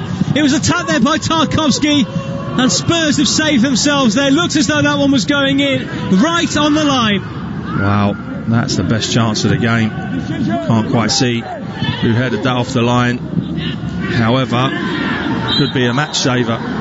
Barnes gives away a free kick. But Burnley there, nearly getting an opening goal, and it was headed off the line by Harry Kane. Oh, brilliant. Just reading danger. What a header. That's what you want from your centre forward, defending in those situations. Brilliant. Goalkeeper wasn't getting there. Brilliant header from Tarkowski, wasn't it? Rises so high like a salmon. Great header, directing the ball back where it come from. You couldn't have asked any more of him. Doherty coming forward here for Spurs down the right hand side, but he's dribbled the ball over the dead ball line. It's a Burnley throw in. McNeil will leave it here for Charlie Taylor. 18 to go. Burnley have shown they're a threat from those kind of situations. Well, this could go any way, this game. I wouldn't like to call it. I did call Tottenham, didn't I? I didn't, then I did. And now I'm not again. I forced you. He's retreating. I think there's another change coming here. Meanwhile, play goes on. Wood edge of the penalty area, hits it on the volley here towards goal. Just almost rolled down his leg in the end and hit it with his toes. If he'd have caught it flush, And it could have caused problems for Hugo Lloris, but it doesn't in the end. And it is going to be Carlos Vinicius to come on here. Spurs, though, attacking first, down the right-hand side. Lamela lifts the ball into the box, now towards the far post. Davies was running in there. Gudmundsson maybe just doing enough to put him off. Unbelievable ball from Lamela. As it comes out, shifts it inside onto his left foot and then just angles that ball towards the far post. Ben Davies making a great run in, opposite fullback. He just can't get there. Tell you what, it's good defending from Gudmundsson. Really good defending. I wouldn't mind betting that Vinicius is going to come on, and partner Harry Kane up top. Perhaps a change of formation, maybe matching up Burnley 4-4-2. Who knows? Ooh, tough tackle here from Lamela. Play goes on. One ball forward now, looking for Wood again. Alderweireld heads the ball down towards Doherty, but Barnes gets there first. Doherty then nips in to win the ball back, and he'll carry it away here for Spurs. Ever so calm and composed on the ball. I think Sissoko or Ndombele will go off, and Spurs perhaps could go 4-4-2. Lamela and Son either side. And Ndombele, though, slips it forward. Son's away down the right-hand side. Son Heung-min for Spurs. Fantastic challenge on him from Kevin Long. Brilliant defending. Great play, Tottenham. Finally move it quick. Son's away. Kevin Long, brilliant. Gets back. Fantastic challenge. Again, Burnley loading it forward down the left side. Wood gets there near the corner flag. Alderweireld at his back. Lays it back up the line now to McNeil. Barnes the only man inside the box. McNeil has Wood on the outside. Needs Wood to get in the box if possible.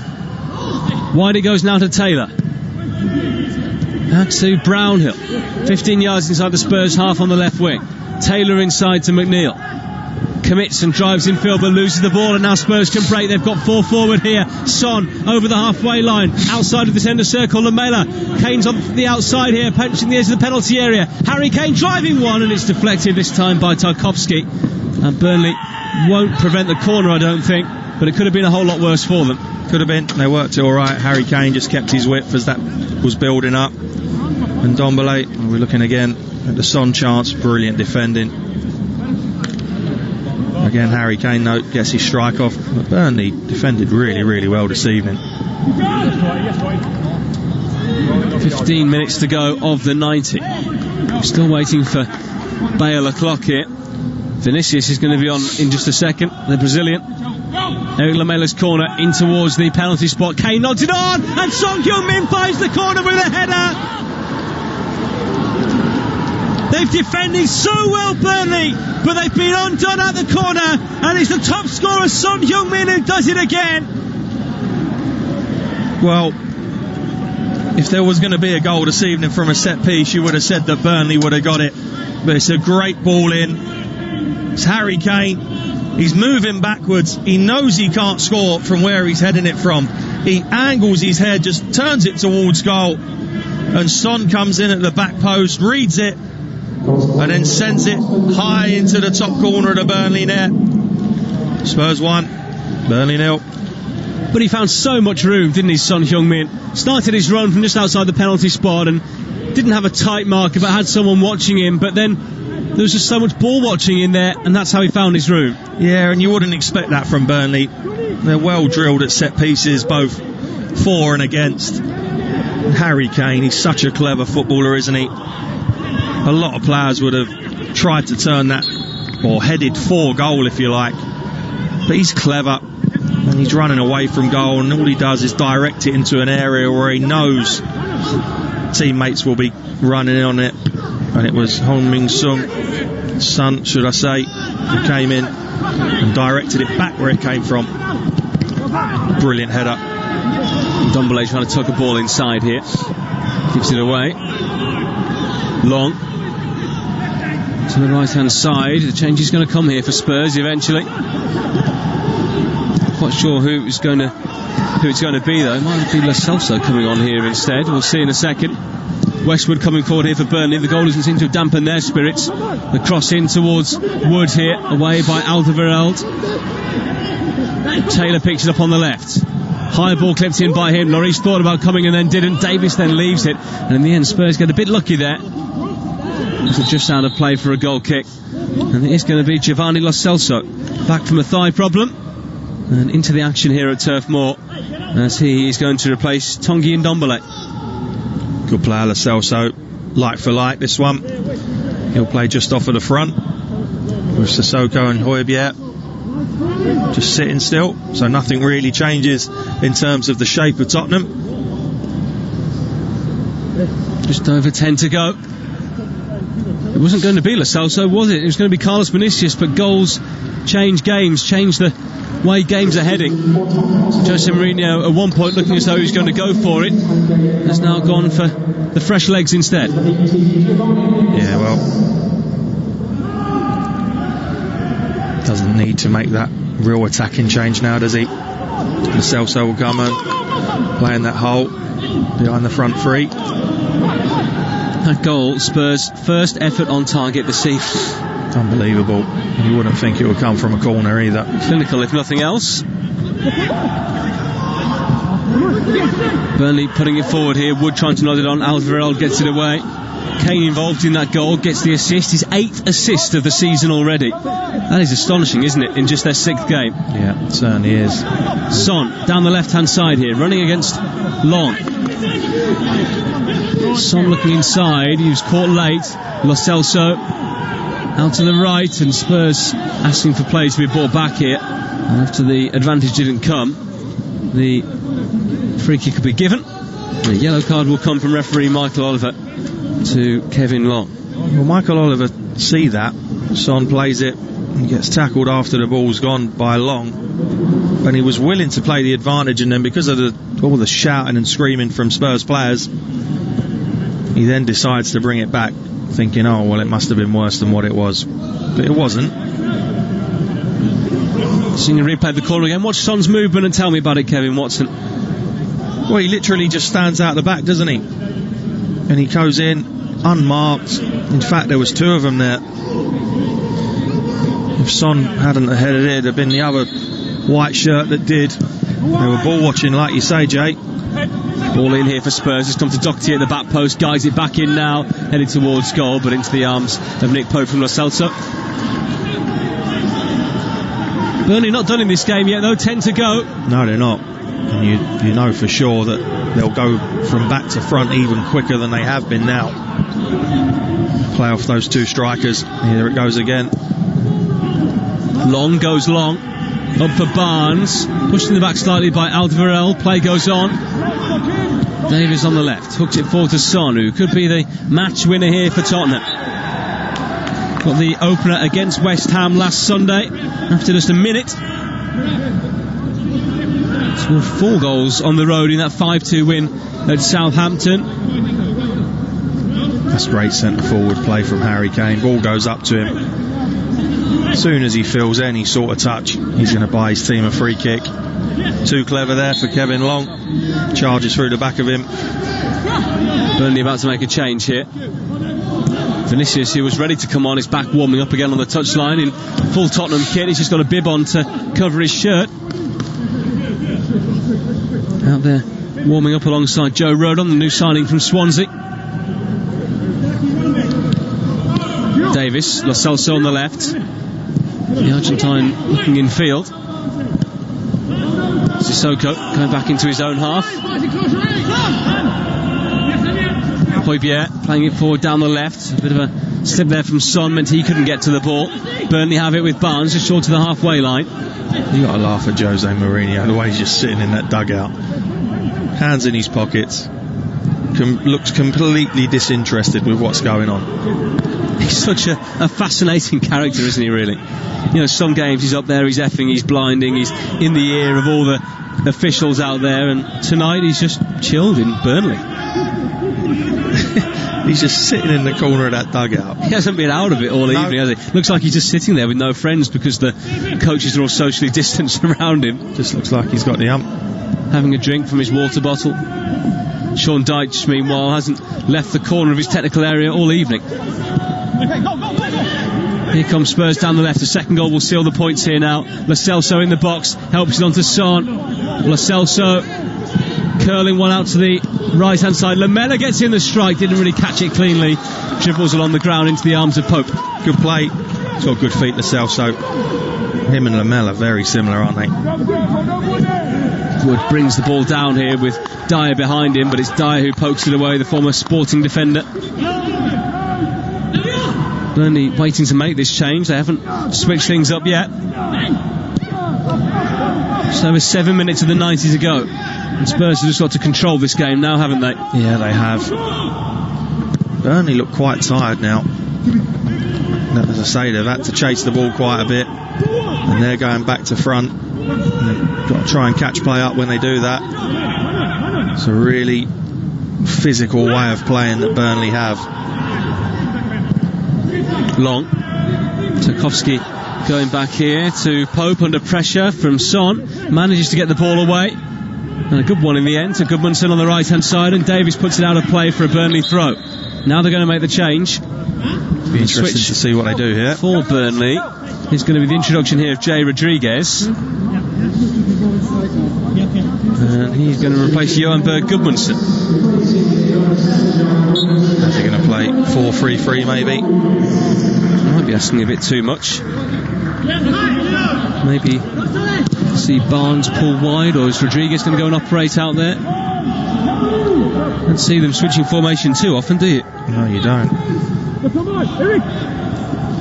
High ball 4-2, Rodriguez on the right hand side, battling against Ben Davies, and Rodriguez has won the corner for his team here.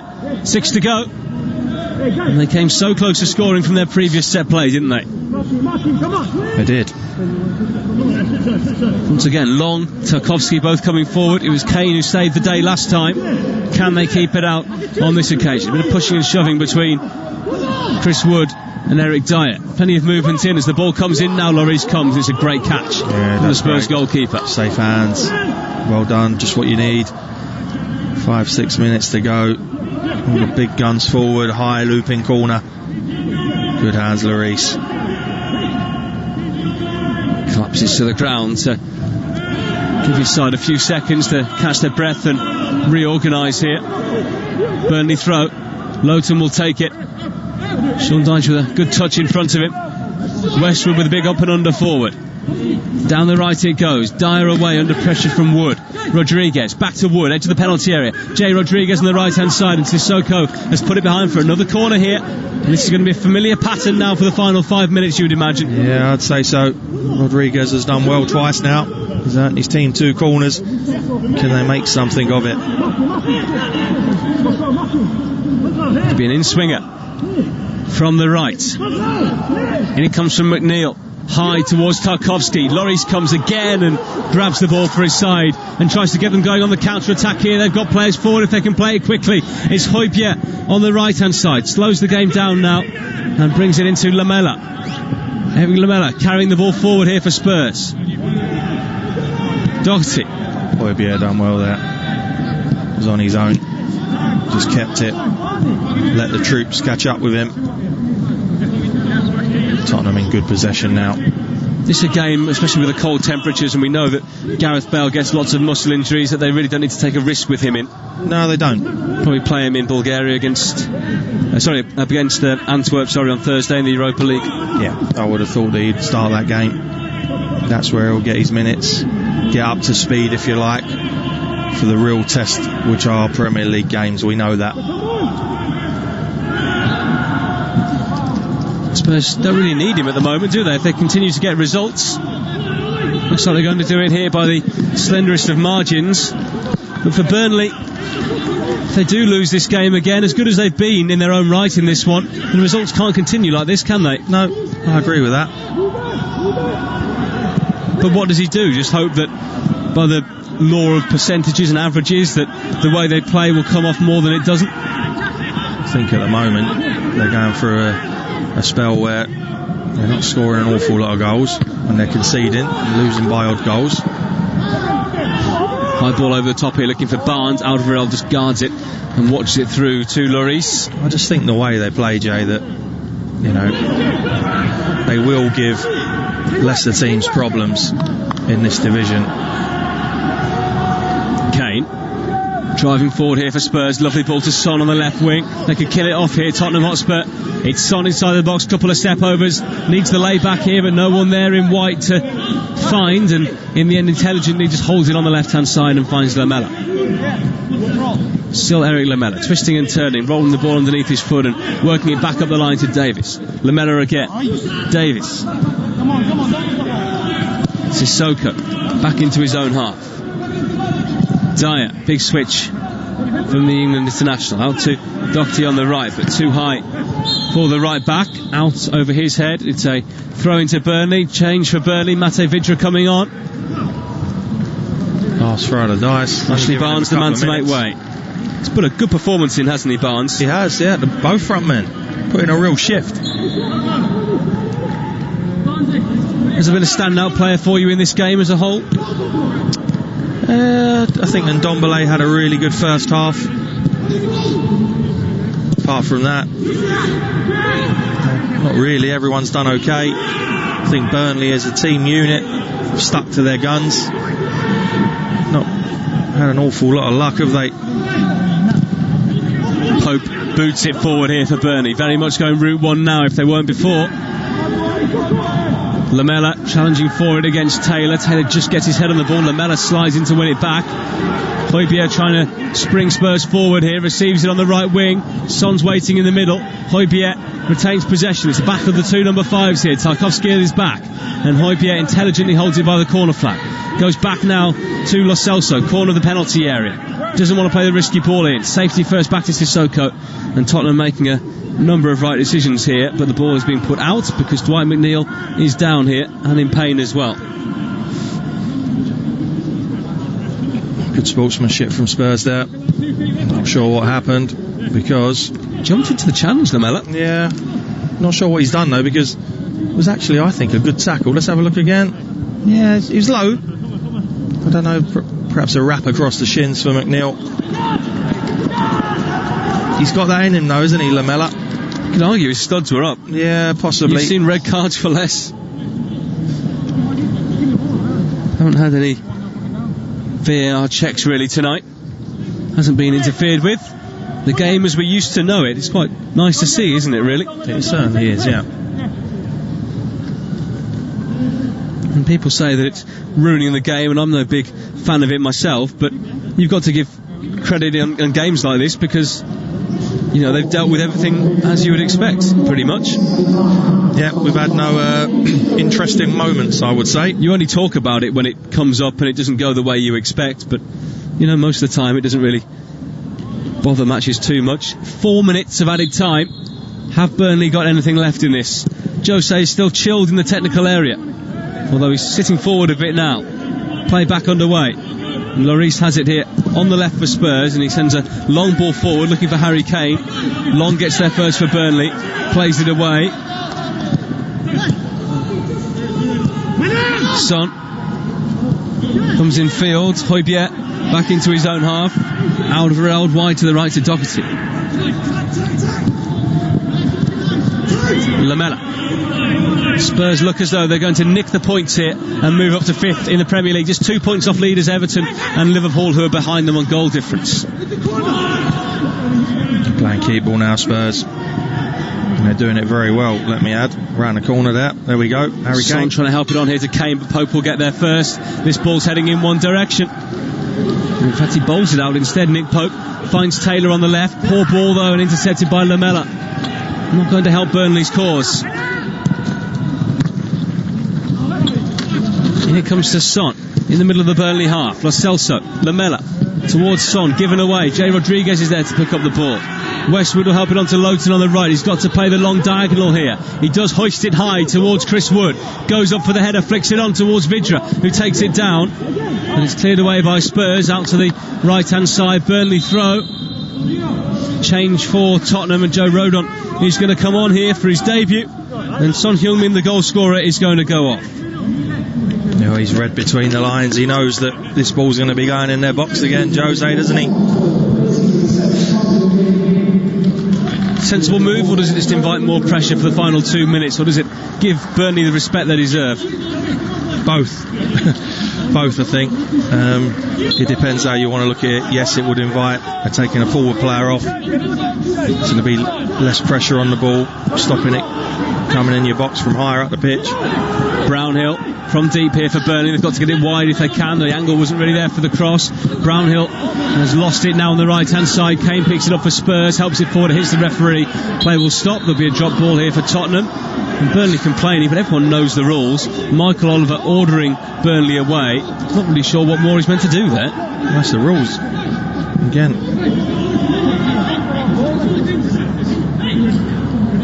There's got to be a drop ball here for Spurs, surely.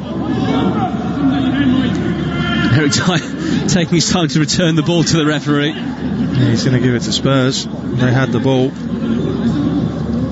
They were probably in the process of giving it back to Burnley, but because it hit the referee. The thing I don't get here, it's been returned to Spurs and Burnley retreat to their defensive position, but surely you should have sit exactly where you were, because it keeps the ball up the field. It doesn't ask Spurs to play the ball forward again. Teams haven't really kind of worked that one out yet. 30 seconds left of the 4 minutes added on.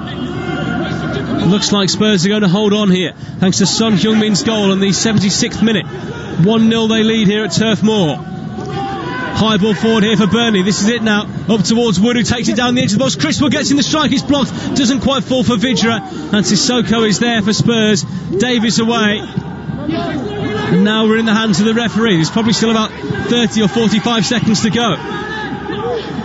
Brownhill, he's got to send it long here for Burnley. Slips as he tries to deliver the ball. They'll send it long again, this time from long. High one. Vydra couldn't attack it, he would have been offside. Rodriguez going for the second ball. Nearly fouls his man but doesn't. And the referee blows the full-time whistle and Spurs have got the points here. Harry Kane punches the air. He knows that was a big victory. Boy, did they have a battle here at Turf Moor tonight. Son Heung-min the match winner for Jose Mourinho's side. We said Kevin Watson it might take just a single goal, and that it was. Yeah, very tight game. Both teams give it their best shot. I think Tottenham probably edged it in terms of quality, but Burnley never ever give up. Headed off the line from Harry Kane, but up the other end he turns the assist king for Son, and they go back to North London with all 3 points. After a point last time out for Burnley, it's another defeat for them. Still winless at the start of this Premier League season. The full-time score, Burnley 0, Spurs 1. Here are the match highlights.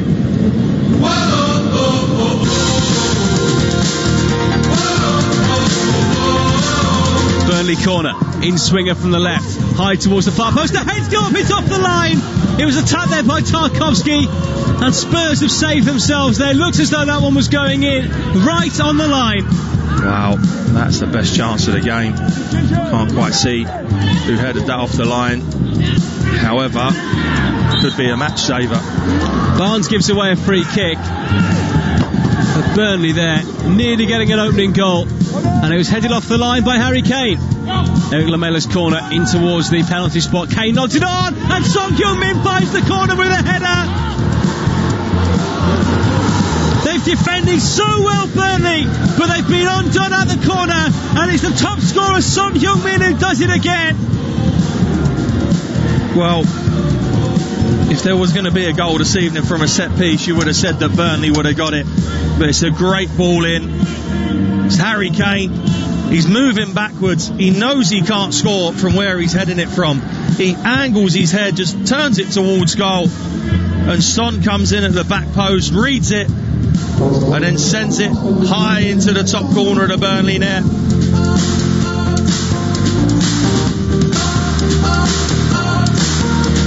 So a single goal from Son Heung-min gets the points here for Spurs at Turf Moor. And Kevin Watson, they were really made to work for it, weren't they? Yeah, they were. You're never going to get an easy ride when you come to Turf Moor. Tottenham had to work. Burnley played okay, didn't they? Tottenham did for the majority as well. Perhaps lacking in the final third tonight, which you would rarely direct at them. However, they've scored from a set piece and they go back with all 3 points in a very tight game. Burnley against Chelsea this coming Saturday. What chance do you give them in that? I think they'll have every chance. As I say, I don't think they're a forlorn hope. They've only, they've not won a game yet out of their 5 games, have they? But I don't think a win will be long in coming. They clearly respect their manager. They clearly play for him. and they've got some decent players, and I don't think they'll be down in 18th or the lower reaches of this league for too long. And for Spurs, in 15 seconds, the roadshow marches on to Antwerp on Thursday now. Yeah, as I say, really big win for them. Never easy coming to a place like Turf Moor on a cold night, but they've managed to get over the line somehow. And then they go on to Antwerp on Thursday. Kev, we're out of time. It's been great to have you with us this evening. Spurs, the winners on the road here at Burnley. The Premier League returns again on Friday. Wolves against Palace, the live game. Hope you've enjoyed it tonight. You are listening to Premier League Live.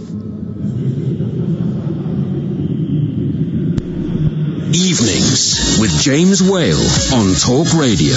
Keep connected with round-the-clock news, essential